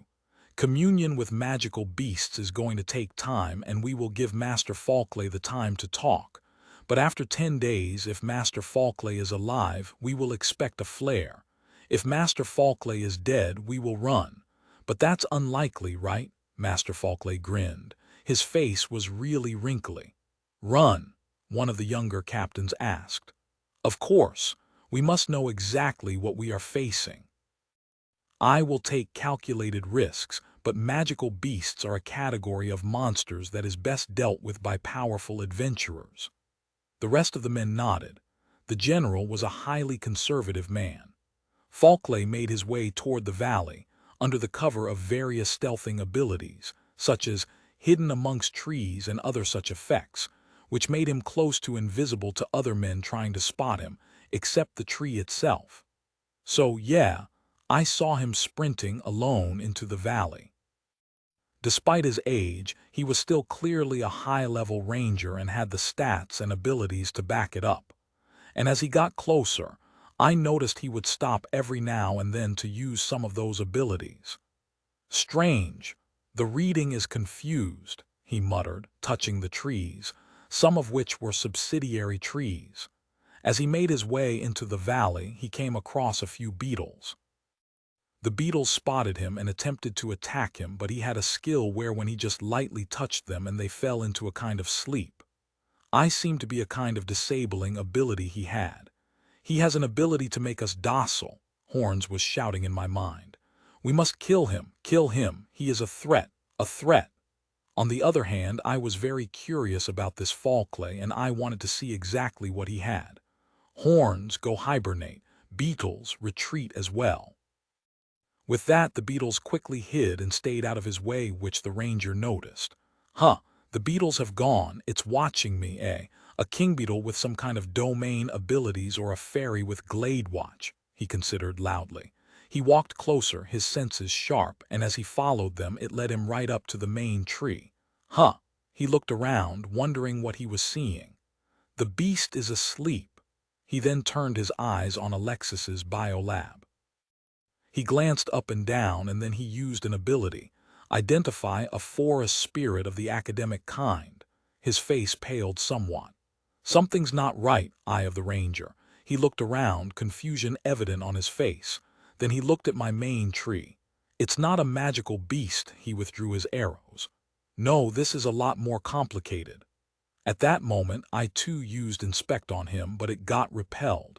It seemed he had some kind of skill protection. He lifted his bow and arrow and aimed it at the sky. It was going to be a flare. I wondered whether he was going to bomb the forest, but then again, I had countermeasures, so I decided to wait and see. I wouldn't fire that yet if I were you. Jura stepped out of the main tree, ready for combat. Oh, the ranger looked like he was about to shoot, but then he decided not to. So, who are you and why are you here? The ranger paused. Might we settle this over a cup of tea instead? Oh, tea. A set of 4 chairs and a table magically appeared before the ranger and he sat down. Then he started to brew a pot of tea. Yes, tea. Clearly the proper way to speak to magical beasts is invite them to tea, no. Magical beasts. It was Jura's turn to be confused as he took a seat. Worry not, elf. The tea is laced with a fragrance that magical beasts will enjoy but does nothing to us.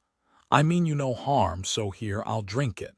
You can use Identify and detect poison, too. Won't feel offended. He swapped teacups with Jura and took a sip. Jura laughed. So, Ranger, what magical beasts are you speaking of? The forest spirit there and the beetle lord hiding somewhere in that tree. The ranger pointed. And these trees right around me. He then pointed to the root-brain complex and then my main tree. He then paused before shouting, I know you are watching. You can join me for tea if you want. It's good stuff, made with tender young tea leaves collected from the Sifar Mountains. He's dangerous, sire. We should kill him, Horns shouted in my mind. We should, I agree, but my curiosity is piqued, so I will humor him and watch what happens first. I feel a bit of a headache coming on, Alexis complained. I think he used some kind of skill on me. Sucks when I lose some of my magic resistance. Hey, you retained your overpowered ability to level. That counts, right? Anyway, we focused back on the little tea party between Jura and the old ranger. Jura decided to take a drink. So, old man, what do you want? I work for Sala, and I am here to help with General Akbar's destruction of New Frika. Jura, strangely, didn't react to the news. His diplomat levels had been rising, and such news just didn't faze him anymore. Oh, why? Well, Sala and New Frika are at war. I am a servant of the king and a soldier of Sala, so I am here to help Sala win. I see. And so how does that lead you to this little forest? Well, can you interfere if we attack New Frika? Unfortunately, no. We have an agreement with them. They are under our protection. Why? Perhaps there is something Sala can offer you, Jura grinned. Ah, well, do you know the tale of the original village of Frika? I still remember the day almost 7 years ago. Has Sala transgressed against Frika in some way? Yes. Sala's army burned this village, killed many elves living here, and if I remember correctly, their soldiers skewered the bodies of the dead on this tree behind me. Those who survived fled far and wide. He paused. Ah, I see, that's how it is. Surely it is time for bygones to be bygones. Jura's face contorted. I still remember the faces of those burned to death. The screams, the shouts. The loss of the village scarred me, haunted me for years, and it is only with great blessing that I stepped out of that shadow. He sipped his tea. So I believe I am not wrong to say my grudge rightly runs deep. The old ranger sighed. The acts of a vast nation like Sala cannot all be attributed to the nation. There are many actors in any country, and not all are aligned in terms of our values and principles. You're an old man. I'm sure you have seen many battles and know very well such statements do nothing to my grudge. This grudge, anger, and hatred are not something a quick talk can relieve. And now you and that large army of yours are here to destroy New Frika. Does that not sound like Sala intends to repeat that incident? The old man paused and nodded. Well, you are right, but in war there are no good sides. Only victory matters. It is as you say, only victory matters. This is not the first time Sala has tried this, and we won the previous 2 battles. Do you think you can win this one? The old ranger nodded. Indeed, that is why 50,000 warriors are here. Well, you've made your intentions clear, so you may leave now. The old ranger grinned. Well, I am deep within enemy territory. Do you think I will leave without taking all of you out first? Root strike. That was the moment a few root strikes surged from the ground. He dodged and shot a few explosive arrows, but my wood shields blocked them. I followed up with a few more, as Jura, transforming into his bamboo armor form, gave chase. Trevor released a poison field that covered the entire forest, and frankly, there was no chance of him escaping. Unlike the assassin from before, I knew exactly where he was because his hidden by trees ability didn't protect him from a tree. He ran and simultaneously fired numerous magical arrows toward Jura. General. This is Falkley. Please arrange bombing of the forest. Bomb the forest. I repeat, bomb the forest now. I am engaging with the inhabitants. He yelled through the speaking stone while he ran. Ah, damn it, he added. It seemed the spider's hidden presence. Natural ability was a bit harder for him to detect as he had run into some spider webs. He cut through the webs, but it slowed him down enough for a root strike to hit him, which was parried by a small buckler shield. I supposed it was magical since it actually managed to absorb the impact. Ah, roots. He ducked the arrows Jura shot at him, but that gap allowed Jura to catch up. So why not stand and fight? I reckon we are about the same level, but given my skill mix, I will lose. The old ranger shrugged. So no. He smashed a potion on the floor, and it released a bright light followed by a thick smoke. It was a flashbang, essentially, and it briefly stunned Jura. A few arrows hit Jura's wood armor, and then the old ranger resumed fleeing. "General, where are the bombs?" he shouted at the stone. "No, you don't have to worry about me. I'll find a way out." And so the siege machines and the mages got into position, and they started to hurl rocks and spells at the forest. "They have started the bombardment." Ivan looked on from the new walls they had built, but as they braced for impact, they noticed the curvature of the projectiles driving the boulders and fireballs toward the forest. The forest! Right before the projectiles were about to make impact with the forest, my subsidiary trees, of the 100 or so designated as shield generators, kicked into action. Massive wood shields surrounded the trees, so the boulders and ordinary fireballs just collided against the shields, leaving some scratches and burns on the shields. Compared the demon fire-powered fireballs of Alexis, these fireballs and boulders were really basic, so some damage was taken, but it was well within our limits. The army tried again, and the second and third volleys similarly left only some small damage on the shields. "What do you mean the bombardment is not working?" The ranger shouted through his message as he continued to flee. He seemed to be getting caught in more spiderwebs as his concentration strayed, but he was much faster than Jura, so Jura struggled to catch up. The old ranger was halfway out of the forest now, but frankly, I didn't plan to let him live. So the next moment he slowed down, when a section of spiderweb caught him. I unleashed a few root strikes at him.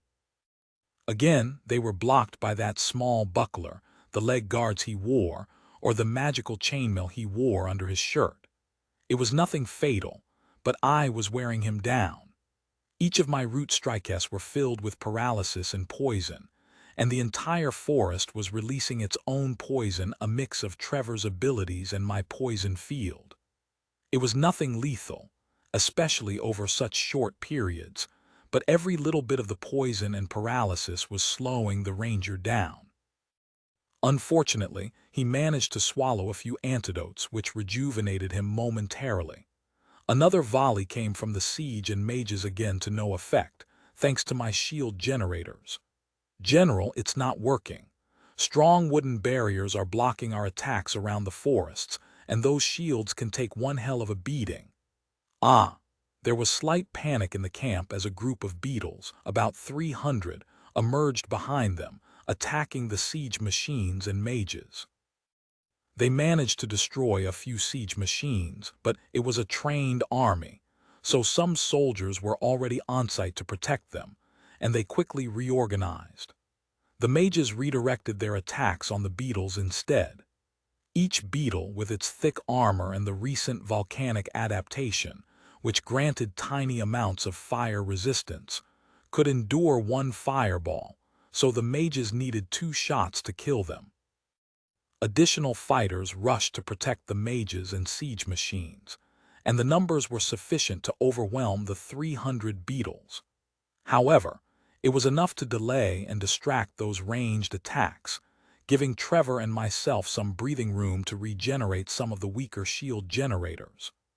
There was some variation in the enemy siege machines, those operated by higher-leveled men and some stronger mages, who accordingly dealt more damage. I continued to send more spiders after the ranger, and he demonstrated his competence as a forest ranger, cutting through the spiders as if they were nothing.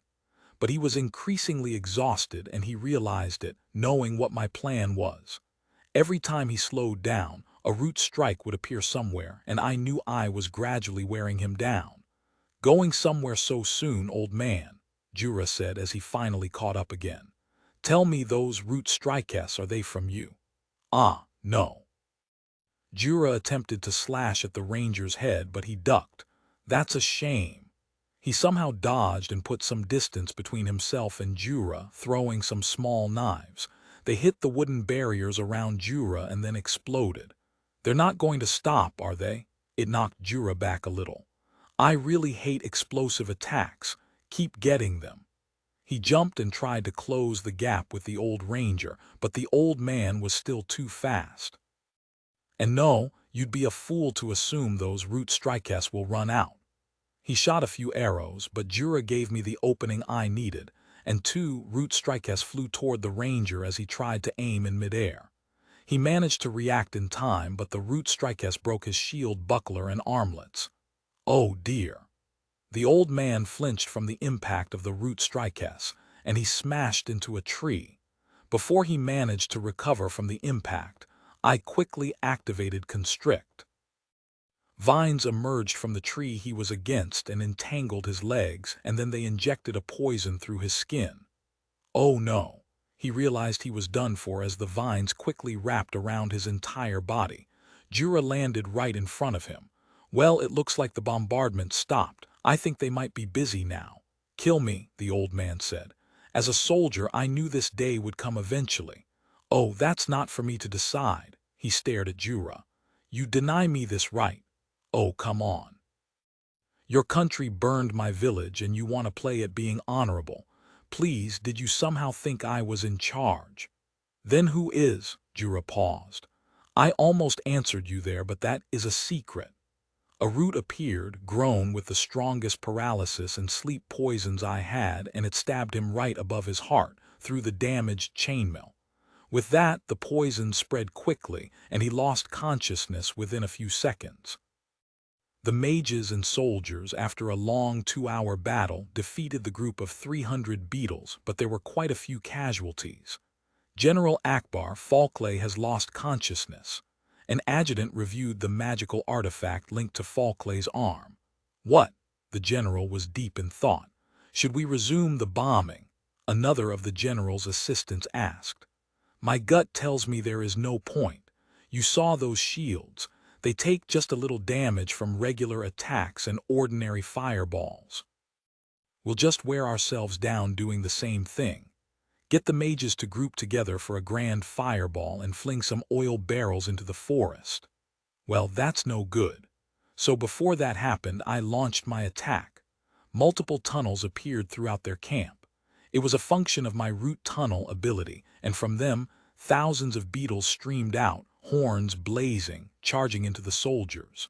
From above, they appeared like a horde of ants that just got triggered, and a black tide swept out of those holes. Then root field, poison field, and root surge followed. The field of root slowed down the soldiers, the field of poison weakened them, and the sudden surge of a wide area of sharp roots from beneath the ground killed hundreds of unprepared regular soldiers while harming some of the elites. General, we are under attack by a massive beetle force. How many? Maybe 3,000. It's throughout our position, and I have not gotten a good count. Even our lookouts are under attack, and they've not responded. Before he finished the sentence, a root strike emerged from underneath the camp and pierced the man through his chest, splashing some of his blood onto the general's face. The general was armored with enchanted gear and probably had numerous abilities to protect himself, so I decided to first pick off the rest of his men. It was probably too much effort to kill the general now. He drew his sword and lifted it up. It glowed with lightning. He then pierced the ground with it, and I felt an electrical zap. It stung a little, maybe nothing more than a small numbness. But no matter, I had plenty more to go. Another adjutant ran over. General, the siege machines are under heavy attack from roots emerging from the ground, and almost all of them have been destroyed.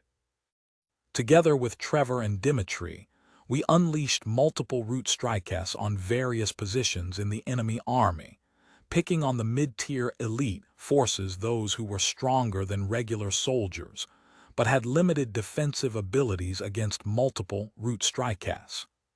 Retreat and stay away from trees, the general shouted, with some kind of skill that carried his message to his entire army. General, our elites are folly. Another root strike pierced the assistant's legs, but it failed to deliver a lethal blow. I know. The enemy's targeting those stronger than the beetles. This is a trap, and the longer we stay, the more we are going to lose. He shouted and activated a skill. The skill spread out over the entire army. All the soldiers, those lightly wounded and even the heavily wounded, experienced a sudden rejuvenation in their energy. Their bleeding stopped temporarily, although the wounds remained, and their steps turned into large, quick strides, unhindered by the rooting field or the poison field. They retreated. Our kills, mine and those of the beetles combined, numbered probably 3,000 to 4,000, though many, many more were injured. The beetles got most of the kills, but they also suffered the most casualties as I focused on the mid-tier forces. I got about 400 or so kills. Frankly, if the battle had gone on, it would probably have resulted in heavy casualties on both sides. The beetles were less effective than I expected, but that was due to the general's passive buffs for his entire army.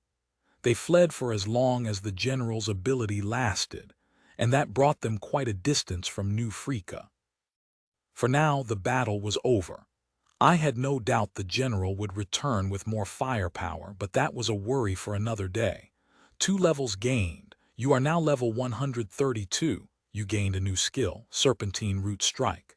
Poison Field and Rooting Field upgraded. Shield Generators upgraded. Oh, the best part of any battle.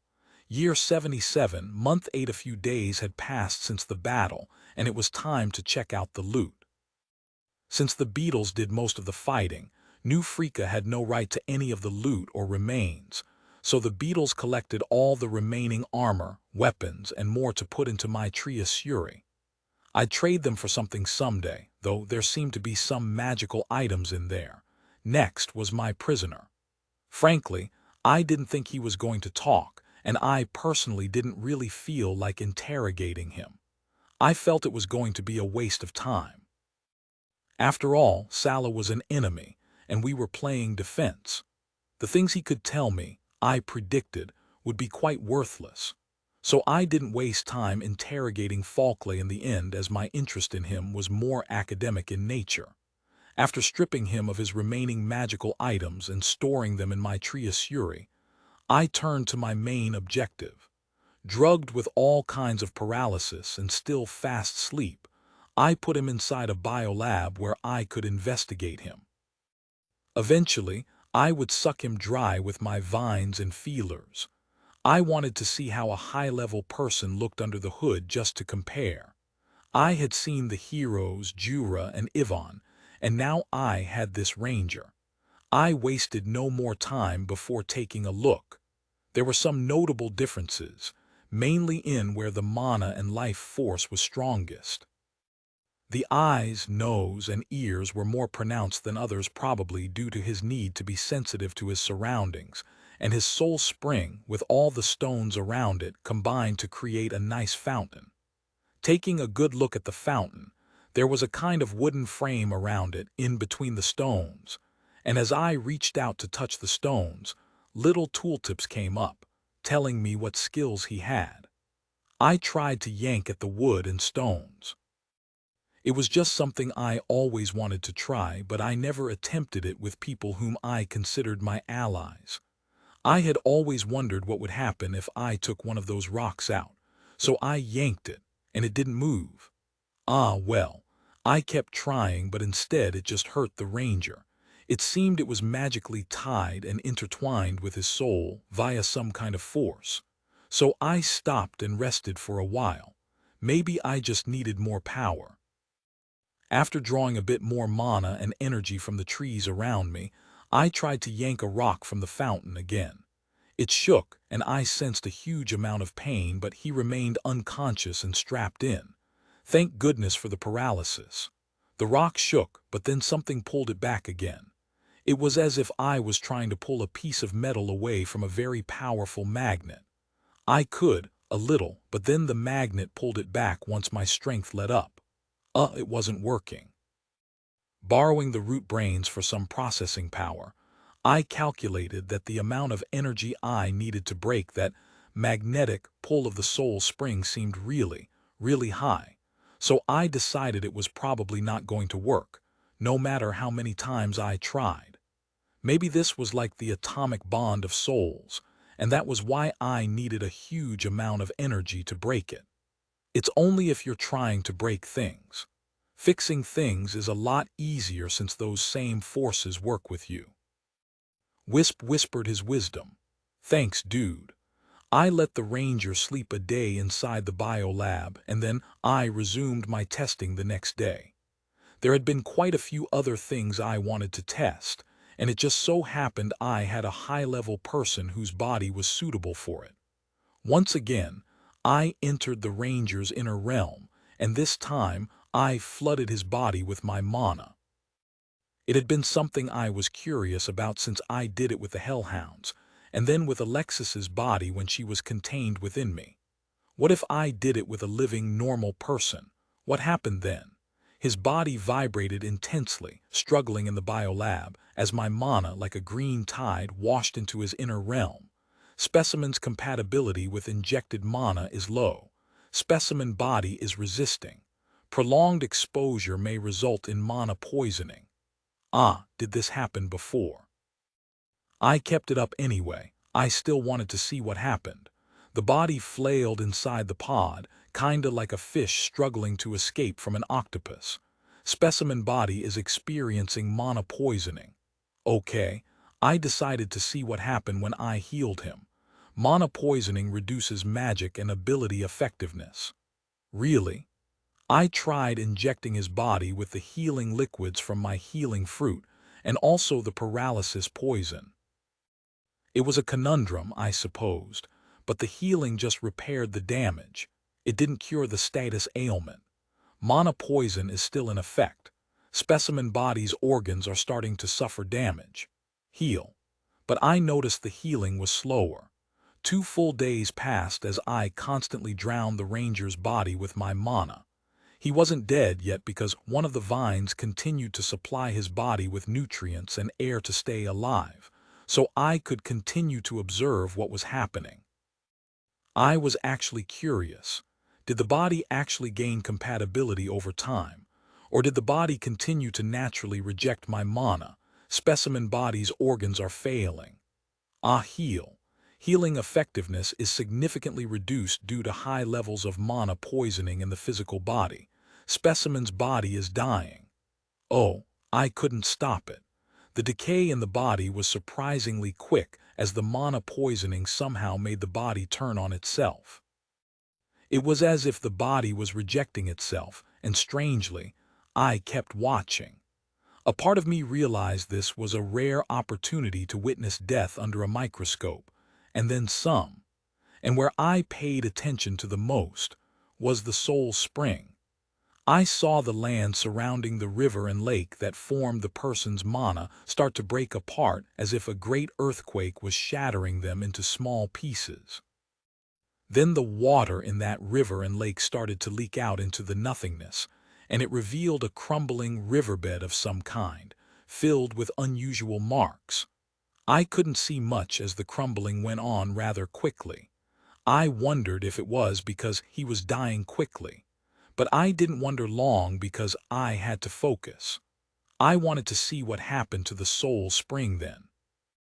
As the crumbling riverbed closed in on the soul spring, the spring started to dry up, the height of the spring falling and, eventually, stopping. Then the rocks and the structure surrounding the soul spring started to break up too. This was something I waited for, so I reached out to it and tried to grab hold of the rocks. As I touched them, they vanished, poofing into dust. All the rocks did the same.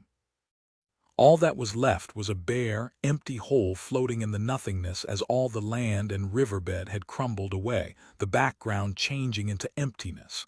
In a way, it was like a black hole sitting solitary in space.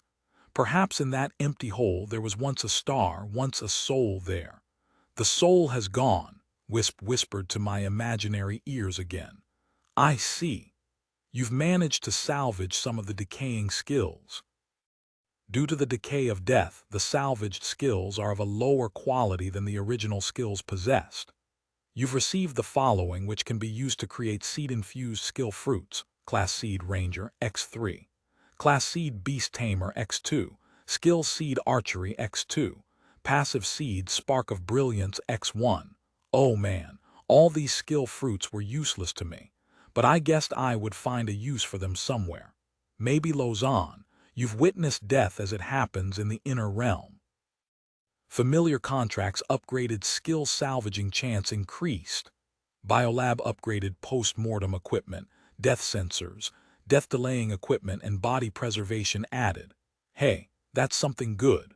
Finally, the physical body of the ranger stopped flailing like a puppet with its strings cut off. Lifeless, the body was pale and greenish from the damage of the mana poisoning over the last few days of experimentation. I later arranged for the corpse to be burned. Meanwhile, the victory over the Sala army had made a lot of new freaking devotees. A few days after the victory, they held some kind of feast in the courtyard of the Tree of Prayer, where the leaders of New Frika thanked their lucky stars for the protection of the valley's spirit and their victory. It had free food, drinks, dances, and performances, some kind of prayer, and also worship led by the tree folk, things like that. I felt somewhat flattered that the citizens thought that way, but the words of the leaders did feel quite hollow. Despite all the praise of their guardian and the so-called will of the valley, they somehow managed to worm in a word or two on their supposed contributions. Perhaps it was a thing with politicians, even in this world. Year 77, month 9, T-Re Spirit, Yvonne said. It was rare for her to come alone to the main tree's courtyard, but the fact that she did meant there were probably changes in the way things were organized on the new freaking council. She presented jewels and other items I had previously requested, stored in some kind of magical bag. As you requested. What is it that you want? Jura sneered. For Lady Yvonne herself to deliver the jewels, surely there is more to this than just delivery. The freeloader, horns shouted in my mind. Only to me, of course. Even I knew that. She sighed and nodded. It is as you say, Jura. After the victory over the Sala forces, we have been receiving letters, messages, and envoys. She then showed a few of these letters and passed them to Jura. Some of the smaller nations nearby are greatly impressed by our successful defense, and they would like to form some ties. Freeloader, and now they take credit for the beetle's sacrifice, Horns shouted. He wasn't too happy that the beetles were the ones who suffered, as it would take a month or two to regenerate their numbers. Jura somehow seemed to be synchronized with Horns, and he sneered. Such opportunistic behavior. It is only after such a grand display of power that you get offers. Yvonne nodded. That's how anyone would see it, but look at it from their perspective. They wouldn't dare anger a country the size of Sala, so naturally, they would avoid any association with us. But that changed when that army of 50,000 retreated.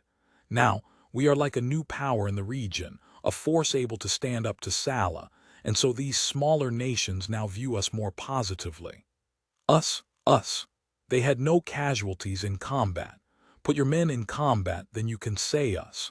Horns was rather grumpy. He wasn't too fond of the New Freakins, mainly because he felt some of the dead beetles didn't have to die had New Freaka lent some help. I personally thought the beetles were just a self-replenishing mob, but Horns clearly cared for his hive. Jura sneered again, also somehow synchronized. I don't appreciate the we and us being thrown around. New Freaka did absolutely nothing. We only assisted once we found out they were first targeting the valley. Jura was hiding some details about our own checkered history with Sala there, but hey, he was the guy with the diplomat job. Yvonne gave out a long sigh. Indeed, and that is why I'm here. We are in an awkward position as New Freaka is clearly relying on Tree's ability for defenses to hold Sala off, and yet the outside world, our neighboring nations and Sala, don't know that. They are under the impression that New Freaka is the one controlling all the forces. Master, they are freeloaders. Horns, I think you need to stop shouting. I get it. Then clarify. Tell them New Freaka did nothing, and it is the valley's protector who did, Jura retorted. You don't want to overstate your military prowess and face the consequences later. Yvonne sighed. I wish it was so simple, but the people of New Freaka, too, want to believe that the tree spirit is on our side. Ivan, you, of all people, should know that Tree cares very little for New Freaka. It's a transactional arrangement, one out of favor. It is about time you let the people of New Freaka know this as well. I can't. I can't snuff out their hopes like that. The tree spirit is their newfound pride, their source of stability in this world. If I tell them that I am afraid a riot may break out, then crush it. Permission to let them run riot. Then we may have beetles running riot too, Horns interjected in my mind. Even the counselors want to believe it, and they want to believe that Tree will protect them. It seems it was my mistake for being vague and unclear about the real relationship between New Freaka and Tree. So, can Tree officially be our guardian and protector? Shameless, Horns commentated. Freeloaders, these beggars want to demand our master's protection. Oh, shush now, I'll think about it. What do I get in exchange? I spoke into both their minds, and Ivan paused. Our loyalty, rejected. I care not for that, and you have no way of ensuring loyalty. I demand servitude. I have need of minions to carry out my demands. Make Jura and the elves royalty of New Freaka. Jura and Lawfen will be my two spokespersons, and they will play the role of the new joint rulers of New Freaka, and the rest of you can be advisors. From henceforth, the ones who rule will be Jura and Lawfen. All citizens of New Freaka are to acknowledge their position as your new joint monarchs. They will be the voice of my will, my elven avatars. Jura seemed surprised by that. That. He clearly didn't expect that, but seriously, I had been wanting to give Jura direct ruling powers for some time. The arguments and issues we had with New Freaka over the past few years, especially the last few months, really solidified that view, that Jura deserved a seat at the council, such that my demands were heard and known, and my needs were respected and complied by these people.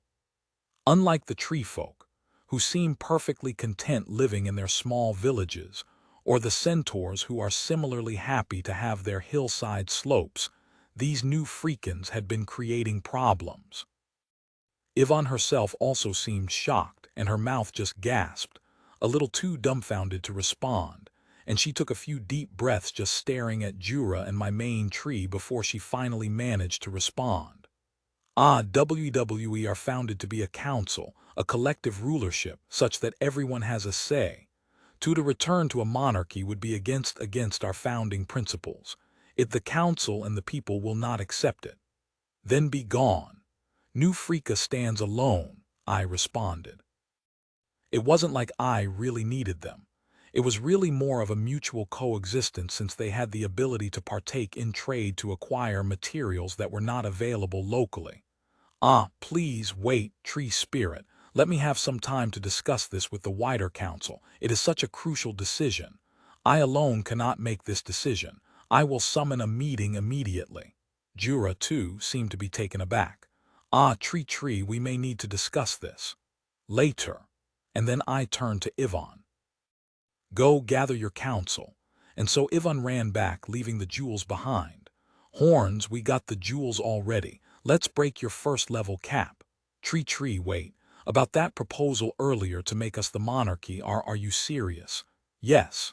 Well, not really, but if New Freaka agreed to it, I didn't mind at all. Please reconsider. Jura shook his head. It is a position I'm not willing to bear, a weight I cannot carry. I must have my position heard and respected in New Freaka. Let's see what they are willing to give. Jura gulped. Surely, there is room to compromise with them, something that doesn't involve usurping the entire ruling council. Even I think that sounds a bit too much, although they've been absolutely deadweights in the past 2 battles with Sala. Well, I am willing to compromise, but let's see how sincere they are in their counter-proposal. Yvonne quickly gathered her council for an urgent meeting. The tree spirit wants to make Jura and Lawfen monarchs. Yvonne gulped and nodded. No, absolutely no monarchs. Quite unanimous was the decision from the councillors. None of them wanted to have a king and queen over their head. New Freaka modeled itself after the Elvish republics. Then we lose our protection. We were all on the walls when the battle happened. You've seen the fury and damage the tree spirit can bring. I still can't help but think this sounds a lot like a criminal gang's extortion, one of them said. The tree spirit has no reason to help us, so quash that thought. Ivan glared at the rest of them. But at the same time, I too disagree with having a king rule over our new nation. It is not something our people wanted, and I believe most of them are happy with the way things are. New Frika organized itself into multiple districts, and each district elected 3 councilmen to the High Council. So in a way, there was a fair bit of representation by the people, which did help in making the locals feel somewhat connected to their rulers. It was a partly democratic structure, though the title of councilman often passed from father to son due to the family's influence, even in such a young state. Then, so what are we willing to give? Ivan asked. Give. Look, if we are to negotiate this with the tree spirit, we better be prepared to offer some meaningful concessions or give some rights away. Without the tree spirit's protection, New Frika's chances of survival are rather slim. The tree spirit's annoyance at us was very clear in that previous meeting. I frankly don't want to have that annoyance turn into outright hostility. I hope everyone now understands why this meeting is so urgent. All the counselors glanced uncomfortably at each other. Unfortunately, I agree with Lady Ivan's assessment, and so, a king and queen are totally out of the picture. The people like the leadership the way it is now. Even if the tree spirit turns against us, I think none of our people would agree to have a king and queen. And if we tell them this is to secure the tree spirit's protection, no. I know our chances are slim without the tree spirit, but we are a sovereign nation. If we agree to have someone else rule over our heads, that's against what we have fought for all this while. Oh, cut the political bullshit. We didn't fight one bit, one counselor said. All the fighting so far has been done by the tree spirit's minions. I meant the fighting figuratively, as in our struggle so far. Anyway, are you on our side or the tree spirit's side? You really want a king to rule over us? That's not what I meant. We must know exactly what we are dealing with here, and to do so, we must recognize the fact that we are very vulnerable, the other counselor rebuked. It was a messy argument with a lot of side conversations. So can we have some consensus? I believe it's clear we will refuse having a king, but are we willing to give Jura and Lawfen a seat and accordingly authority? Ivan tries to steer the conversation back to the topic. These councilmen tended to go off on a tangent sometimes. There was an awkward look among everyone as they shrugged. It took one of the more daring counselors to finally say, yes, and then all the others started agreeing. Fine. Now that we agree to give them a seat, what will be their authority? Remember, it must be something concrete with actual powers, or else the tree spirit will not agree. Then what are we willing to give? Administrator of the valley, forest master. The tree spirit won't accept that. It's no fool. It's already master of the valley, and it doesn't need us to grant it that sort of authority. It must come from something only we can give. Our men, our money, the ability to directly intervene in our affairs. Fine, let's go about giving Jura and Lawfen combined voting rights over the military, diplomatic affairs, a share of our tax collection as tribute, and smaller voting rights on domestic, trade, and policing. The councilors went about debating the finer points of the proposed rights and powers of Jura, and Lawfen, as politicians, were often inclined to do. Okay, so those are their rights and powers, but how do we give it to them without making the rest of the population feel that this is something arbitrary and without basis? As it was, some districts were already uneasy over their representation, and they were demanding more councilmen. One of the rare centaur counselors then spoke up. I believe the tree folk worship the tree spirit, do they not? The counselors turned, mostly out of surprise. If so, we can follow how some elven kingdoms have special positions for the senior members of the church. Are you suggesting elevating the tree spirit to a god? In principle, yes. From the powers we have seen, he might as well be a local deity. So a spokesperson of a local deity surely can be given a formal position in the ruling council, with special rights reflecting the local deity's influence in the area. Ah, there is a precedent. The dwarven nation of Prumash, far to the north, gives the great forge serpents chosen a special position in their advisors' council. What matters then is how we convey this decision to the people, if the tree spirit accepts it. If it doesn't, we'll have to figure it out. And with that, Ivan's meeting was over, and Ivan returned to meet us, this time with 6 other counselors. So have you agreed? My voice spoke into their mind. The 7 exchanged glances before Ivan took a gulp and stepped forth. Tree Spirit, WEWE are truly humbled that you've assisted us during the defense of New Frika, and our words cannot describe the gratitude we have for sparing us from the bloodshed of battle. Ah, the freeloader has finally learned gratitude, eh? Horn seemed to be happy. Spare me the flowery words. I take it you've decided not to accept my proposal. I'd been in enough meetings to know that what started flowery often ended in a refusal. They paused. I wondered how I sounded in their minds sometimes. Ah, WWE have a counterproposal, something that would be more aligned to our own founding ideals. We would propose to create a special religious role for both Jura and Lawfen, whereby the tree spirit is elevated to that of a local deity. Jura paused. He seemed to be thinking. In this way, Jura and Lawfen gain a position as the voice of the tree spirit, which will give them similar rights and authority to that of a religious leader. As the voice, they will have significant authority in areas of the military, diplomacy, and external trade. We also commit that our military will be split into a few divisions, with 1/3 of it under the command and rule of the voice. They will enforce the demands of the tree spirit within the framework of authority that the voice has. 1/3 of New Frika's forces. They will be given a special name of your choosing, such to differentiate them from the regular military. There was a silence, perhaps for a few seconds, before Ivan continued. We will formally set up a new institution under the voice, and we will contribute a sizable portion of our tax collection to this institution, which will also fund the force. Oh, and tax revenues too.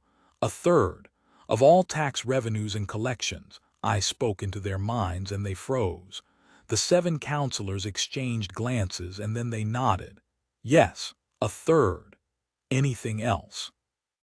At this point, New Frika was willing to offer 1/3 of their military and their tax money to me, so I was quite satisfied with the offer. Ivan shook her head. That's all we can give. Well, in terms of land, I did control the valley, and that had been my right since day one. New Frika only controlled the unforested areas further south, the large farmlands, and the town itself. Never mind. An awkward silence followed. Perhaps they were waiting. Even Jura looked a bit worried. I agreed to it, in exchange for my participation in New Frika's defense. My thoughts behind this were fairly simple. I did intend to somehow rule over New Frika eventually, but at the same time, I did realize that placing Jura as king over New Frika was extremely sudden. Most likely, the New Frikans themselves, the now 50,000 non-humans, were going to resist it, and I would then have a rebellion on my hands. Not that crushing it would be an issue, but that would delay my ability to gain the necessary resources to further upgrade the rest of my artificial souls and research. So this sort of transitory arrangement helped, and I assumed it would give Jura and Lawfen the necessary experience needed to let them learn about managing a town before ultimately usurping New Frika. It would be easier to boil the frogs of New Frika gradually, so let them get used to having Jura as a member of their ruling class before, one day, taking them over entirely. Ruling the New Frikans by proxy wasn't a bad idea anyway. At least the nitty-gritty of people management was left to the appointed proxy, and the world would look at the town, not at me directly. The tax revenue would also really help. I could buy more jewels and weird artifacts. I was eager to test out the ability I had gotten when I evolved to a starsal tree. A few days later, I checked my updates. Beetle Basic Magical Lances complete. Tree Stage I Research option unlocked, 18 months remaining. Enhanced Exoskeletons complete. Enhanced Interior Structures 1 month remaining. Large Beetle Pods 3 months remaining. Beetle Anti-Magma Armor Stage 2 9 months remaining. Fruit Bombs Increased Range and Power 3 months remaining. Tree Volcanic Adaptation Stage 3 18 months remaining. I would need to start working on the volcano again. The enhanced exoskeletons granted the beetles stronger, faster bodies, but this was at the expense of consuming my harvested metals and some essences, and also a longer regeneration time if they died. The beetle magical lances, even though I completed the research, were not immediately usable as I needed to obtain some kind of mines before they could be infused into the beetles themselves. So I needed a mine, preferably one that would supply me with non-ordinary resources, such that I could further upgrade the beetles. There was a natural limit on how I could keep upgrading them with ordinary items, without giving them the ability to level via an artificial soul. Also, at the rate of my mineral harvesting from the earth, I had sufficient metals to support only 4,000 beetles with the enhanced exoskeleton. Guys, what are our priorities? I called on my artificial souls for a meeting. Take over the volcano, kill all the golems, Horn said. He had just had his upgrade as a Baron Beetle, increasing his level cap to 30. The upgrade granted the beetles around him extra strength, armor, and speed. Still, it wasn't sufficient to take on the golems. They were just far too large and tough. And locate additional minerals, resources, and ley lines. It was Trevor's turn. We're actively sending some beetles to scout on the faraway locations. Upgrade, spiders, fruits, healing, all require upgrades. Thanks for the reminder, Dimitri. We do need anti-air. That reminds me, where the hell did I leave that airship from Sala? You're not working on it the last time, then you broke it apart and dumped it in your treasury. I think you got stuck when the biolab couldn't look into the materials or decipher the runes. That was Trevor, digging through my memories faster than I could remember it myself. Really? Was it that long ago? I tried to dig through my own mind. Oh God, it had already been 3 years. I thought I was also getting more forgetful. Trevor, can you do me a favor and help me track all my outstanding tasks? Certainly. I'll create a task manager in your interface. And a calendar. Will do. Then mark when the date of the 10-year anniversary of the Demon King's death is due. I want a countdown timer in my interface. I fear I may forget as I move on to all these lesser missions. Side stories Alexis and Mila sometime around year 77, month 9. Ooking at the skies again. Mila's soul popped up in Alexis's mind. It seemed there was a kind of shared network that existed for all the souls and artificial souls under Tree's care. Perhaps it was the Rootnit's ability. I always do. Alexis sat on the branch of her biolab. From the outside it looked like a very large tree, but inside it was filled with all sorts of unusual equipment. I really like the sky. It's orangey today. I can somewhat imagine it. Isn't it nice, not having to run here and there, fighting all the time just to gain levels? It's not a bad change in pace. But her face was a bit sulky. But it's not enough for you, is it? Alexis looked up, noticing a small orange cloud floating overhead. Yeah. Why? Alexis shook her spiritual legs. For those not attuned to magic, she would appear as a wisp, a faint blob of blue light on top of a branch. For those with the right affinity to spiritual magic, she appeared as a young girl, but ethereal, that was bonded and lived in the biolab. She was, in a way, the biolab, and this ethereal body was just a form, a projection from that biolab. I always thought we'd survive, like heroes in all those stories, a happy ending for all of us. You were the one doing the most research and saying we'd all most likely die. The rest of us were just winging it. I mean, I had the data staring at me telling me otherwise, but a part of me still truly believed in that fantasy, that all things would end well. You're just like all of us after all. Perhaps there's a smile somewhere in there. Yeah, Alexis looked up again. The sun was gradually setting and there were just a few clouds now. One of the moons was already visible. Its glow was faint, but as the sky darkened it would get clearer and clearer. I thought of what I'd do after the war, after the Demon King. Oh, I'd go on a holiday, a world tour properly this time. Not our rushed city-to-city killing big monsters kind of tour. Take the time to hike the highest mountains and see the uncharted lands, explore the world. That sounds like being an adventurer. Alexis paused and blushed. Ah, yeah, I guess it does, but here I am stuck here serving the tree spirit as a research assistant. Hey, that's what all of us end up doing if we're still at home, working in dead-end jobs. They both laughed. Well, that's a good point. This is a dead-end job, isn't it? One that you have to work for 1,000 years. Man, that's depressing to think about. And look at me, I'm this tree. You should ask for a holiday. Ask for normal employment terms, leave days and sick leave. I highly doubt soul contracts have allowances for leave days and sick leaves. Alexis laughed. I think everything can be negotiated. Perhaps some kind of arrangement can be made. Look at Yvonne, she's still out and about even though there's a soul contract attached to her. That's cause she's not dead yet. Ah. Mila was probably making an embarrassed face. She didn't comprehend soul magic all that well. Anyway, I'm stuck here and Tree doesn't trust me. Of course he doesn't, you tried to take over his body. Now that I think of it, he's being generous to give you this dead-end job you're complaining about. It's my survival instincts. Yeah. An awkward silence followed for a moment. We probably should talk about something less touchy. Yeah. What were you thinking of doing after the war, Mila? Me? I didn't think about it much, but I thought I'd be a princess. Have high tea in some fancy palace, eat dessert, walk in pretty gardens and stuff. Doesn't that mean you have to marry some prince? I suppose so. I'll have first choice, won't I? I'm a hero after all. And doesn't that mean you have to, sleep with them? Mila paused. I didn't think of that. I'd pick a handsome one with no body odor then. But yeah, I'd like to be a princess.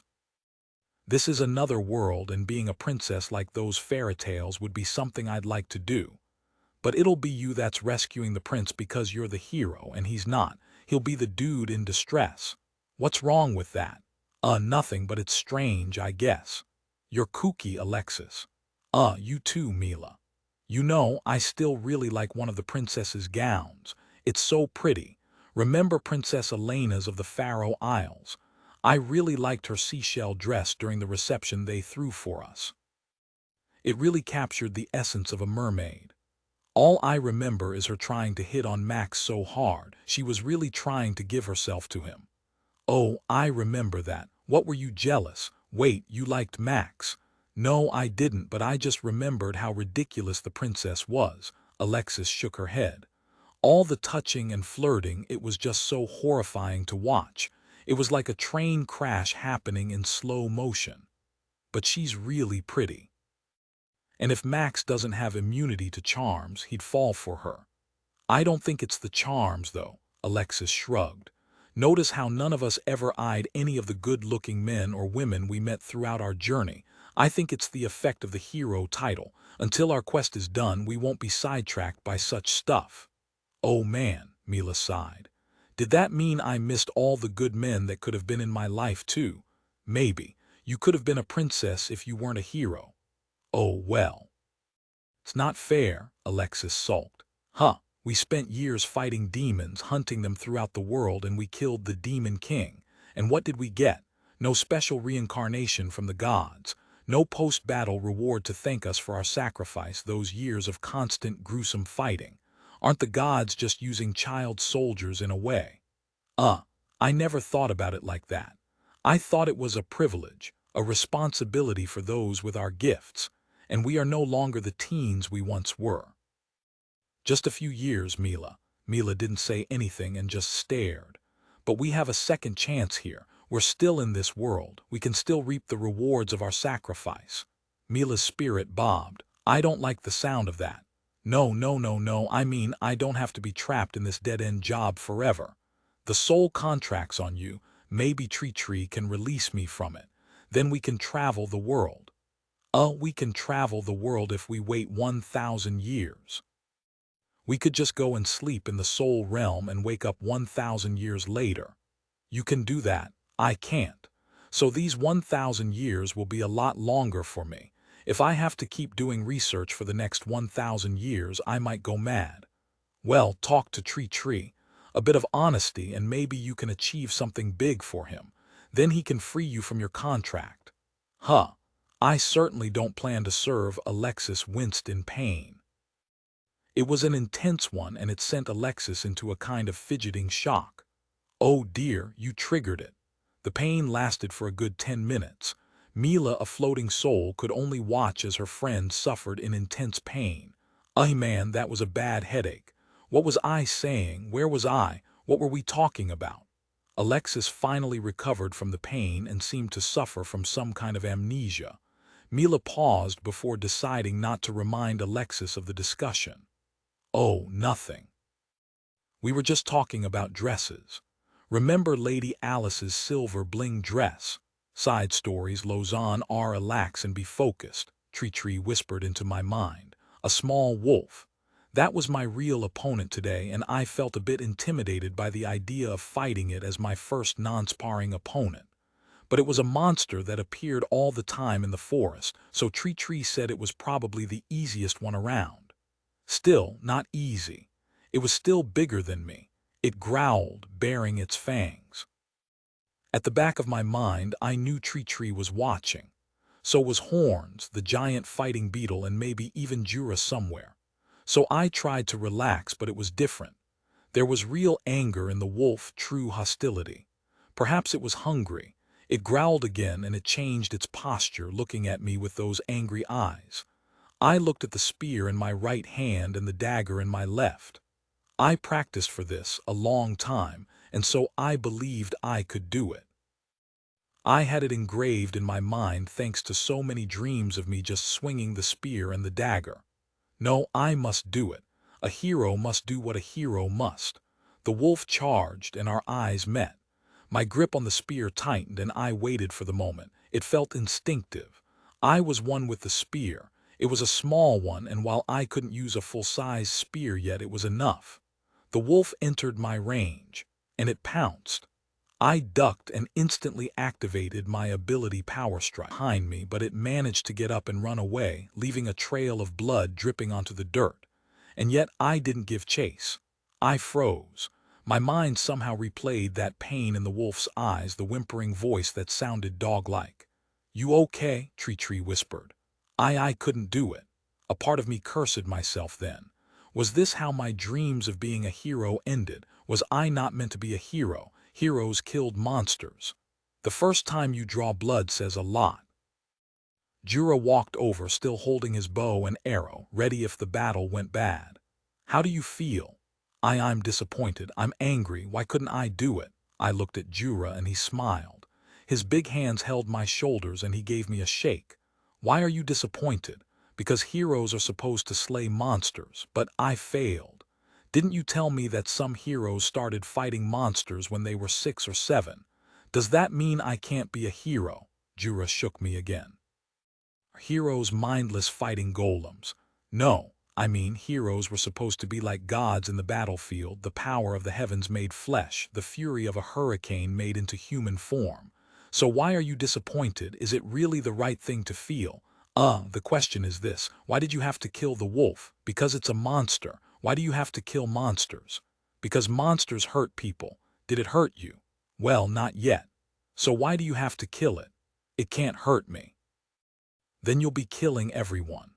It's very likely to hurt me and show aggression. If I didn't, I would be hurt.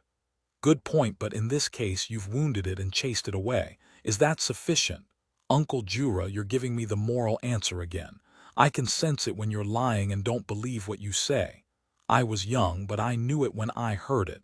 Uncle Jura would kill anyone that even scratched us. Maybe only Tree could stop him. Jura shrugged and rubbed his head. Heh.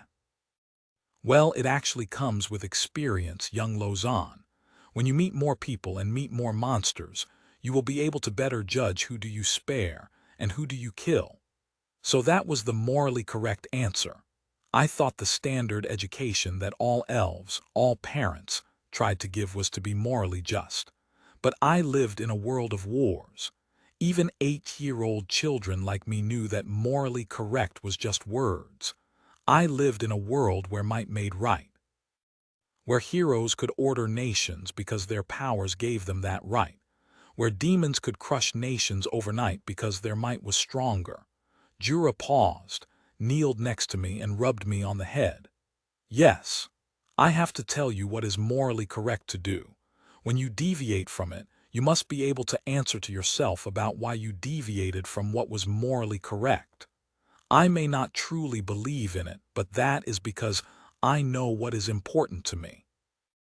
Well, a hero should do what is morally just. Did they? Maybe there were other ways of thinking, or I was trying to take the easy way out. I sometimes thought being a hero was really hard.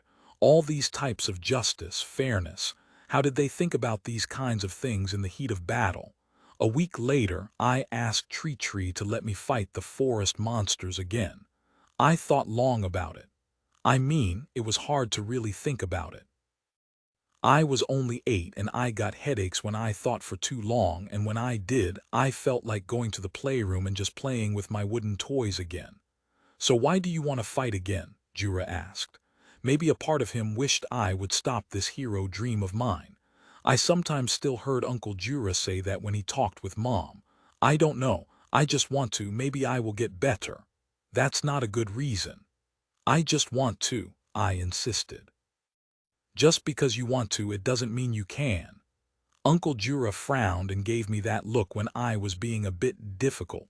Okay, but I still want to fight monsters. I want to level up, gain experience. Jura sighed. He probably knew I would run into the forest myself anyway, since Tree was always there looking out for us. Fine, be careful. So I found another small wolf to fight. There were lesser animals like those giant rats or big squirrel-like stuff that lived in the forest, eating whatever fruits and leaves grew here. This time I wanted to beat it, but maybe I didn't have to kill it. Would I still get experience that way? We spotted each other and the wolf sized me up. At least I assumed that was what it was doing when its eyes seemed to roam. Hello, wolf, I'd like to fight you. The wolf growled and I growled back. Naturally, my growl wasn't really threatening. It entered into a combat stance, and so did I, my spear and dagger ready. It charged again, the same movement as the earlier wolf. Somehow the animals had set moves that we could learn. I ducked, power strike. This time I aimed somewhere in the side. It wouldn't kill it instantly, but it would do some harm. The wolf winced in pain, and the dagger in my left hand swung in, landing a few cuts. It swiped, and its claws managed to scratch me. Oh, that really hurt. I'm bleeding, a gash right on my left arm from my wrist up to my elbow. Pain. I felt like my entire left hand stung. Mom wouldn't like that. I had better get back and hope it didn't fester. The wolf was injured too. The cuts and the stab from the spear were causing it to bleed. I thought it did to me. Lausanne, are you all right? Tree spoke into my head. Fine, bleeding. Can you help me later? Okay. The wolf charged, trying to take advantage of the time I was still talking to Tree. But my instincts, born from years of dreams and constant practice, managed to react in time, and so I ducked and stabbed the wolf again in the abdomen with my short spear. It whimpered as it fell onto the dirt floor, and then its voice weakened. It was defenseless. The second stab drained its strength, and it could only limp. It still looked at me. This time its eyes were a mixture of anger and fear. Should I kill it? I wondered. My left hand was bleeding, and yet my grip on the dagger remained. The wolf took 2 steps back, limping. Should I? It hurt me. What would a hero do? That depended on which hero, really. Some would kill this wounded wolf, some would spare it if it shows no further hostility. If I were a hero, what would I do? My eyes met with the wolf again. It growled at me as it stepped back. I'll take its life. I thrust my spear at the wolf. A loud clang sounded. My spear was blocked by Jura's sword. He pushed my spear back, turned, and then shooed the wolf away, letting it slowly limp away. Lozan. He turned and noticed the bleeding on my left arm. Why do you stop me, Uncle Jura? Why did he block my spear? I think you're not ready to take a life yet. Why? Because you are not. Now don't argue with me and let's go back to Tree and get that gash patched up before your mommy nags me for not looking after you. I sighed. Oh well. Stats page Lozan Ricola, level 20 cumulative elf girl, aged 8 elf warrior, level 11 skills power strike. Basic evasive steps, spear experience medium. Dagger experience low, basic pain endurance. Improved reaction basic, shadow stab, villager 4 levels skills disease resistance basic, cottonwork basic, olive work advanced. Generic non-job specific 5 levels skills basic endurance. Advanced reading and writing common tongue. Blessed by a soul tree special. Year 77, month 10 El often. Jura, Bell, Emile, and Lozan, even Wallen and Brislach, who both came back, met in the main room of the secret hideout, seated in a circle. I called everyone here to discuss the announcement from the High Council. Jura started. The High Council having announced the arrangement a day ago after formalizing the necessary amendments to their rules and laws to incorporate the existence of the new positions and institutions. How could we not? Wallen shrugged. Everyone in my workplace is talking about it and asking me whether I get anything, Jura sighed. First of all, you might have heard the story, but let's just go through why this is happening.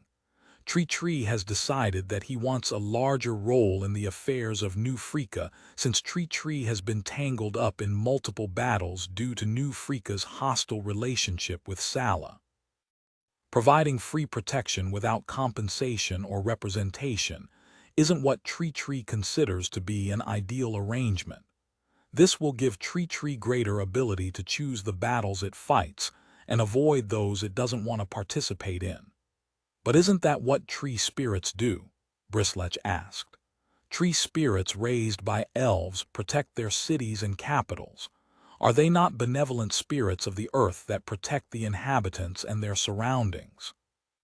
That's a story often passed down, but the truth is not so simple.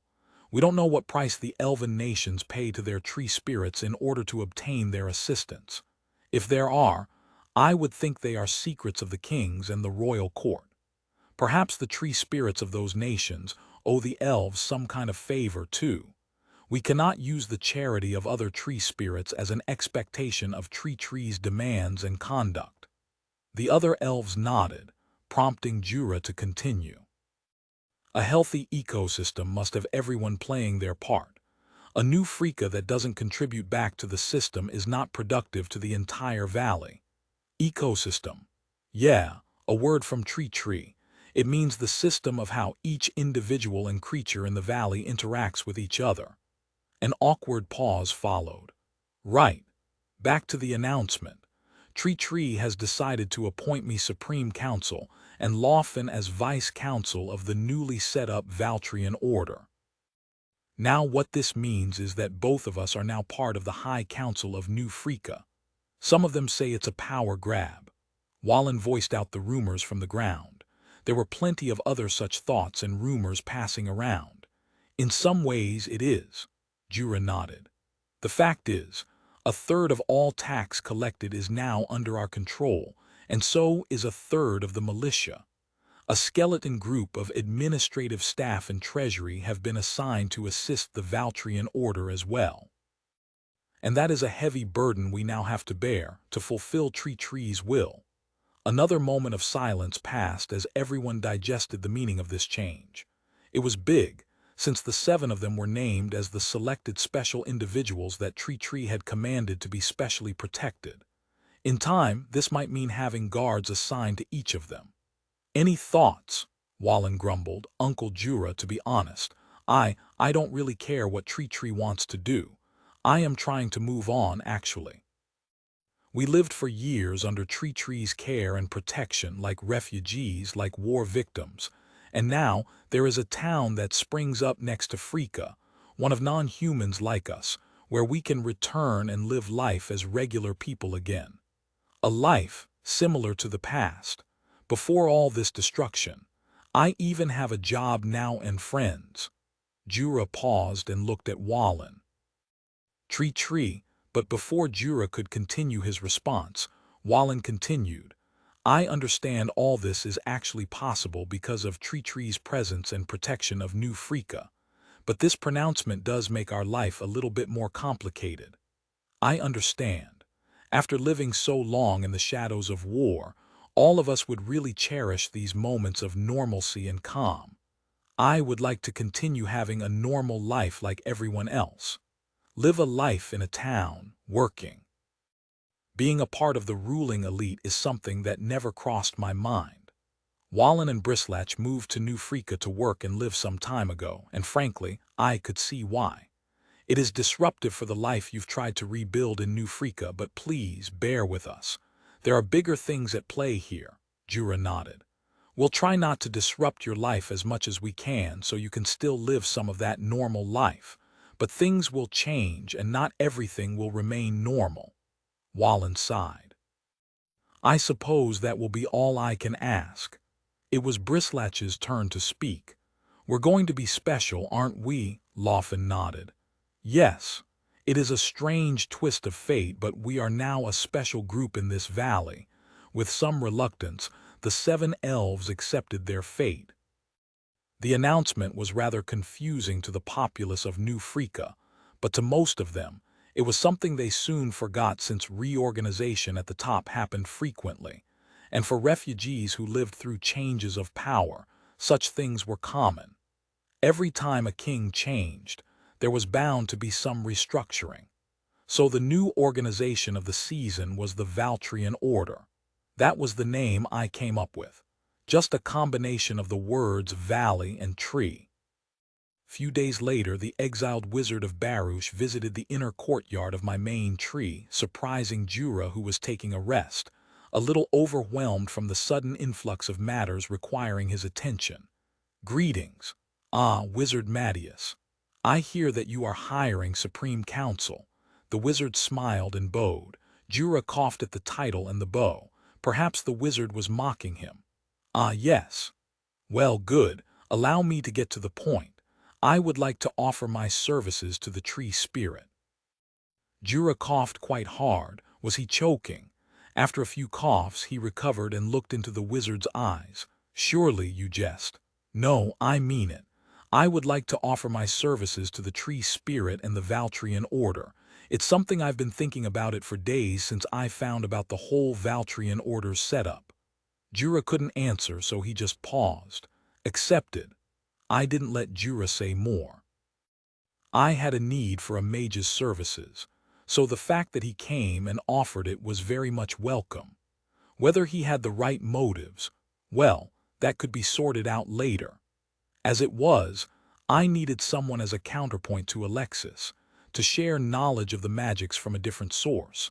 And Alexis, as a foreign hero, lacked the nuts and bolts of magic since her power over magic was likely to be innate, something of a gift arising from her cheat power. A regular mage like Mattias would likely have a more robust understanding of basic magic, as he had to explore it from a young age. The wizard staggered back, having not spoken to me telepathically before. Ah, apologies. It is just a surprise to hear the voice in my head. So this is what Ivan and the counselors hear when they speak of the tree spirit. Welcome, wizard. We have much to speak about. Jura, can you please summon the captains of the existing Valtrian Order? I wish to speak to them later. Jura nodded and left, his cape fluttering as he walked. He had a special uniform made for him, one that identified him as Supreme Council, and everywhere he went, a few of the Valtrian guards would accompany him. There would be plans for a new set of uniforms for the Valtrian guards, but that was a lesser priority, so for now their uniform remained as it was. So, wizard, I believe your name is Mattias, he nodded. All right, Mattias, welcome to the team. First of all, as a tree who doesn't get to go out much, my knowledge about the wider world is very limited. So tell me, what do you know about the wider world and heroes, and that void magic the princess encountered? He paused and stopped. That's a lot to go through, but are you referring to my research back in Baruch? That would be a good place to start. I led him, using the vines, to one of the subsidiary tree's external rooms. Since some of the elves moved out, it had been repurposed into more of a study for Lausanne. She was out now, so we could use it. I was hoping to make a library here someday. Back then, I was researching the magics of the heroes, so I collected various books and writings left by the heroes of the past. One such item was the mad hero, Arsene Amir, who obsessed on summoning more of his friends. May I ask why? The king was curious about the origins of their power. By discovering how they were summoned, perhaps we could glean a hint. Oh, the High King of Baruch is a very old man. He is close to 100 this year, so he has met many generations of heroes who all went on to slay the demon kings. When he was only a teenager, he met a hero who appeared in the Baruch, freshly summoned by the gods. Our king offered him shelter and spoke to him at length. He came to understand that the heroes all come from another world very different to our own. But at the back of his mind, he really wanted to know where the hero's power came from and whether, just whether, there was a way to gain that power for himself. Well, okay. The High King of Baruch just kind of went up in the list of threats, but somehow, the wizard still spoke of him rather reverentially. Well, the hero didn't know much. He only knew that each of the gods gave a few heroes their blessing, and as such, that generation there were 10 of them were scattered throughout the world. Anyway, the point is, the king saw the heroes when they were freshly summoned. The hero he met then, his name was Andre, had the power of bending earth, such that everything was drawn to or away from him. He could make things heavy or light. Mattias, are you going off on a tangent? When the king met the last generation of heroes, he was rather disappointed. Their powers were still amazing by most measure, but yet compared to Andre the Earthbreaker, there was just too large a gap. So the king wondered whether there was a mistake in the summoning of heroes. The heroes still beat the demon king, did they not? I thought heroes should be judged on whether they beat the demon king. That was their purpose, right?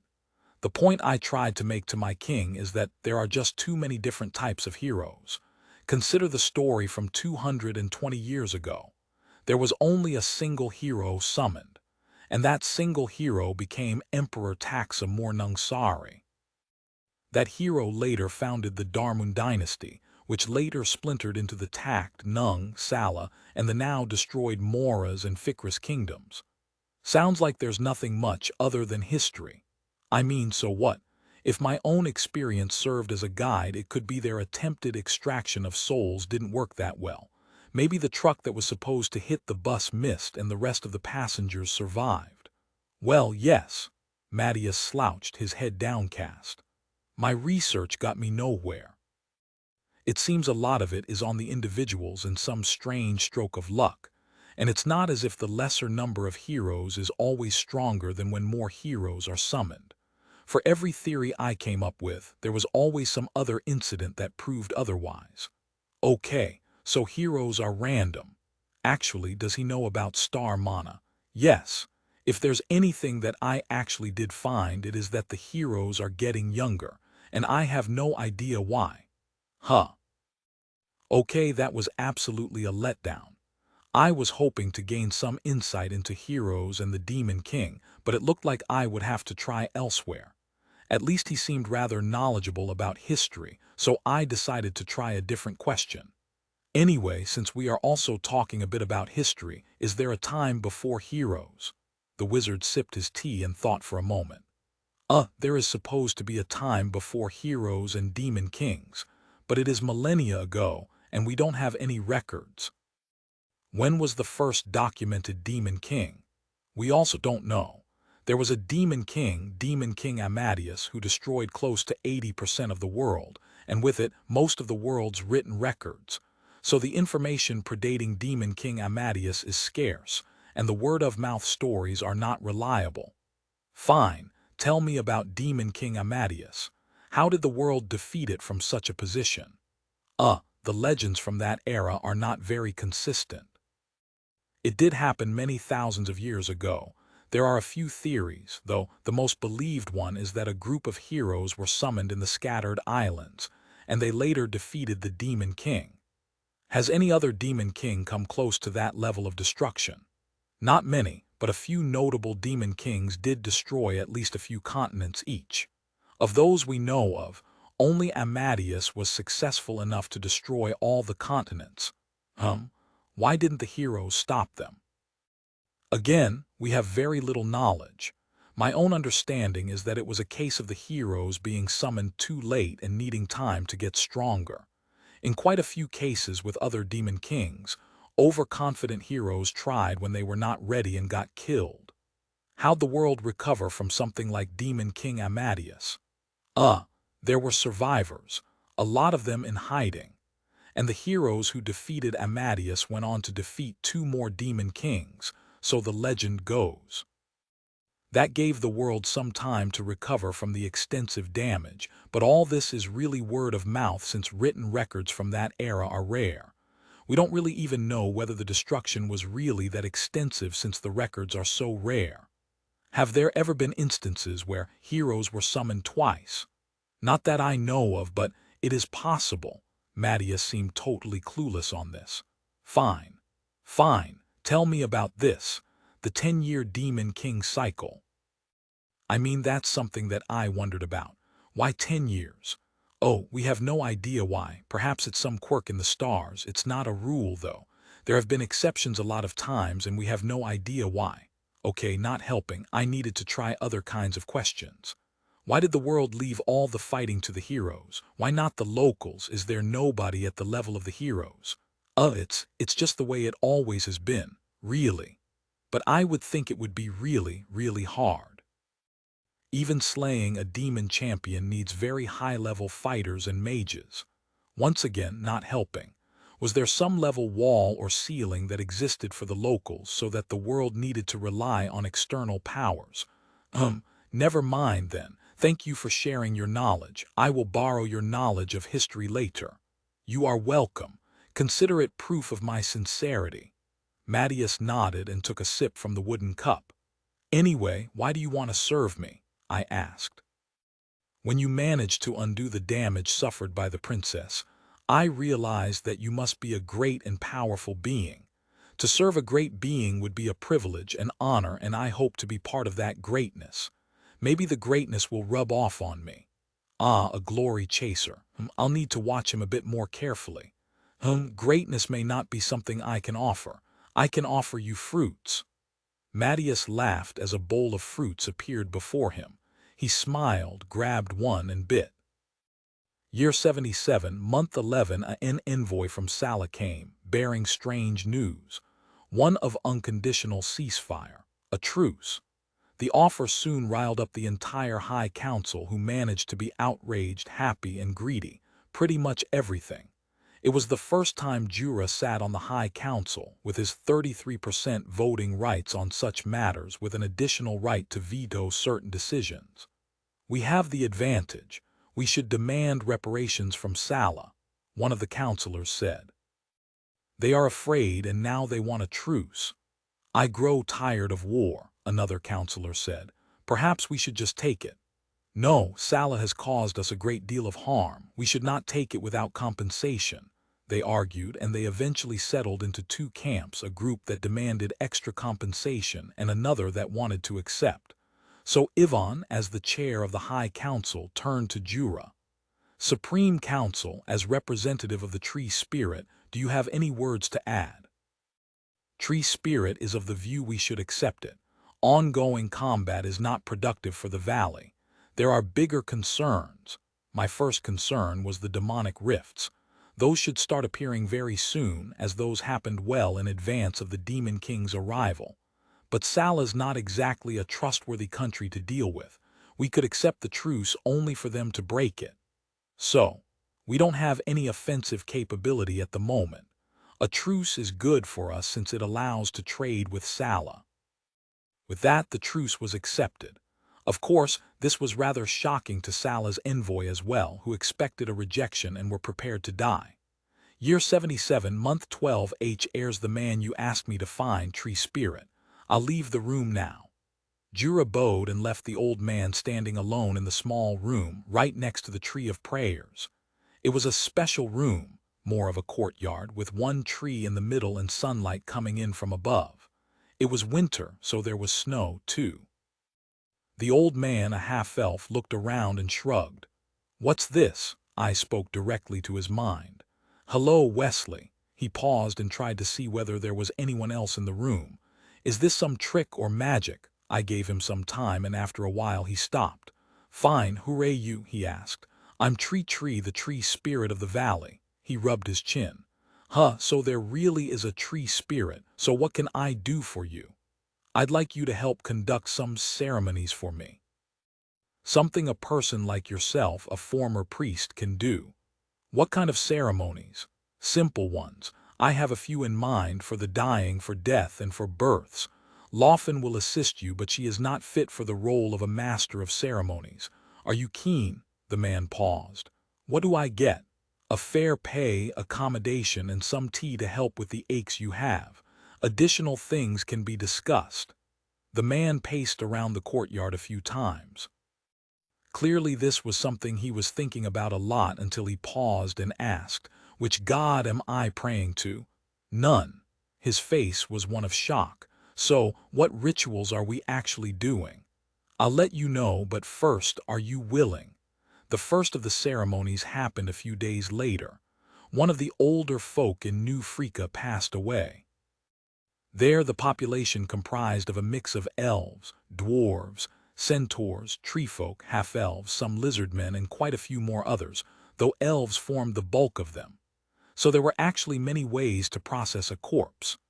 The few that I knew so far were cremation, burial, magical deconstruction, petrification, or transformation into a statue. The presence of magic added a large variety of possible ways a corpse could be sent off, entombed, or immortalized. Anyway, that was just how things were elsewhere. "What's this?"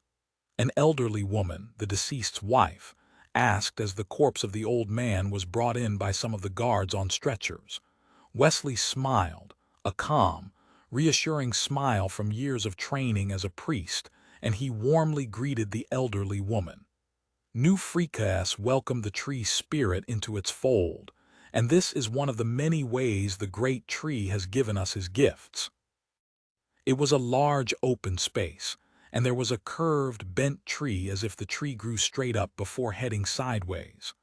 Along its trunk, there was a large opening in it, filled with a greenish liquid.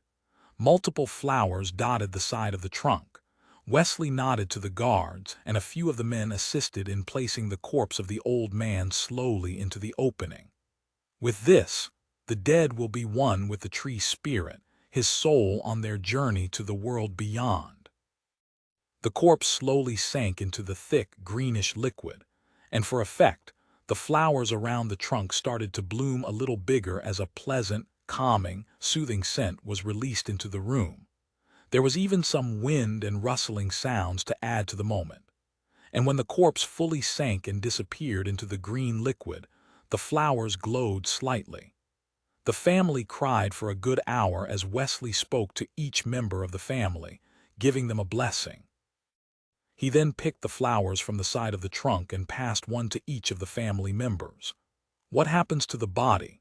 "It is now with the tree spirit and has found peace at last," Wesley said, and somehow, probably due to his past priest levels, it was really convincing.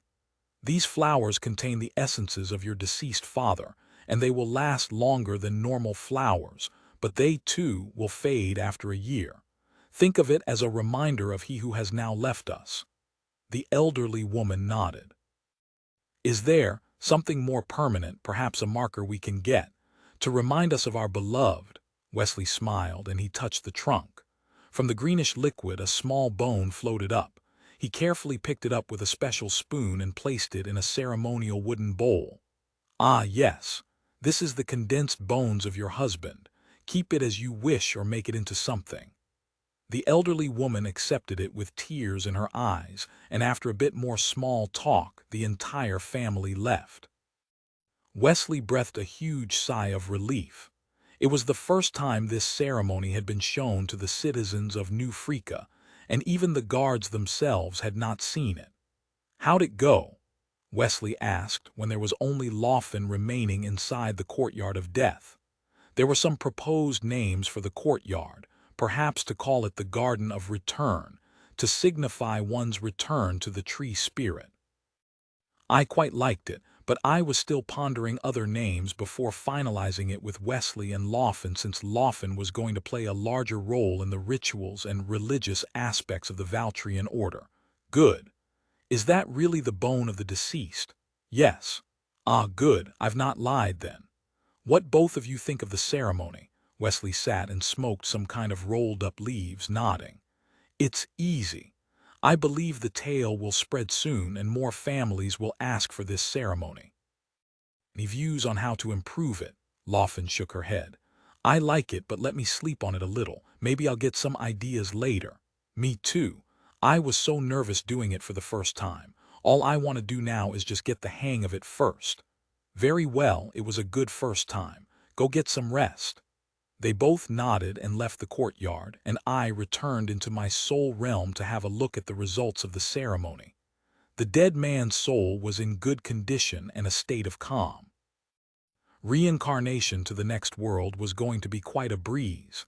It was actually an interesting modification of the elven tradition of burying the dead next to the soul trees, instead going for the route of direct absorption. Well, that was fine, but my focus was on the collection, so I checked my log. Ah man, no seeds. Well, at least there are some essences. This ceremony was actually derived from that little experience I had with both Alexis and, later, Falkley, and that exposed tree trunk was really a modified biolab pod. The idea I had was really rather simple. I wanted more of the seeds that came with Falkley's death, and I was really keen to try and get more of those seeds by way of absorbing the dead. By giving the citizens, the families, a pleasant experience, I was hoping to get fresher dead, and with that, a higher chance of harvesting whatever I could get. A part of me felt a little tiny bit bad for desecrating the dead, but the bulk of me felt like it was totally fine since I was playing the religious role here. And besides, they would just end up burning the body, so that wasn't exactly any better than what I was doing. The next ceremony was something where Lawfin played a bigger role. A birth and babies. In some worlds there were rituals like baptisms, flower baths, or special chants to bless a newborn. "Children are our future, my future. Congratulations on the baby." Lawfin bowed and shook the hand of the young mother, the father next to her watching. The little infant cradled in the mother's arms cried a little, and the mother quickly rocked and tried to soothe the baby. "Ah, what can we do for you?" "As the Vice Council of the Valtrian Order, I'd like to present a small present for the family, for the newborn." Lawfin handed over a basket containing a few bottles. "That bottle contains a special liquid made from the sap of the tree spirit. It will boost the infant's strength and vitality. It'll also help with the cold weather. Made using the Childcare Corner special syrup, mixed with some essences, some minerals, it should give a good boost to any weak baby, and it also gave a shot of warmth to help the baby through the winter. That other bottle is something for the sick babies, if they have a fever or a cold or just don't look too well. I had something given to Roma back when he was a tiny baby, so this was the same thing, just bottled up. Made from healing juice condensed into a thick, gooey, sweet syrup. That last one is if the baby's hungry but the mommy's out of milk. It was a thick, preserved juice containing a mix of nutrients, meant to temporarily tide over the child's hunger. Again, made from the Childcare Corner. Ah, the father and mother seemed rather surprised, but the father seemed afraid to receive them, as was normal for gifts. Perhaps there was some expectation of payment or some kind of subtle extortion as refugees often encountered in their journeys. It's free. A gift with no strings. It is something the Valtrian order wants to do for the children born of the valley. Lawfen bowed and went to walk out, flashing a warm, motherly smile before leaving. Please let me know if you have any challenges with the child. Although Lawfen's official title was now vice consul, she wasn't exactly keen to participate in the political activities. So as with all quasi-religious, militant organizations, there needed be someone to spearhead the public service, charitable, social elements of the organization. Lawfen's duties were to organize the gifts for the newly born, set up a creche for young children and babies within the Valtrian Order's space, create an orphanage for the orphans, then a kindergarten, and finally launch a combat-oriented school for the older kids. Charity and such social services softened the image of the Valtrian Order and cultivated a generation with favorable views of the order. There were a lot of births on average, about 6 or 7 a day, so Lawfen had many homes to visit. In time, Emile, Belle, and the workers would also play the role of delivering these gifts, but for now, the 2 younger ladies were helping out as her assistants. Some of the parents would outright refuse the gifts, and that was fine. It was given at no compulsion, and Lawfen herself would not push after all. Parents had the right to choose what they gave to their infants. Gradually, though, this was helping to build a positive reputation for the Valtrian Order, building public support for this new entity that suddenly emerged. As part of the transition to the newly set-up Valtrian Order, a large patch of land around the Tree of Prayer had been transferred over, so a bit of construction work was going on to build all the facilities required, though we had to prioritize for the burial services first, which was fairly easy since it was mostly just setting up the space for the tree. Also, I wanted to have the Valtrian Order earn some income independent of the tax collections, in order to fund all the other ideas I had in my head for my gradual takeover of New Frika. One of these ideas was to set up a clinic, or a healing chamber of some kind, using the biolab and the medical juices. With this, I could charge adventurers, soldiers, and whatnot a fee for using my healing services, similar to how it was for other healers all around the world. This wouldn't be much, but it would help subsidize the cost of staff. Next, I would be looking to sell some special products. I had some in mind, perhaps even the ginseng if I could make them of an acceptable quality. They would probably sell for a good price. Then higher quality crops directly to the market, but that would involve dedicating some of the subsidiary trees for that purpose, maybe a special series of olive oils for ceremonial use and sale. I thought that could sell since people loved enchanted stuff. The processed, preserved healing fruits were also a potential product, but whether that was a worthwhile venture might depend on the price. I also had my ability to make wood products using my wood-shaping magic, but I thought that was probably not a good use of my time unless I made them automatically. Additionally, the beetles could go and kill monsters and bring back loot we could sell. Oh, wait. My large beetle pods were ready, too. Large beetle pods completed. Enhanced interior structures completed. Fruit bombs increased range and power completed. iTree Stage I research option unlocked 15 months remaining. Beetle Anti-Magma Armor Stage 2 6 months remaining. Tree Volcanic Adaptation Stage 3 15 months remaining. Roots Volcanic Mineral Harvesting Stage 1 5 months remaining. I had an epiphany one day, which was, there was sulfur in the volcano. Shouldn't that allow me to make sulfuric acid? Would I be able to have fruits with highly corrosive acid in it, or beetles that spat acid? A ranged unit perhaps. As a result, I just had to conduct research on the ability of my volcano-adapted subsidiary trees' roots to safely absorb sulfur through their roots. I thought that would be the first step in acquiring any sort of ranged unit. So I was going to have larger beetles, hopefully ranged beetles, and also flying beetles and acidic, corrosive beetles. Plenty of variation in the beetle family.